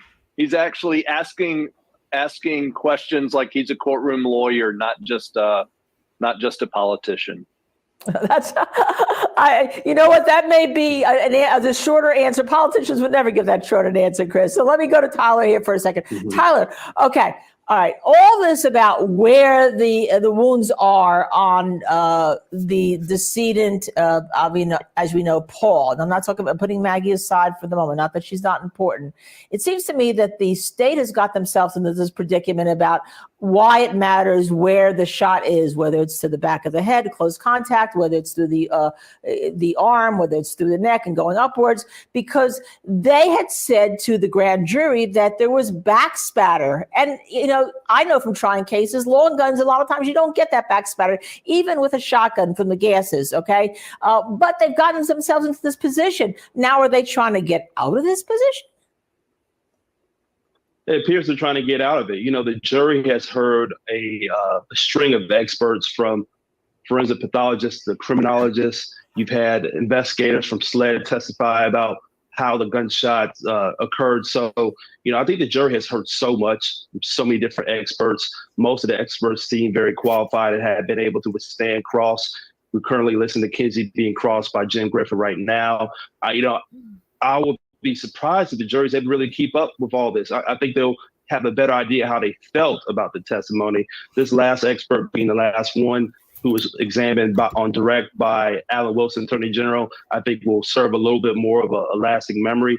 But it's going to be interesting to see on closing arguments how both the state and defense try to, you know, outline their positions on the experts and which expert they should believe. And Chris Adams, my feeling is it really doesn't matter whether it's a head wound, back wound, or whatever, because as I see from my Twitter feed, someone says, well, he could have just washed himself off if he had stuff on him, that the jury's going to come down to whether or not he's the shooter. And to me, it comes down to that kennel video and the 2-minute time period where the 2 cell phones locked forever were not used ever again. To me, that's the case. One way or another, do you vote yes or do you vote no?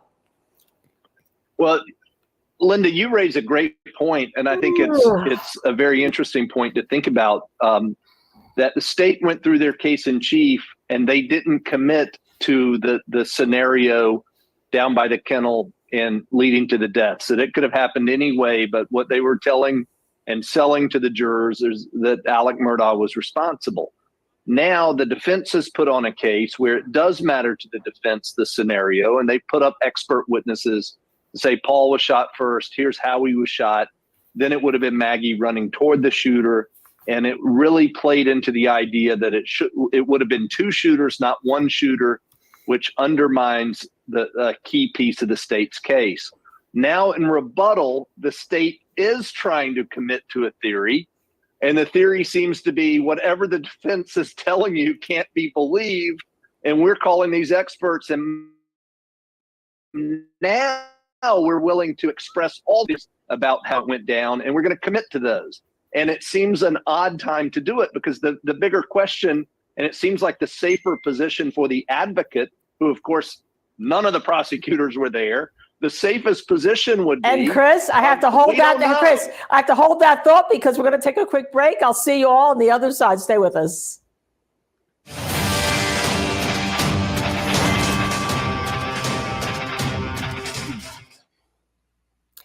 Okay, I could see Alex kind of doing a basic shower off there at the hose, having a spare set of clothes on hand to change into, hopping in the Suburban and going over to his mom's. So, probably did a more thorough shower back at the house, but don't want to be dripping blood till you get wherever you're going en route and leaving a blood trail. So that's how I've always seen it. Okay, let's see if we've got any new headlines in the news since we checked at lunch break.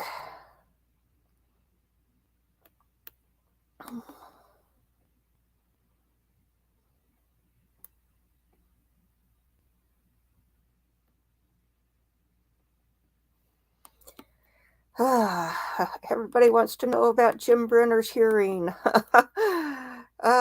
Okay, let's see.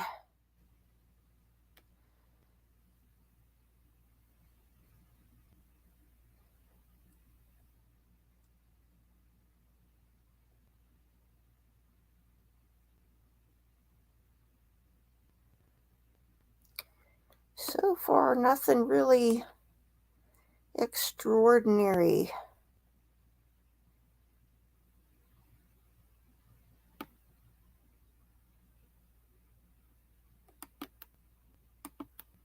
Let's see. Oh, okay. Let's see if watch just a little, get a taste of the behavior panel here during the break.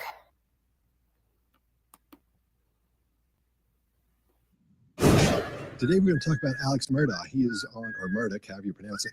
He's on the stand, and Greg wants to tell us about the videos we're going to watch. So he took the stand as a defense witness, and this is a very finite set of the questions that he responded to in cross. You're telling this jury that that's what happened, and you were back at the house at 8:49, and you lay down on the couch and doze for a second, and then you were up with more steps in a shorter time period than you had done all day. Well, I mean, your number is 8:49. What I'm telling this jury is that I went down there, and when I took that chicken from Bubba, I would have said something to Mags. I got back on that golf cart, and I drove back to my house. Okay, one thing I noticed right there, he said, I would have told Mags. That's not the same as I told her. So whatever he says next is a lie. So let's hear what he says. After getting back to my house, I went inside, and in short order, I went to the couch. That's what I'm telling this jury. Did you go anywhere else in the house? Mr. Waters, I can't tell you specifically about that. I don't think so, but I may have. Did you have that tan blackout and a 12-gauge shotgun on that golf cart when you drove down there? No. You didn't? No. Did you see them when you were down there? No. No. So we got you back around 8:49 and you're leaving at 9:02, correct? And you didn't see any weapons down there. You just happened to be back there. You didn't hear anything at all. Let's see what they're going to talk over here on one crime.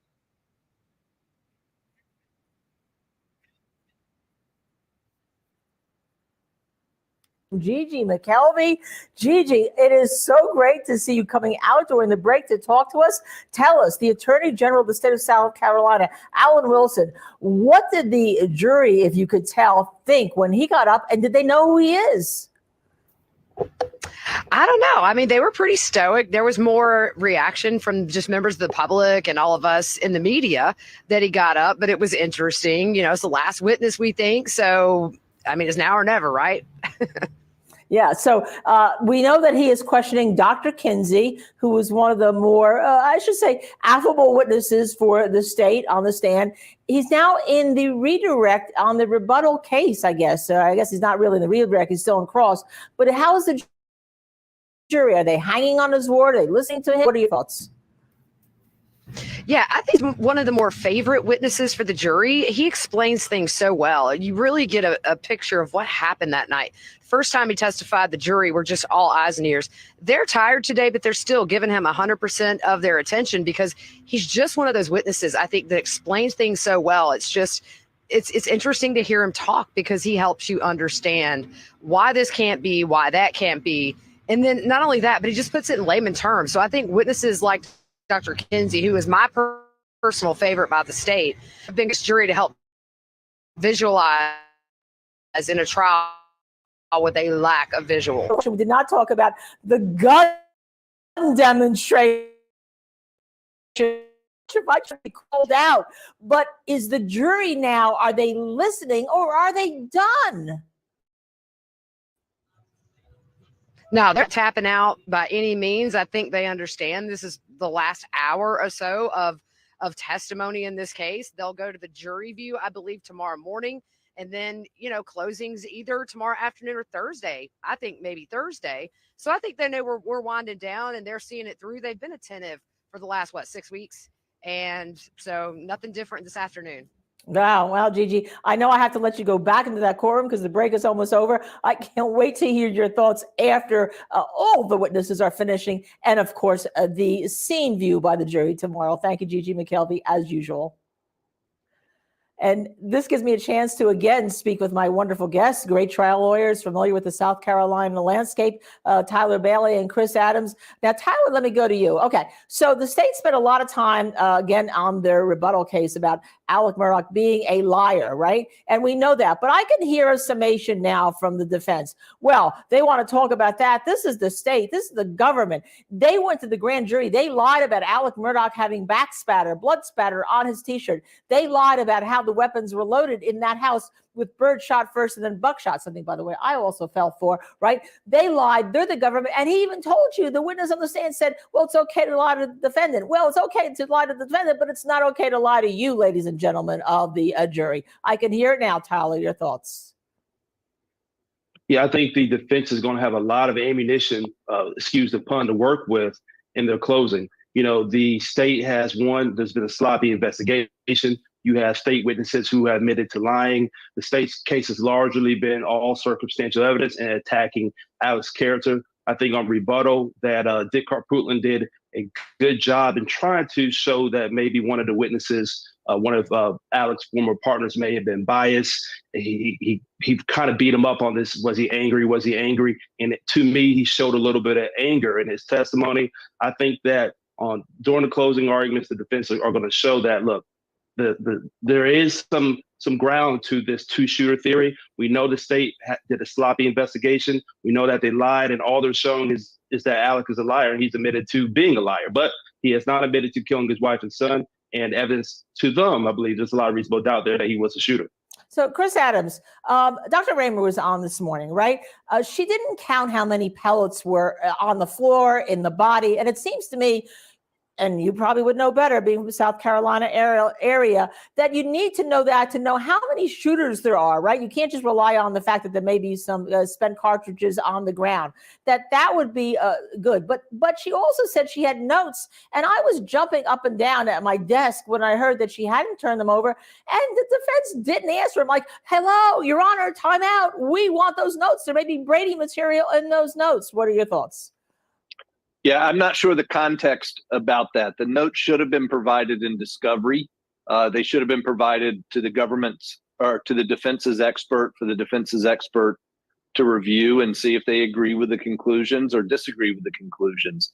A lot of times, and I think younger prosecutors learn this lesson the hard way. A lot of times a file is given to the prosecutor and they believe that they have turned over everything that they have. And they learn very quickly that there are two files. There's one sent to the prosecution for production to the defense, and then there's the real file in the office. And if she had notes, the defense is entitled to them, and their experts would have wanted access to them. Which is why, Chris, I always tell when I train young lawyers, even though they say it's electronic, usually there is a file pad like I have here on my desk with law and crime. It's kind of a little messy right now where I've made notes on top. You have to.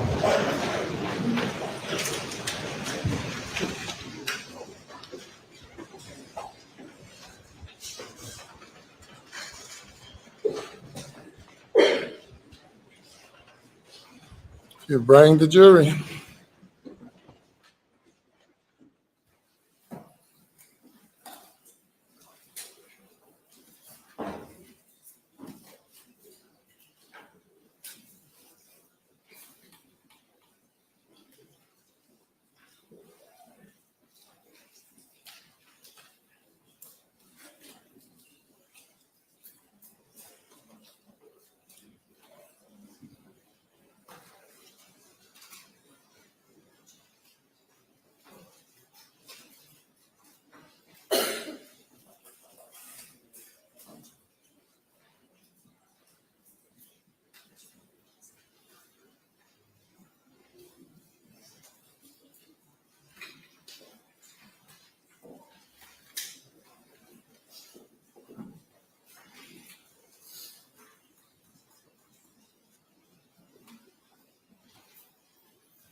Jury is present, sir. All right, thank you, Mr. Griffin.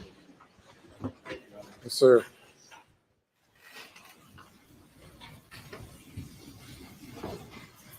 Dr. Kinsey, I'm still talking about the quail pen. You remember how tall off the ground that defect is?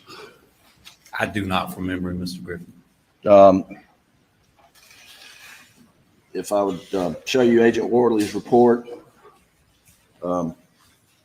take a look at it. We don't, it's already in evidence somewhere, but if you could just tell the jury, and if that's consistent with your understanding of how high that defect is.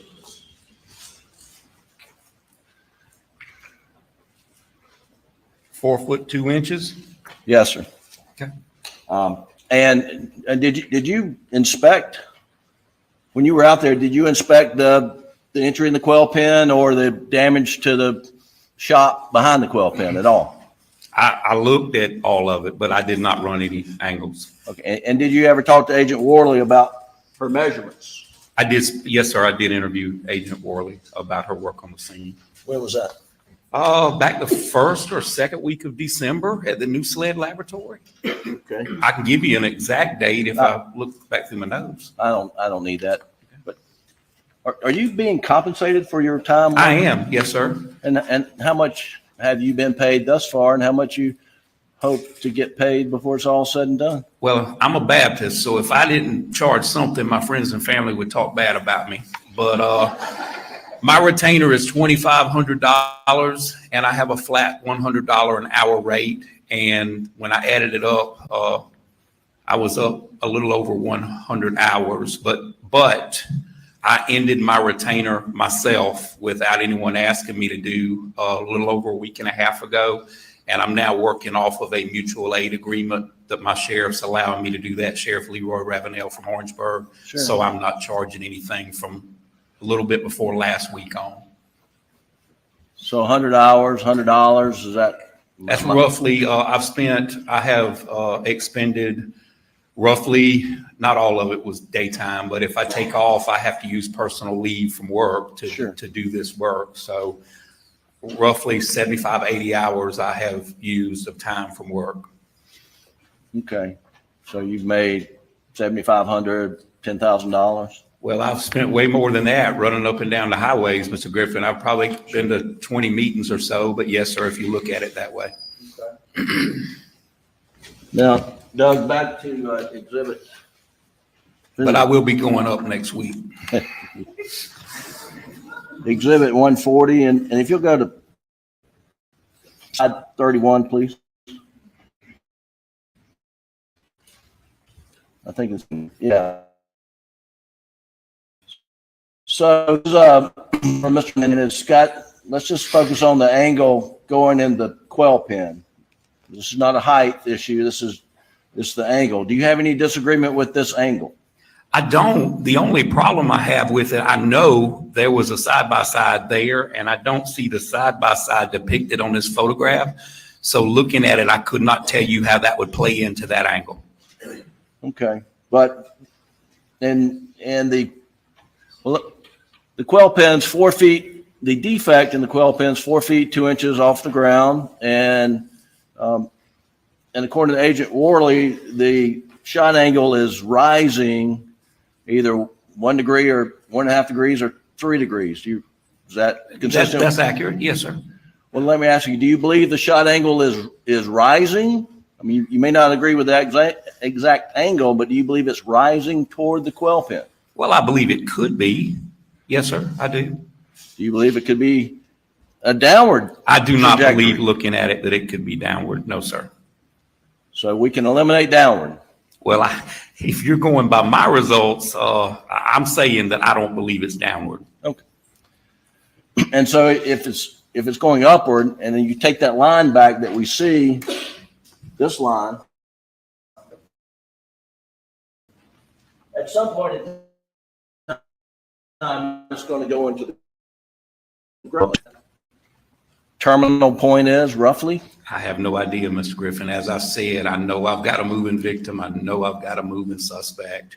I know there's a lot of movement. I don't see where that's worth 25 cents or a quarter one way or the other. It gives me an idea that this is a fluid dynamic crime scene. Well, if you had confidence in vertical angle, then you would be able to determine the confidence in the angle. Well, I'd have to know a bunch of unknown, though. How to shoot a hole in the grid, the distance, and did he not? I don't know those things, and I'm not going to make them up. No, I mean, would you have to know all those things to know how high the muzzle is off the ground at any point along that line? If you give me a fixed point and I knew that I had a strategic fixed position I was shooting, I could run a tape measure and know where they were at. And it doesn't matter whether it's a 7.4, 6.4, 4.4 person, the muzzle's going to be at a fixed spot, right? That's the way angles work. Yes, sir. Okay, thank you.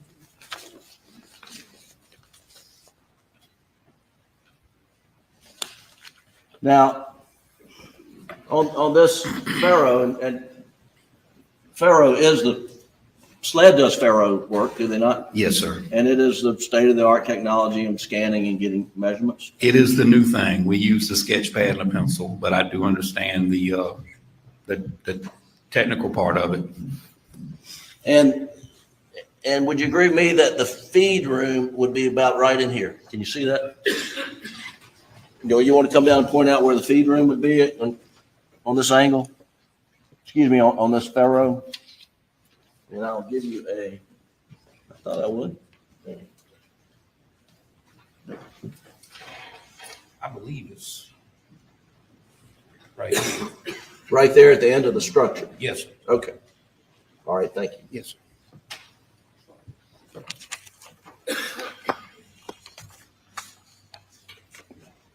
And I guess you don't have the measurements, but do you know roughly how far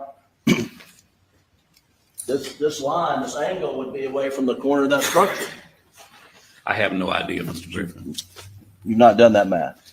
No, sir, and I saw no need to if all the shell casings are up here by the shed. Okay. All right.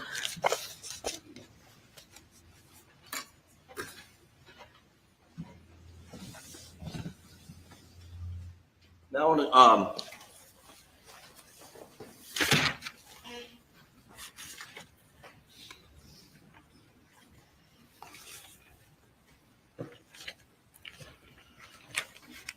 I want to go back to Paul and his injuries, and the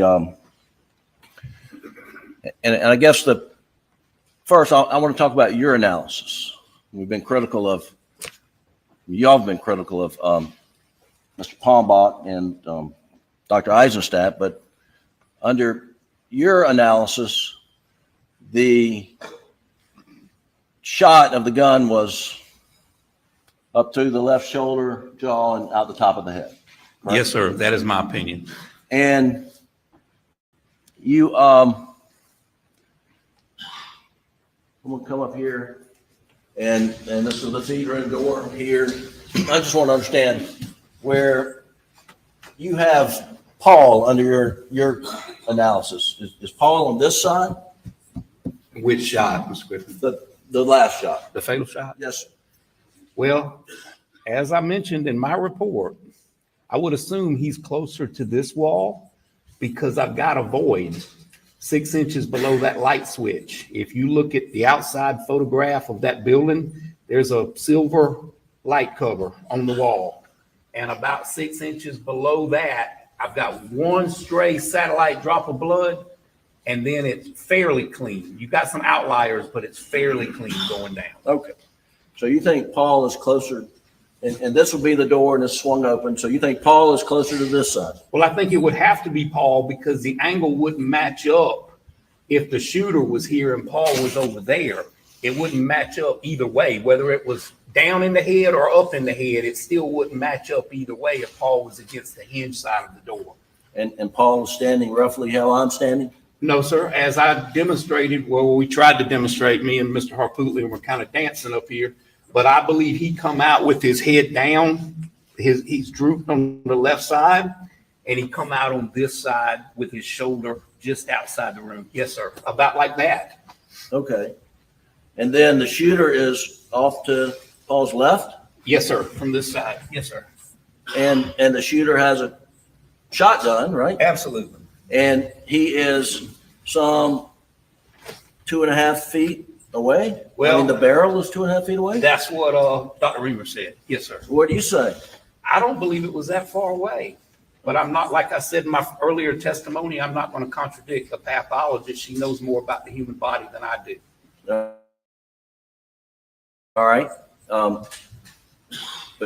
Dr. Well, because I've been to the scene and I've reviewed all this evidence. Yes, sir. That is correct. Okay. Well, that's what we're doing. Mm-hmm. So if you say, let's take 2.5 feet from the end of the muzzle, is that what we're talking about? Yes, sir, that is.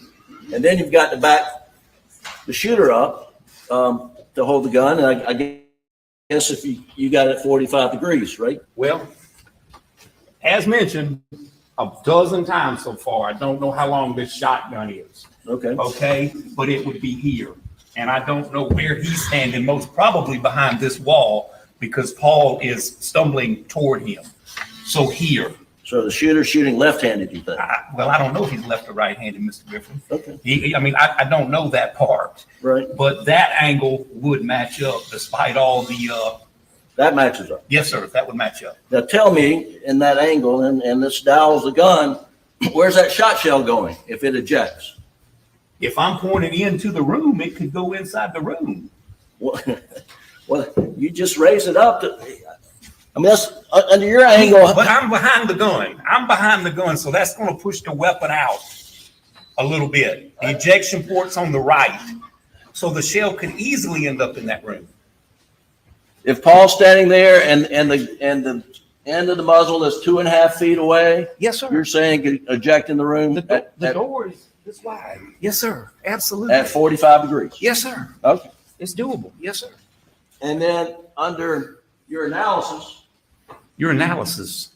Your analysis. Oh, my analysis. Okay. I'm Your sorry. analysis. Yes, sir. We're not there. We're not there. We're still in court.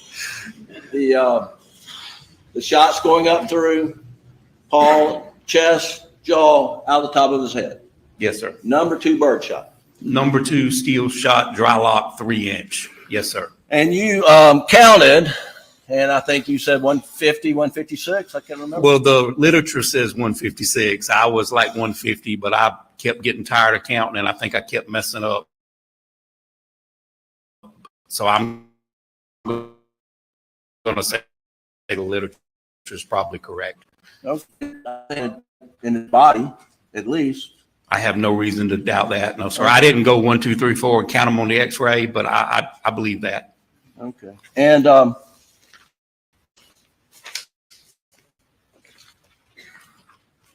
Doug, if you'll pull up,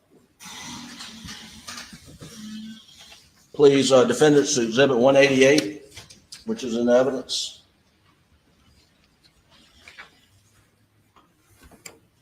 Oh, I don't want to do that one. Hang on. Let's do crime scene photos. And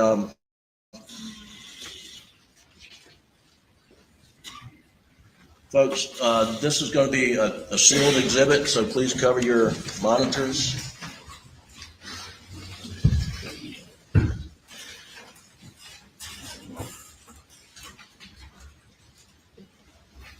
Turn on.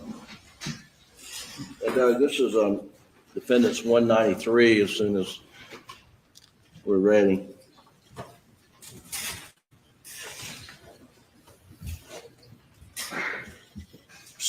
So you tell us, you recognize this photo? Yes, sir. And this is the door? Yes, sir. And this part of the door is blood spatter? Yes, sir, it is. And then there's hair? There is hair. There's a little bit of bone, and there's some other body tissue. Okay. And there, you think, where is Paul in relation to the door at this He point? would be right where I showed you, off at 135-ish, give or take a few degrees, closer to this side, so you could make that angle. You can look at the directionality in the blood and tell which direction it's going. Okay. And coming out of the top of his head would be 75 steel pellets? Yes, sir. That's no other way for him to get out. Yes, sir.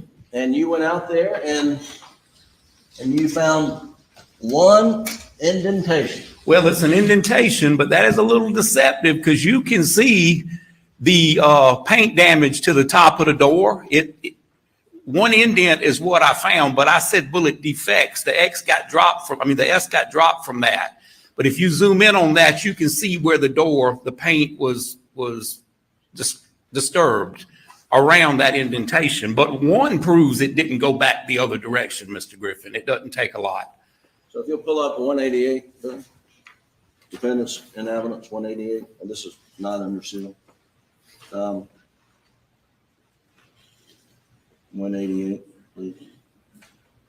And zoom in on the indentation. There's actually several if you're cutting in on that one, but.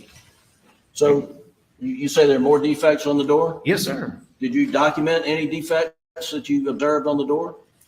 I got them in a photograph. I can show you. Okay. What other documentation did I need to do it to verify that that's the same door? No, I'm just talking about other pellet marks on the There door. are other pellet marks on there. Yes, sir. You just cut that one down, but if you move up a little bit, you can see the little indentions right there in the paint. All right, back it up, Doug. Right above the hinge, right here. 1, 2, 3, 4, 5, 6, 7. Okay. There's several of them there. And then you see this pellet here in the. I did not see that, but I'm vertically challenged, and I wish I could have looked up and saw that pellet, but I did not see that pellet lodged in that door frame. But I'm glad, Mr.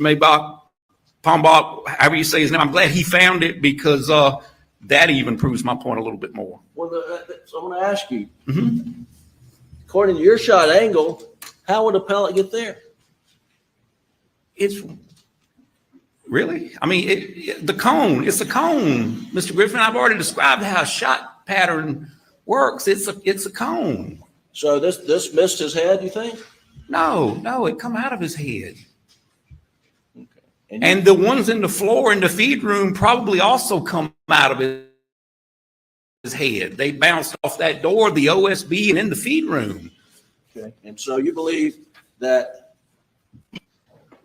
this pellet that's in the door came through his shoulder, through his neck, out the top of his head, and ended up at that location? Well, it didn't turn around and come back out the top of his head. Yes, sir, I do believe that. Well, now you said there's blowback 8 to 10%. What do you mean? You testified earlier there's blowback about 8. If someone is behind the stock of a long gun and you shoot someone within distance to have high velocity spatter come back at 8 to 10% of what's in front of the gun is going to come back at you. And a lot of the literature supports that. Well, were you,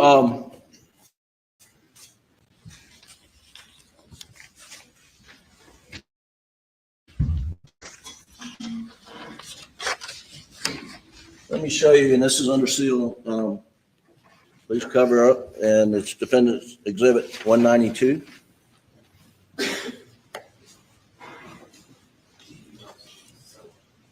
Under seal, 192.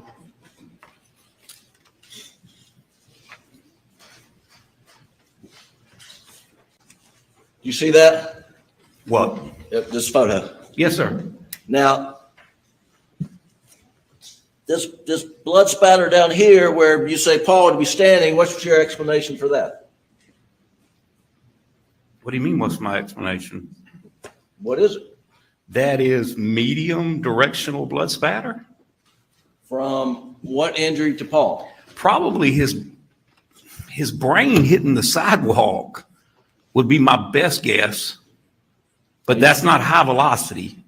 Now, you understand what Mr. Palmback said was that that's more consistent with Paul being shot from the top of the head, going through his neck, out his shoulder, and producing that stain. I also understand Mr. Palmback said there's no damage over here from those shot pellets, and you can't have one without the other. I disagree with that result. So you believe this is from Paul's brain landing? Either his brain landing on the sidewalk, bouncing off the door, or either his body falling in body fluids outside. That's low velocity, low to medium velocity. That's not high velocity blood spatter. That's stomping in a puddle of blood or something moving in a puddle of blood. That's not the projected blood like you'd have a millimeter or less in high velocity blood spatter. That's large. It does show some directionality. It's coming from the door frame or either right outside the door frame, but it's large. That's way too large to be associated with the exit hole of a gunshot.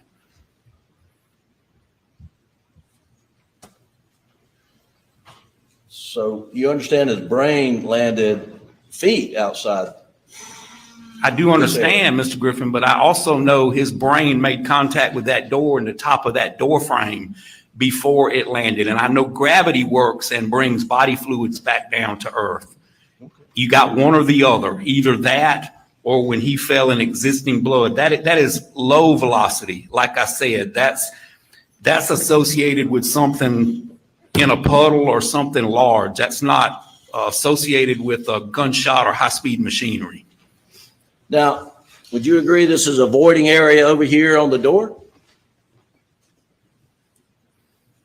I wouldn't agree it's a void area because I don't see the outline of shoes, or I don't see the outline of a implement or the outline of anything else. I would say there's more concentrated blood droplets over here on the side opposite the hinge, but I would not necessarily agree that's a void area. I see downward spatter on the door right here. For it to be a void, that would have to be absent blood.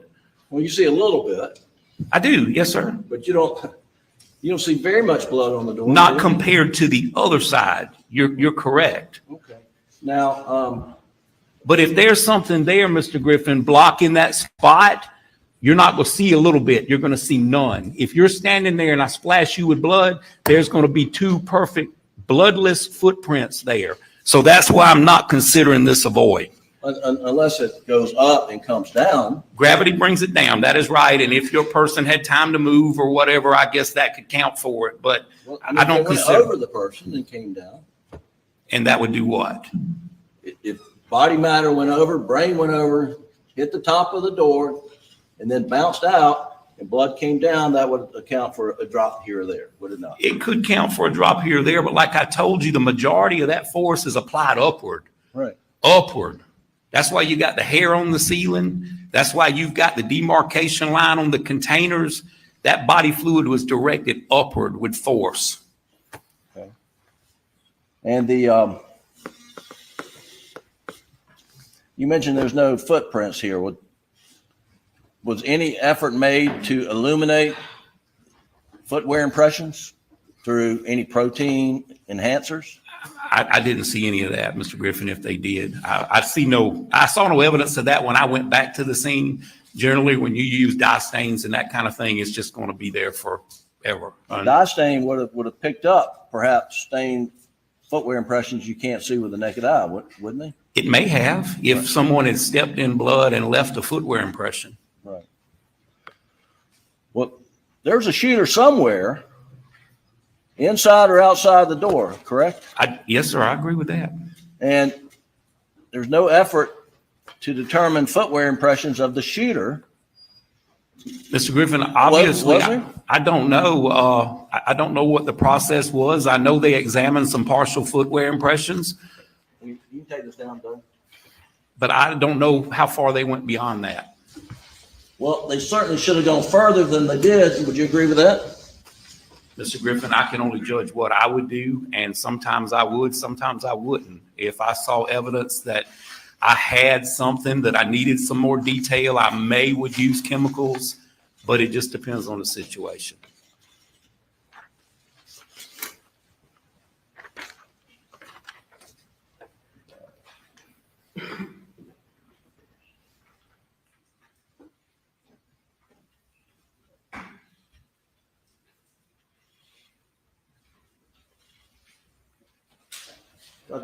Kenzie, I'm going to show you what we marked as Defendant's Exhibit 197 and 196. And I'll ask you first, 197, do you recognize that as essentially a picture outside the feed room door? Yes, sir, I do. And Your Honor would move 197 into evidence this time without objection, I believe. Without objection. Are you offering both of them? Yes, sir. Any objection to either? No objection, Your They're Honor. both admitted. Right, 196.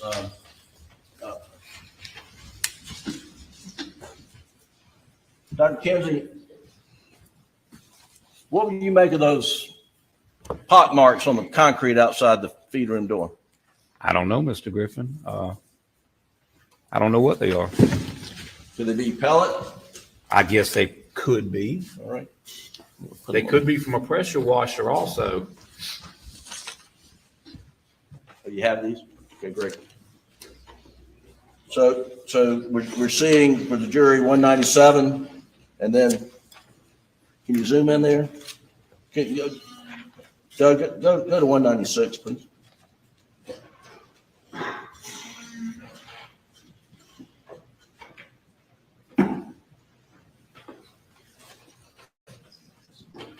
So those could be from a pressure washer, and those could be from a number 2 birdshot pellets, correct? Well, I don't know. I have to see the cement everywhere else to see how it's weathered. All right, fair enough.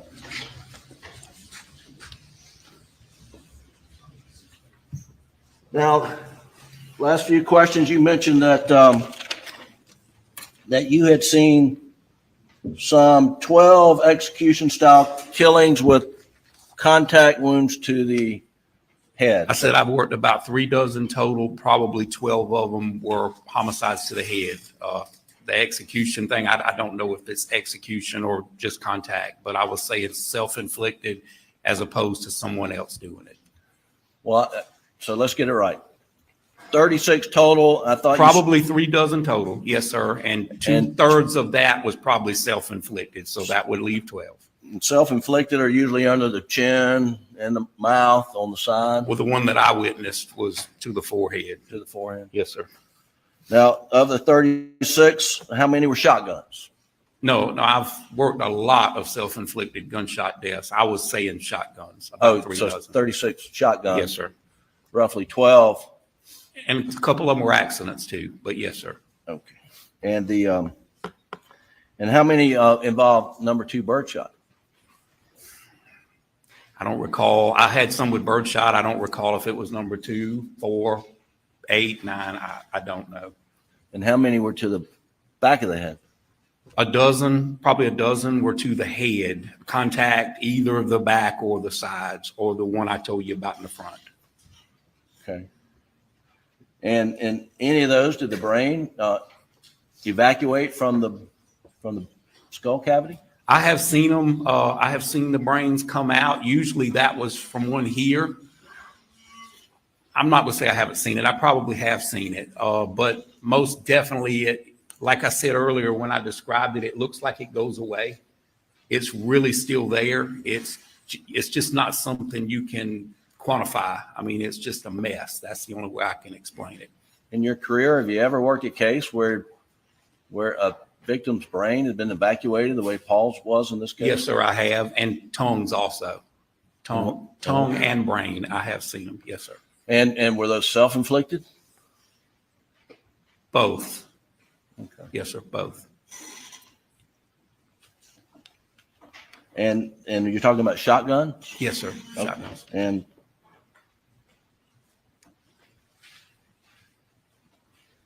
I think you described those as execution style killings. Yes, sir. I would. If you put it on somebody's head from the top, I would. That's how I would describe it. Well, let me ask you: would you describe Paul's murder here as an execution style killing? In the context that someone executed him, yes, sir. But it wasn't in the top of the head. I understand. Yes, sir. And that, and there was no signs of struggle. You agree with that? I saw none. No, sir. And would you agree with Mr. Palmbach that it appeared that Paul got caught by surprise? I've said that from the start. That would account for his arms being down. Yes, sir. And or someone he was real comfortable with. And even under your analysis, the shooter would have blowback blood on them. Is that correct? I believe they would. Yes, sir.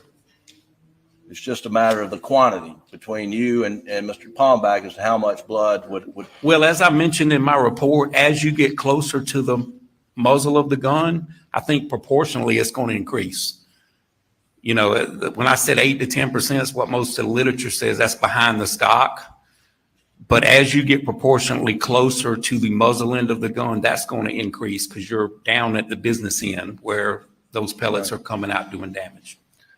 And in this case, you're talking about brain matter? Yes, sir. Blood? Bone? Yes, sir. And getting hit from some skull fragments? Yes, sir. That's possible. Under your scenario as well? Yes, sir. Absolutely. And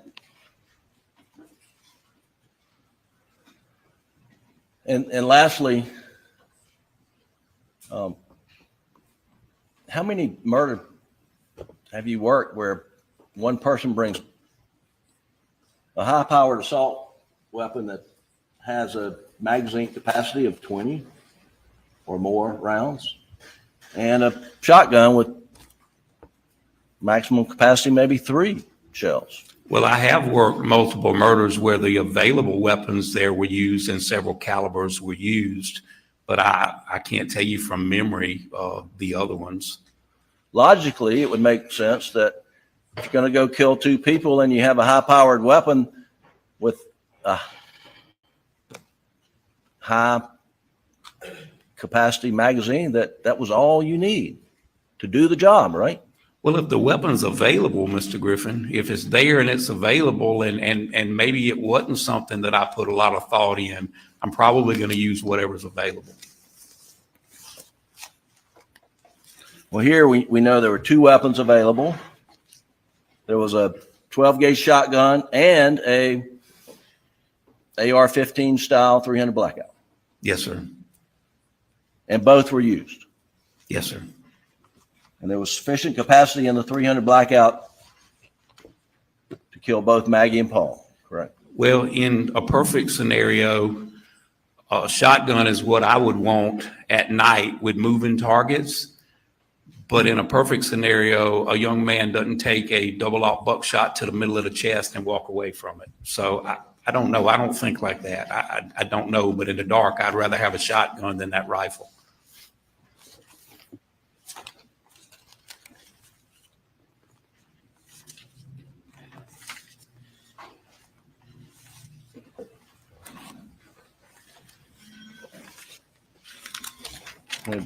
Take course and build it. Just a second.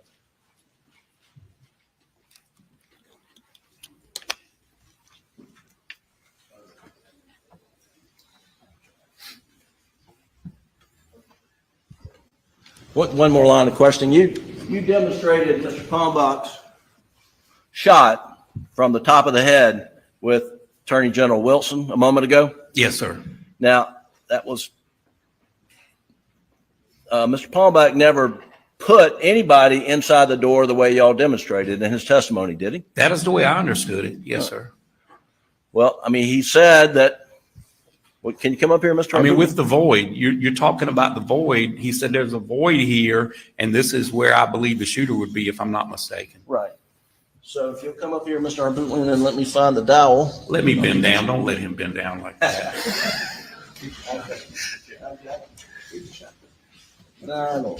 Come on. No, so if you're coming out of the threat, so you're going to get down. Down? Yeah, get down. Almost to the ground. And over like this? Further. All the way. Yeah, you probably need to get down further, but you probably can't do that. But the shot to the head as he's coming out, right? Or boom. He'd have to be twisted this way for it to work out with the arm if that was the. Okay. Yes, sir. But that's fine. That's fine. But Mr. Palmbach never said that they passed in the doorway, did he? He might not have said those words, but that was my inference, that there's a void there. And when he's in the picture holding his hands here, I took that to be Paul's head. So that's. Okay. Did you not understand when he was in the picture there? He was demonstrating what your angle had to be to make it work. Well, I wasn't in the door with my angle. I understand. Yeah. Okay. All right. Thank you. Yes, sir. That's all we have. Thank you. All right. Briefly, Your Honor.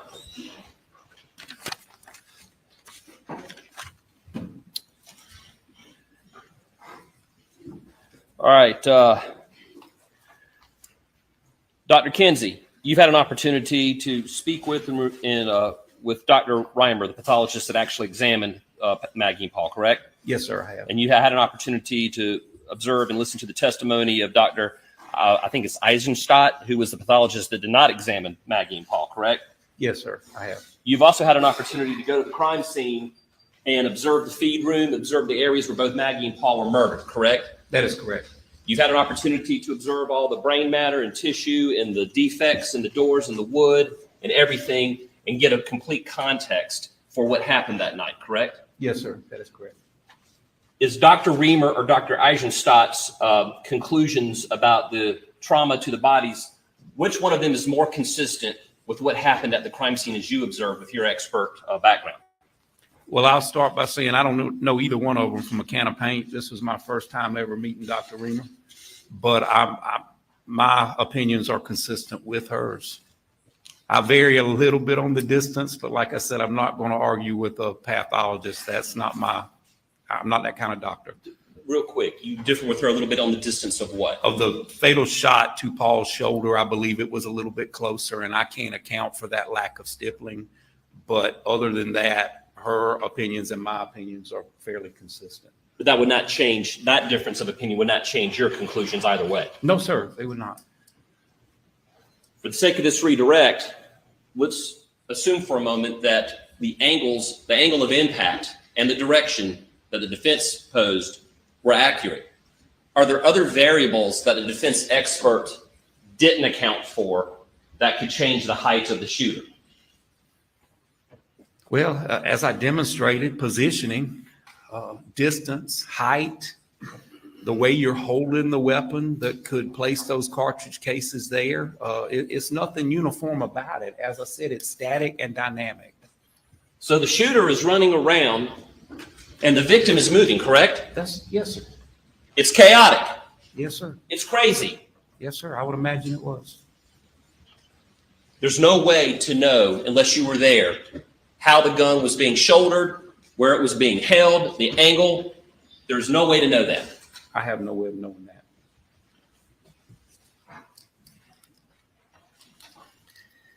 You were asked about how much you were being paid to be here today. Do you recall what the hourly rates of the defense experts were when they testified? I do. Can you go ahead and tell me what those were? Some was $350 an hour, some was $650 an hour, and I think one was $5,500 a day, if I'm not mistaken.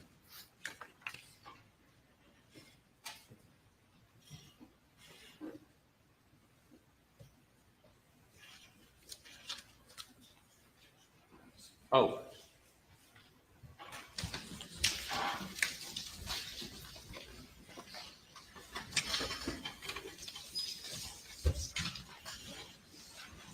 Jim, pictures you just put into evidence. Oh. I got them right here. I just found it. Thank you.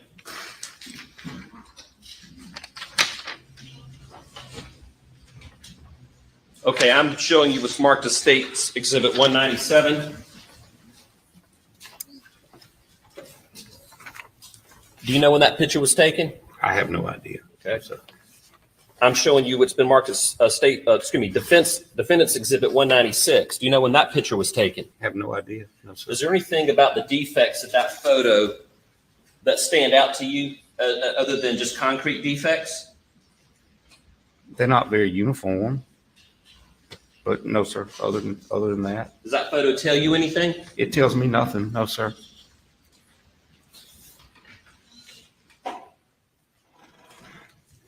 That's all I have. Thank you. Quite well. Anything further? Thank you. You may step down.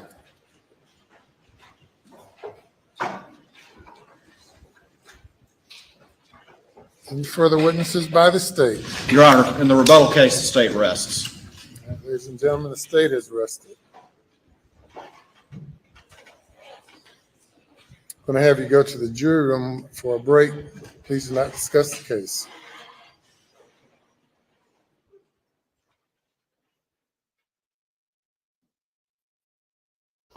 I'm guessing we're going to have some minor housekeeping kind of things, you know, schedule when the jury viewing is going to be and so forth. So, you know, probably another 10 minutes or so, I'm guessing. They'll bring the jury back in and tell them when what the schedule is. Any comments you want to make, Mr. Harpoolian or Mr. Griffin, about Sir Rebuttal? Sorry. About Sir Rebuttal. Sir Reply.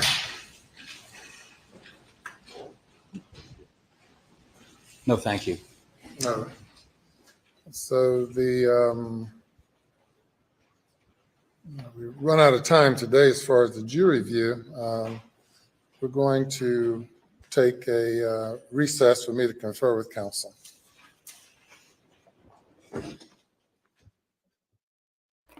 Okay, so this is something that we won't be hearing, but we're going to be coming back to it. So, let's see.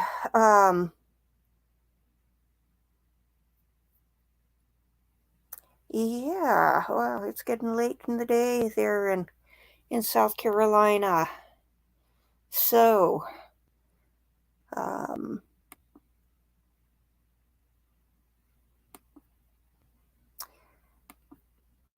let's see. If I go to the behavior panel for a couple of minutes, will we get anywhere? Let's try it. Did you hear anything at all, Mr. Murdaugh, during that time period? No, I did not. You didn't? Didn't you tell law enforcement that you thought you heard them pull up? Didn't you tell law enforcement that? I did think they had pulled up. All right, so that was that. You did think that? Yes. All right. So now you're saying there was a car pulling up? No. You didn't testify to that yesterday, did you, in your new version of events? That No, I don't. Just one thing that I'll bring up. He says your new version of events and the new story and so forth. And this is something that we learned in my paralegal classes about subtle word choices you use to try to craft the opinion.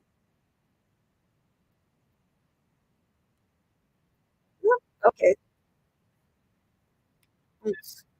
Right now that the state has rested its case in rebuttal.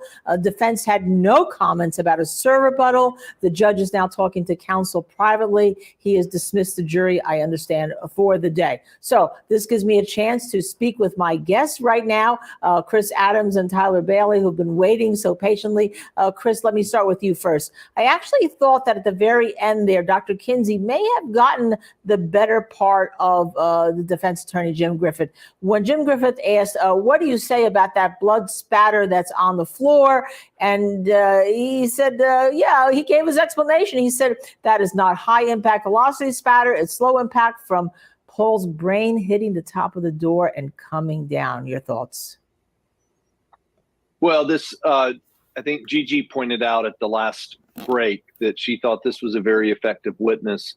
If the jurors like this witness, if they're listening to this witness, if he's connecting with them, he has been a strong way for the state to end the trial. He has come in and they've asked a lot of him. They have asked him to come in and try to put some context on their pathologist report to dispute each of the defense experts. And it sounds like, at least from Gigi's person in the courtroom perspective, she believes he's done that quite effectively. That would be kind of a big moment for him if he has a common sense, graphic way to explain a piece of evidence that the defense had not anticipated. And Tyler, one of the things I said, though, was a little moment in the courtroom, not necessarily with this witness, but it had to do with the fact that when Buster testified early on, when the defense started their case, the third witness, he never had seen the replacement rifle, the .300 Blackout that replaced the one that Paul lost. Paul actually was using Buster's gun, and Buster said, he didn't like it. There was a little friction over it. So it seems to me that somewhere you're going to hear the prosecution, I think, say the last person who had that gun was Alec Murdaugh when he took it from his cousin. Where is it? Where's the one missing? You can only point to him. Thoughts? I think that goes right in line with the state's entire case being circumstantial evidence here. So, of course, they're going to point that missing gun to Alec, and they're going to point a lot of things to Alec. And I think it's all going to come down to, what version of or theory of how these murders took place should they believe? Should they believe the state's version, which is all the circumstantial evidence points towards Alec, or should they believe the defense's version, which is there's no direct evidence that leads to Alec being the shooter. There's no murder weapons that have been found. There's a poor investigation. No fingerprints or footprints were checked by the investigators. I think there's a lot of issues that the defense has posed in the prosecution's case. So it's going to come down to which version of the theme of how these murders took place should they believe, and jurors have a lot to meddle on. They certainly do. Chris Adams. Okay, so now we have some dramatic moments. I'm sure they're planning their closings. One of the things that Alec Murdaugh could have done, because the state's going to say he's a liar, is, hey, jury, he said he's cooperating. He could have bought that blue shirt and he could have bought those shoes. And not only is that gun missing, but that shirt, those shoes that we saw in the video, that's missing. Does it come down to the videos in this case? We have 1 minute left. 1 minute. I don't think so. Certainly the lie is going to be a huge part. The lie about not being at the kennels is going to be a huge part of the closing argument for the state. And the defense is going to have to deal with that and then pivot back to having them talk about the burden of proof and have they disproved that there could have been any other shooter or shooters in the plural. And I think that there's a lot for the defense to work with, but they're going to have to deal with the videos, get them out of the way, and move on. All right. I want to thank both of you, Chris Adams, Tyler Bailey. I know you'll be back with me. I want to have all of you continue to go to our YouTube channel in case that judge goes back on the bench. This is the Law and Crime Network. I'm Linda Kenny Bodden. We're covering the Murdaugh trial tomorrow. Jury view. I'll see you then at noon. On the other side, stay tuned.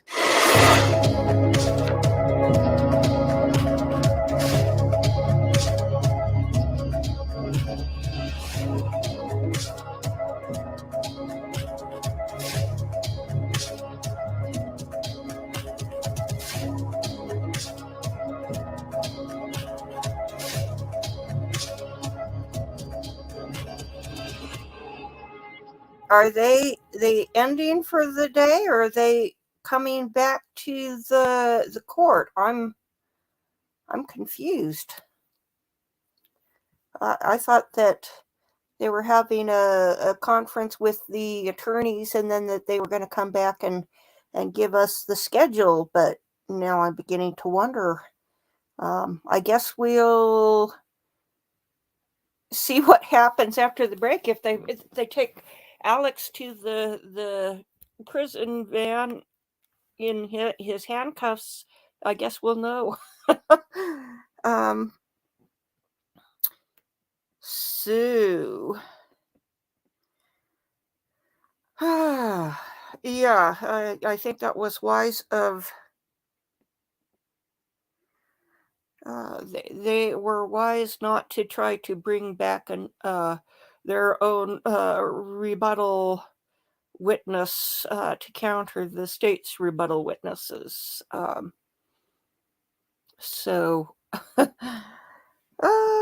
okay. Yeah, on Dylan, I was thinking of doing a live stream a week or so from now on going over the grain shed footage, which I took, slowing it down because I thought I was moving the camera plenty slow, but somebody was saying that it was moving too quick, and when I showed it previously, it was in another video while I was waiting for my guest to show up, and so I figured that having a build live on it would probably be good, because then it would get to a wider audience and not be covered in the middle of another stream. So that's something that I have in mind. I haven't seen her today, and Samantha had her birthday, and so hopefully she had a good full day with her family and friends, having a good old time. So let's see. I've got the phone number pulled up to call the county attorney's office in Box Elder and check on the James Brenner hearings from yesterday. I'll give them another call just as soon as I sign off. I'm just trying to decide whether we are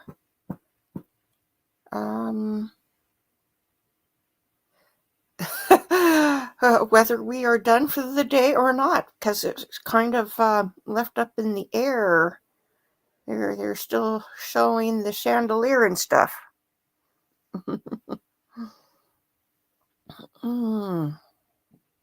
Call now.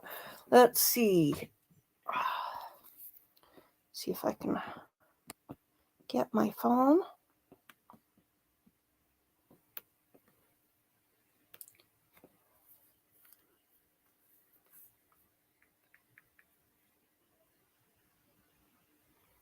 Oops, let's get into the right mode.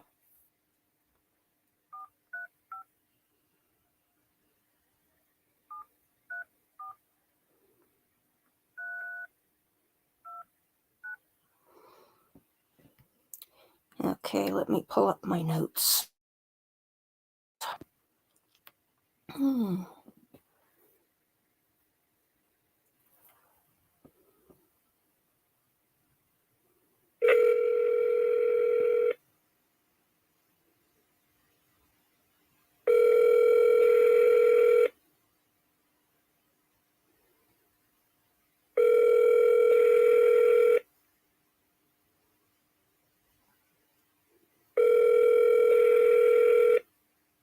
You have reached the Box Elder County Attorney's Office. Our office hours are Monday through Friday from 8:30 a.m. to 5 p.m., except all legal holidays. If you have reached this voicemail, please leave us a detailed message, including your name and contact number to return your call. To help to control the spread of COVID-19, our office is currently open to the public, so we ask that you use caution. We are available by phone and email, and we will return your messages as soon as possible. We thank you for your patience. Yes, my name is Lynette Smith, and my phone number is, let's see, 801-556-4871. And I wondered if you could get me through to the paralegal for either Brian Duncan or Blair Wardell regarding a case that each of them are handling. If you could do that, I would appreciate it very much. Thank you. Bye.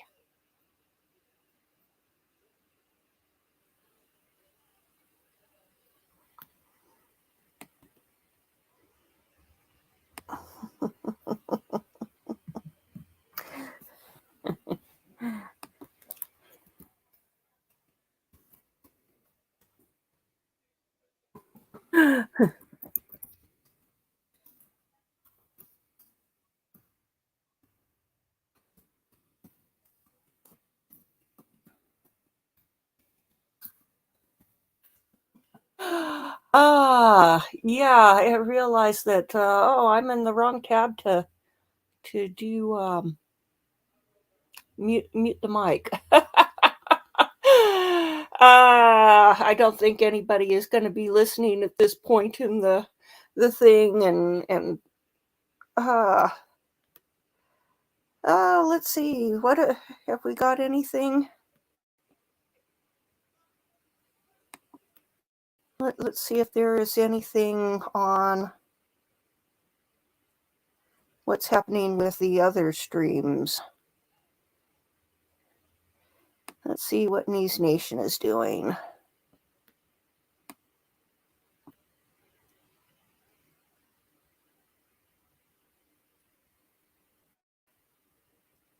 They're just showing the court seal.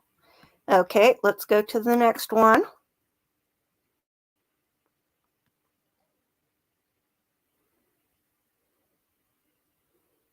Let's check Court TV.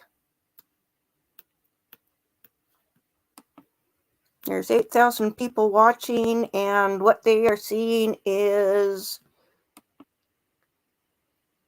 the court seal. Okay, so let's look one more time. Crime Talk. 622 people. And they are looking at the court seal. So everybody else seems to be wondering if they're coming back or not.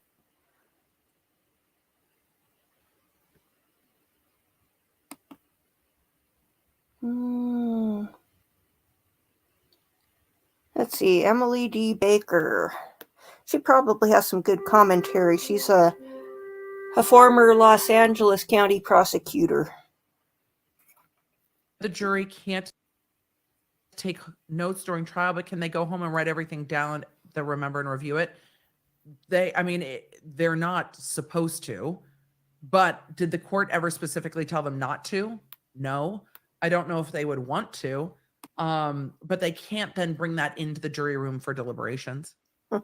So if that helps. Crystal said the jury view seems like a waste. The defense has asked and they are allowed to ask. Fred. Sarah asked, your cat drools. Oh, when he is purring, he drools. Yep, he sure does. He's an orange cat. Apparently not uncommon with the tabby cats, but he drools. He absolutely drools. Speaking of drooling cats, I'm talking about Galadriel drools terribly when she is happy.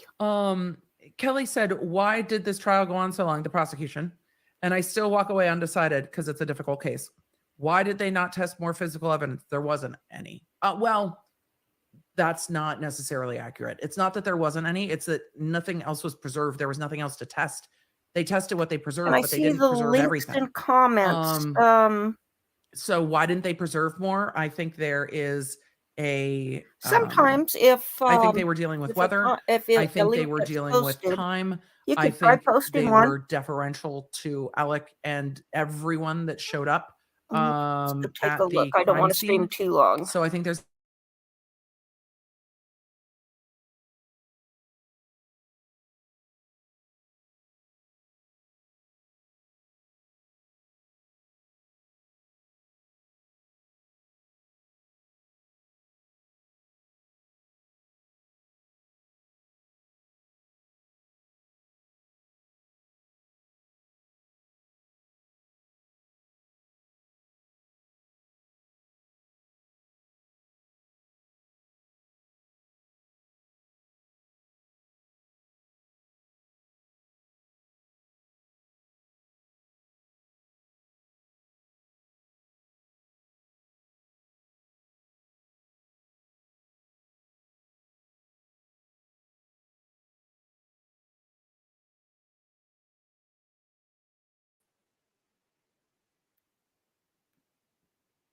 Sorry, I went, I closed the wrong tab again. After the videos, okay, there's a couple of good videos, okay. Let me just do one final look over here. Seems like Law and Crime is still doing the ceiling. Okay, it looks like for this broadcast we've got, let's see, let's do the math really quick. 81 viewers, or 81 views with an average of 48, well, let's say 49. Times 49. Okay, I think we've got 66 hours on this stream. So,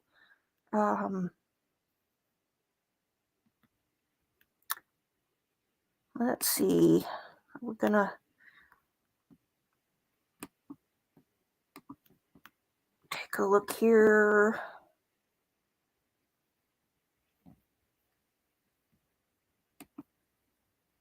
See what Ickadmill is doing.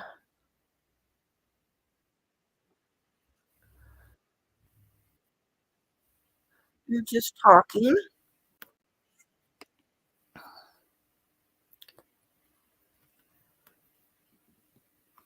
Well, I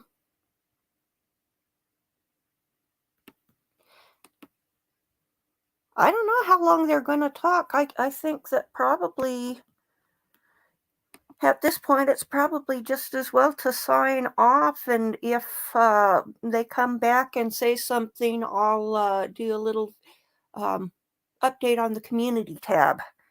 Does that sound okay?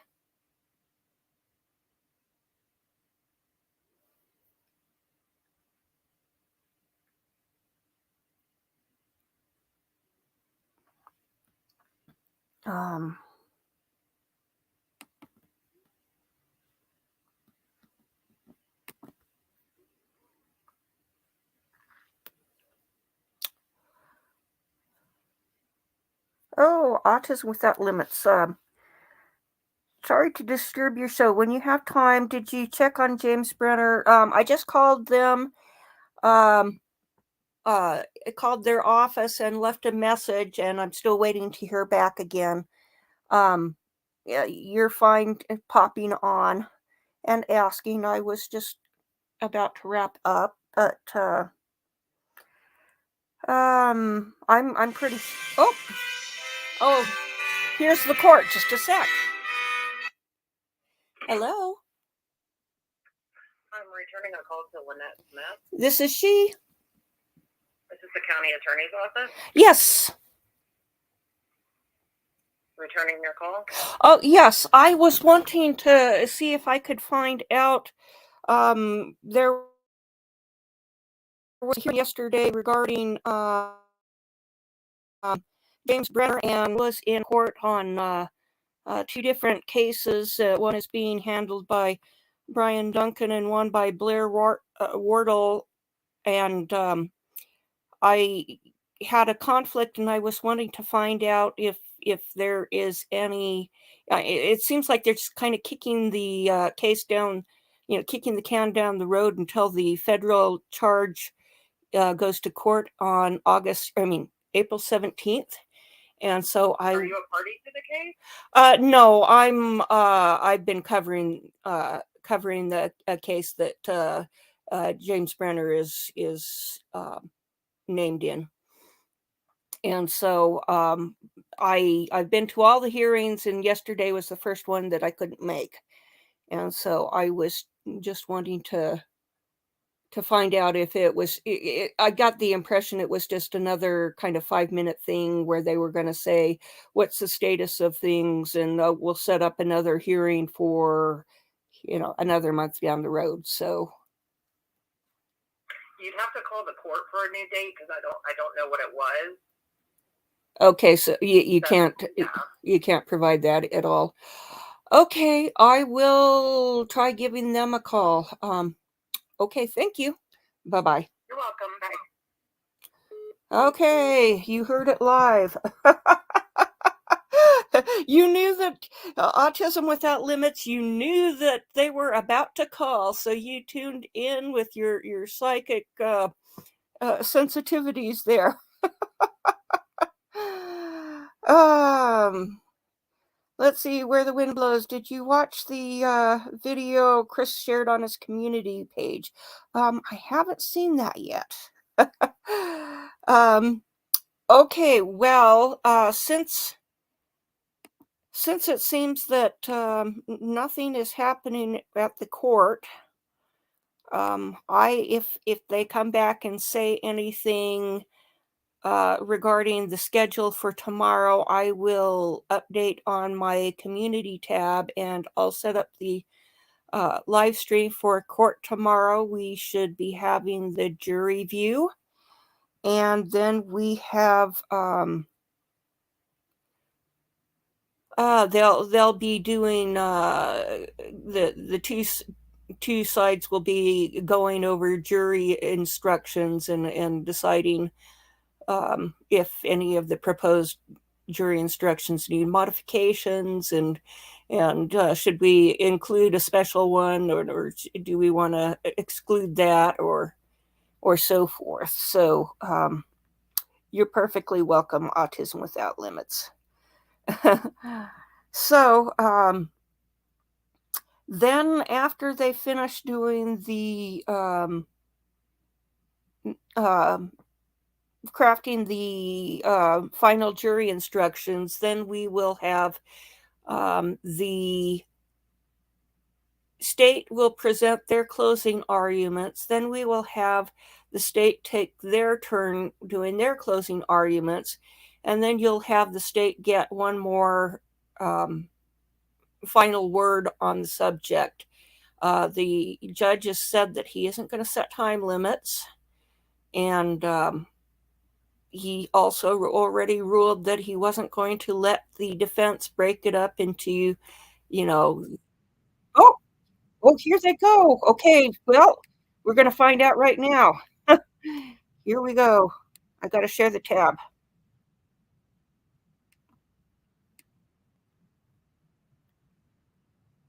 The testimony, I don't know whether or not another motion or matter of law needs to be addressed. At the end of the reply, Yes. do you need to preserve the record any further? No, sir. All right. So we need to discuss jury charges, also the jury view.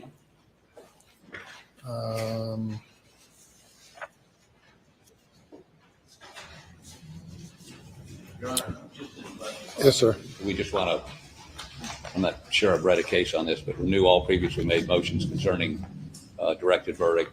So it's preserved. Not a And chance. I'm not going to argue the grounds. Yes, sir. That's what I was suggesting, and to preserve the record, and the court denies any motions regarding dismissals or directed verdicts. Directed verdict is kind of pro So forma. we need to have the jury come. You bring the jury. It occasionally, once in a blue moon, you'll see a directed verdict, but it almost never happens, and something has to go catastrophically wrong in the case for a directed verdict to be granted. So,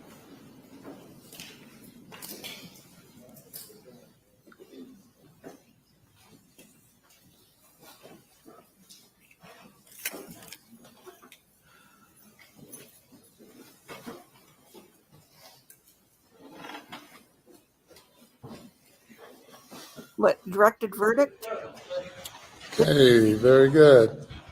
Ladies and gentlemen, you have now heard all of the testimony and received all of the evidence in the case, and we are essentially done for the day. But when you return tomorrow morning, we're going to have an escort take you all to the subject property, Moselle, to have a jury view of the location. And I will be there as well to ensure things go as they should. But I need to instruct you as to how it happens, and give you this instructions. And that is that you'll be taken to the scene of the alleged crimes.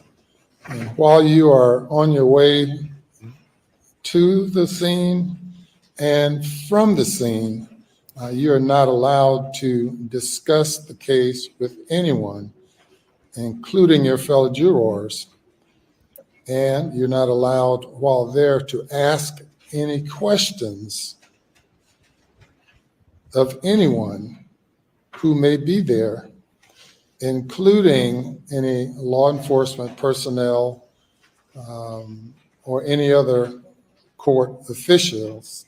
If you have any questions, you can only ask me. You still have not heard closing arguments and have not begun deliberating. So the way tomorrow is expected to go, you will come, you have the jury view.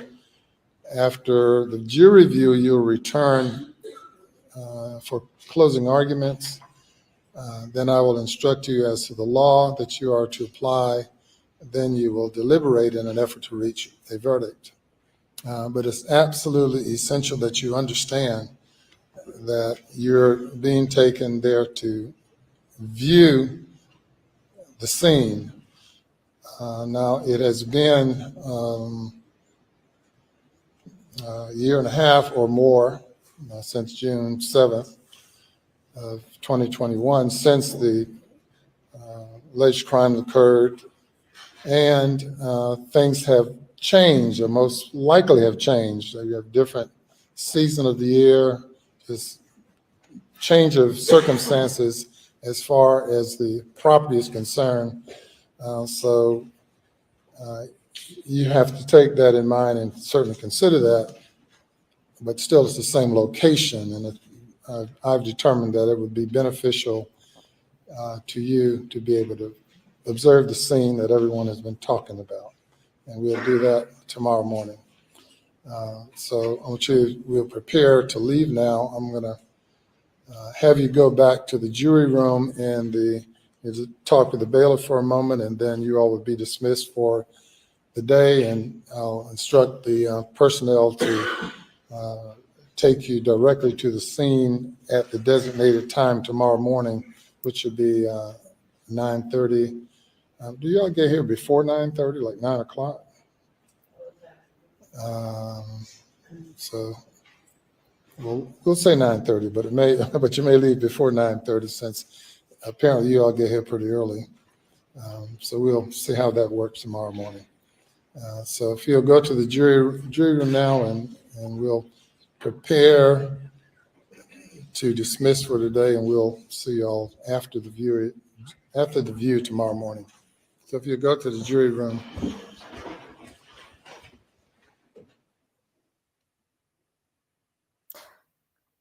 So the jury is going out, and we'll get a few last words.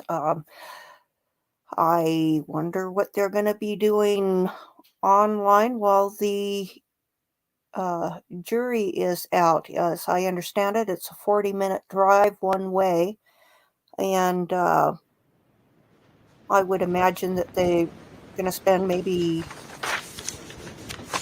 half an hour there, maybe more. Okay, as I stated, the scene will be secure, and the law enforcement will ensure that no one is there to distract or to interfere with the jury view. I'm going to administer an oath to the people who will be transporting the jury, bailiffs, deputies, whoever they are. Danny Gregory, if y'all will come forward now. Danny Gregory, Reuben Carter, Bill Polk, and Taylor Flynn. All right, Phil, I'm going to give you all an oath. If y'all will come and stand, and I'll administer the oath to you. All right, and if you first just state your names. Reuben Carter. Taylor Flynn. Daniel Gregory. Bill Polk. All right, if you all raise your right hands, please. Do you swear that you will keep the jurors during the time you escort them to the property on Moselle, or at Moselle, and you'll return them to the jury room, and that you will now allow no person to speak to them, including yourself, while you have them in your custody, unless the court otherwise gives you permission? If you accept that oath, please say I do. I do. All right. Thank you very much. And as I've said to the jury, the plan is to, since I've told them now about the jury review, is that when they meet in the morning, I intend to go, and maybe the clerk or two of the court folks, but we'll go there prior to the jurors, prior to them coming here. Any questions about anything? Okay. Very good. And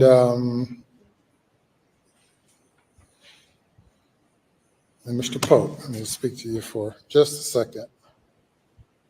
To you for a second. I think it's just Mr. Pope, right? Turn off the mics and turn on the white noise.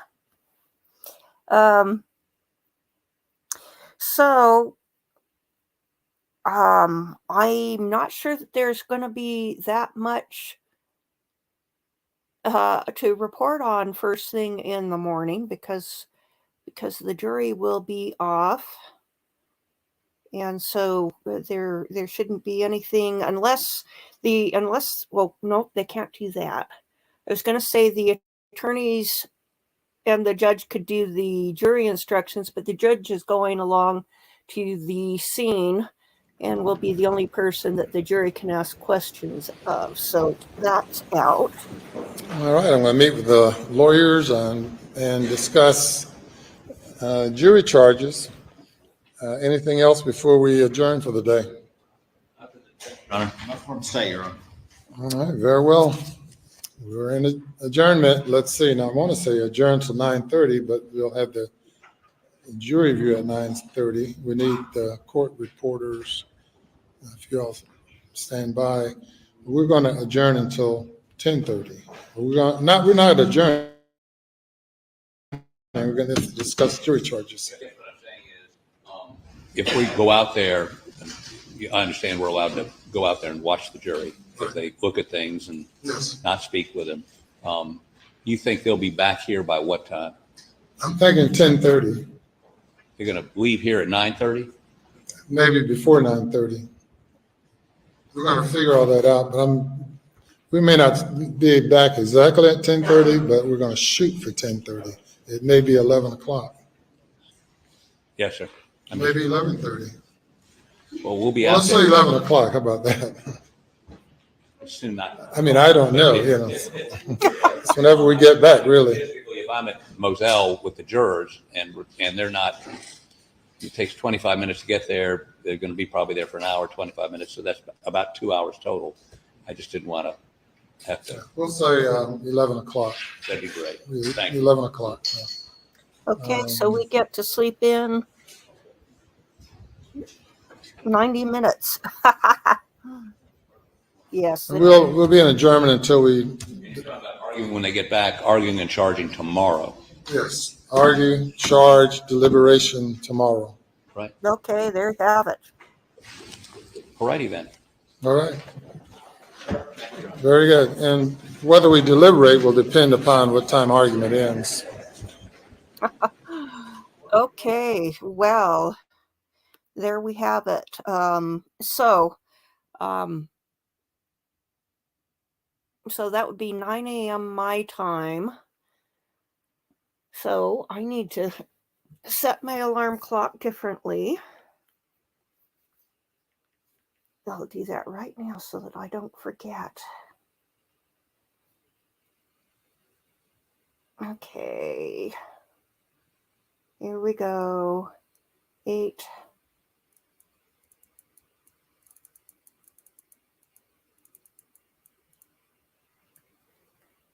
Okay, the alarm is set.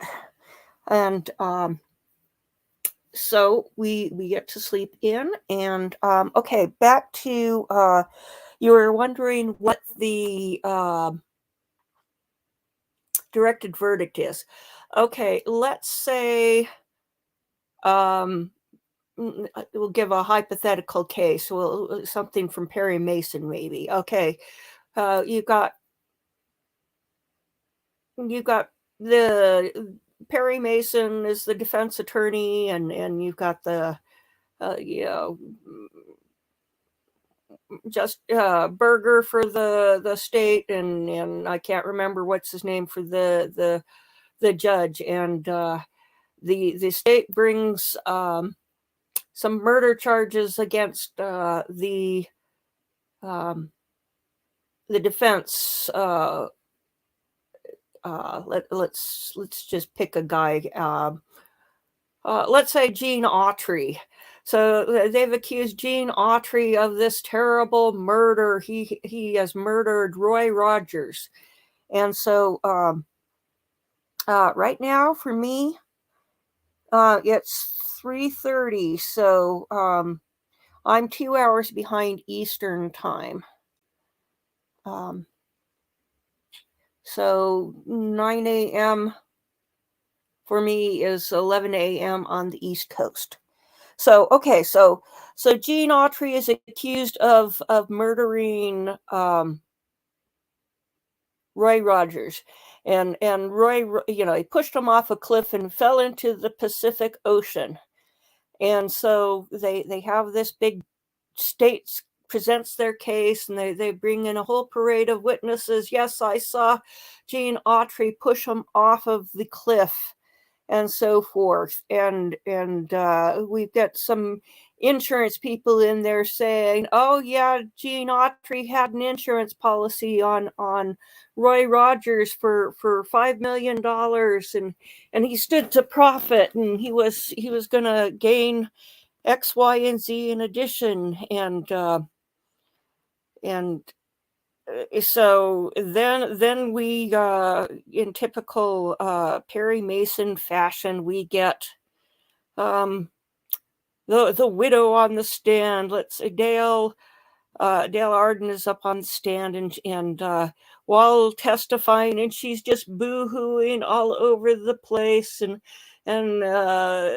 Perry Mason is questioning her, and suddenly somebody in the gallery stands up and shouts, "I admit it, I staged my death," and Roy Rogers is revealed to be some gray-haired guy who put stuff in his hair so that nobody would realize it was him. So then Perry Mason would move for a directed verdict of not guilty because the state hasn't met its case because Roy Rogers is still alive. And so that's a case where you would have a directed verdict granted. Oh, there goes.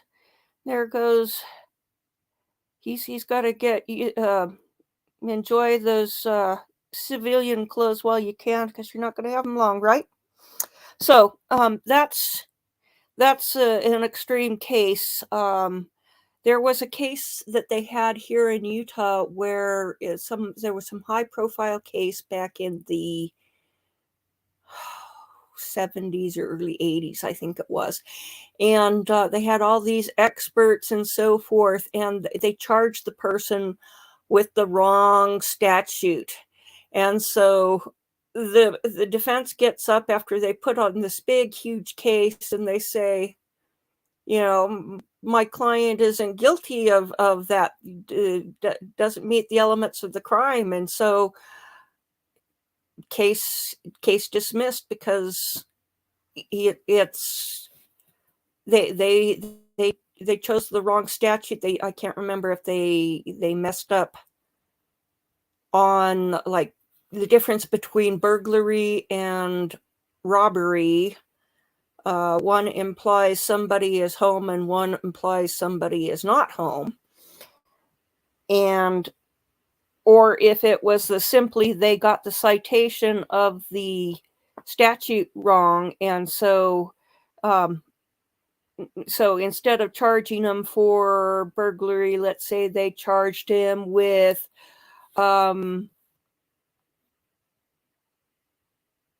littering. And so, the facts are completely different. And so therefore, the case is dismissed because the state blew it by not having their paperwork correct. And they're very fussy about their paperwork. So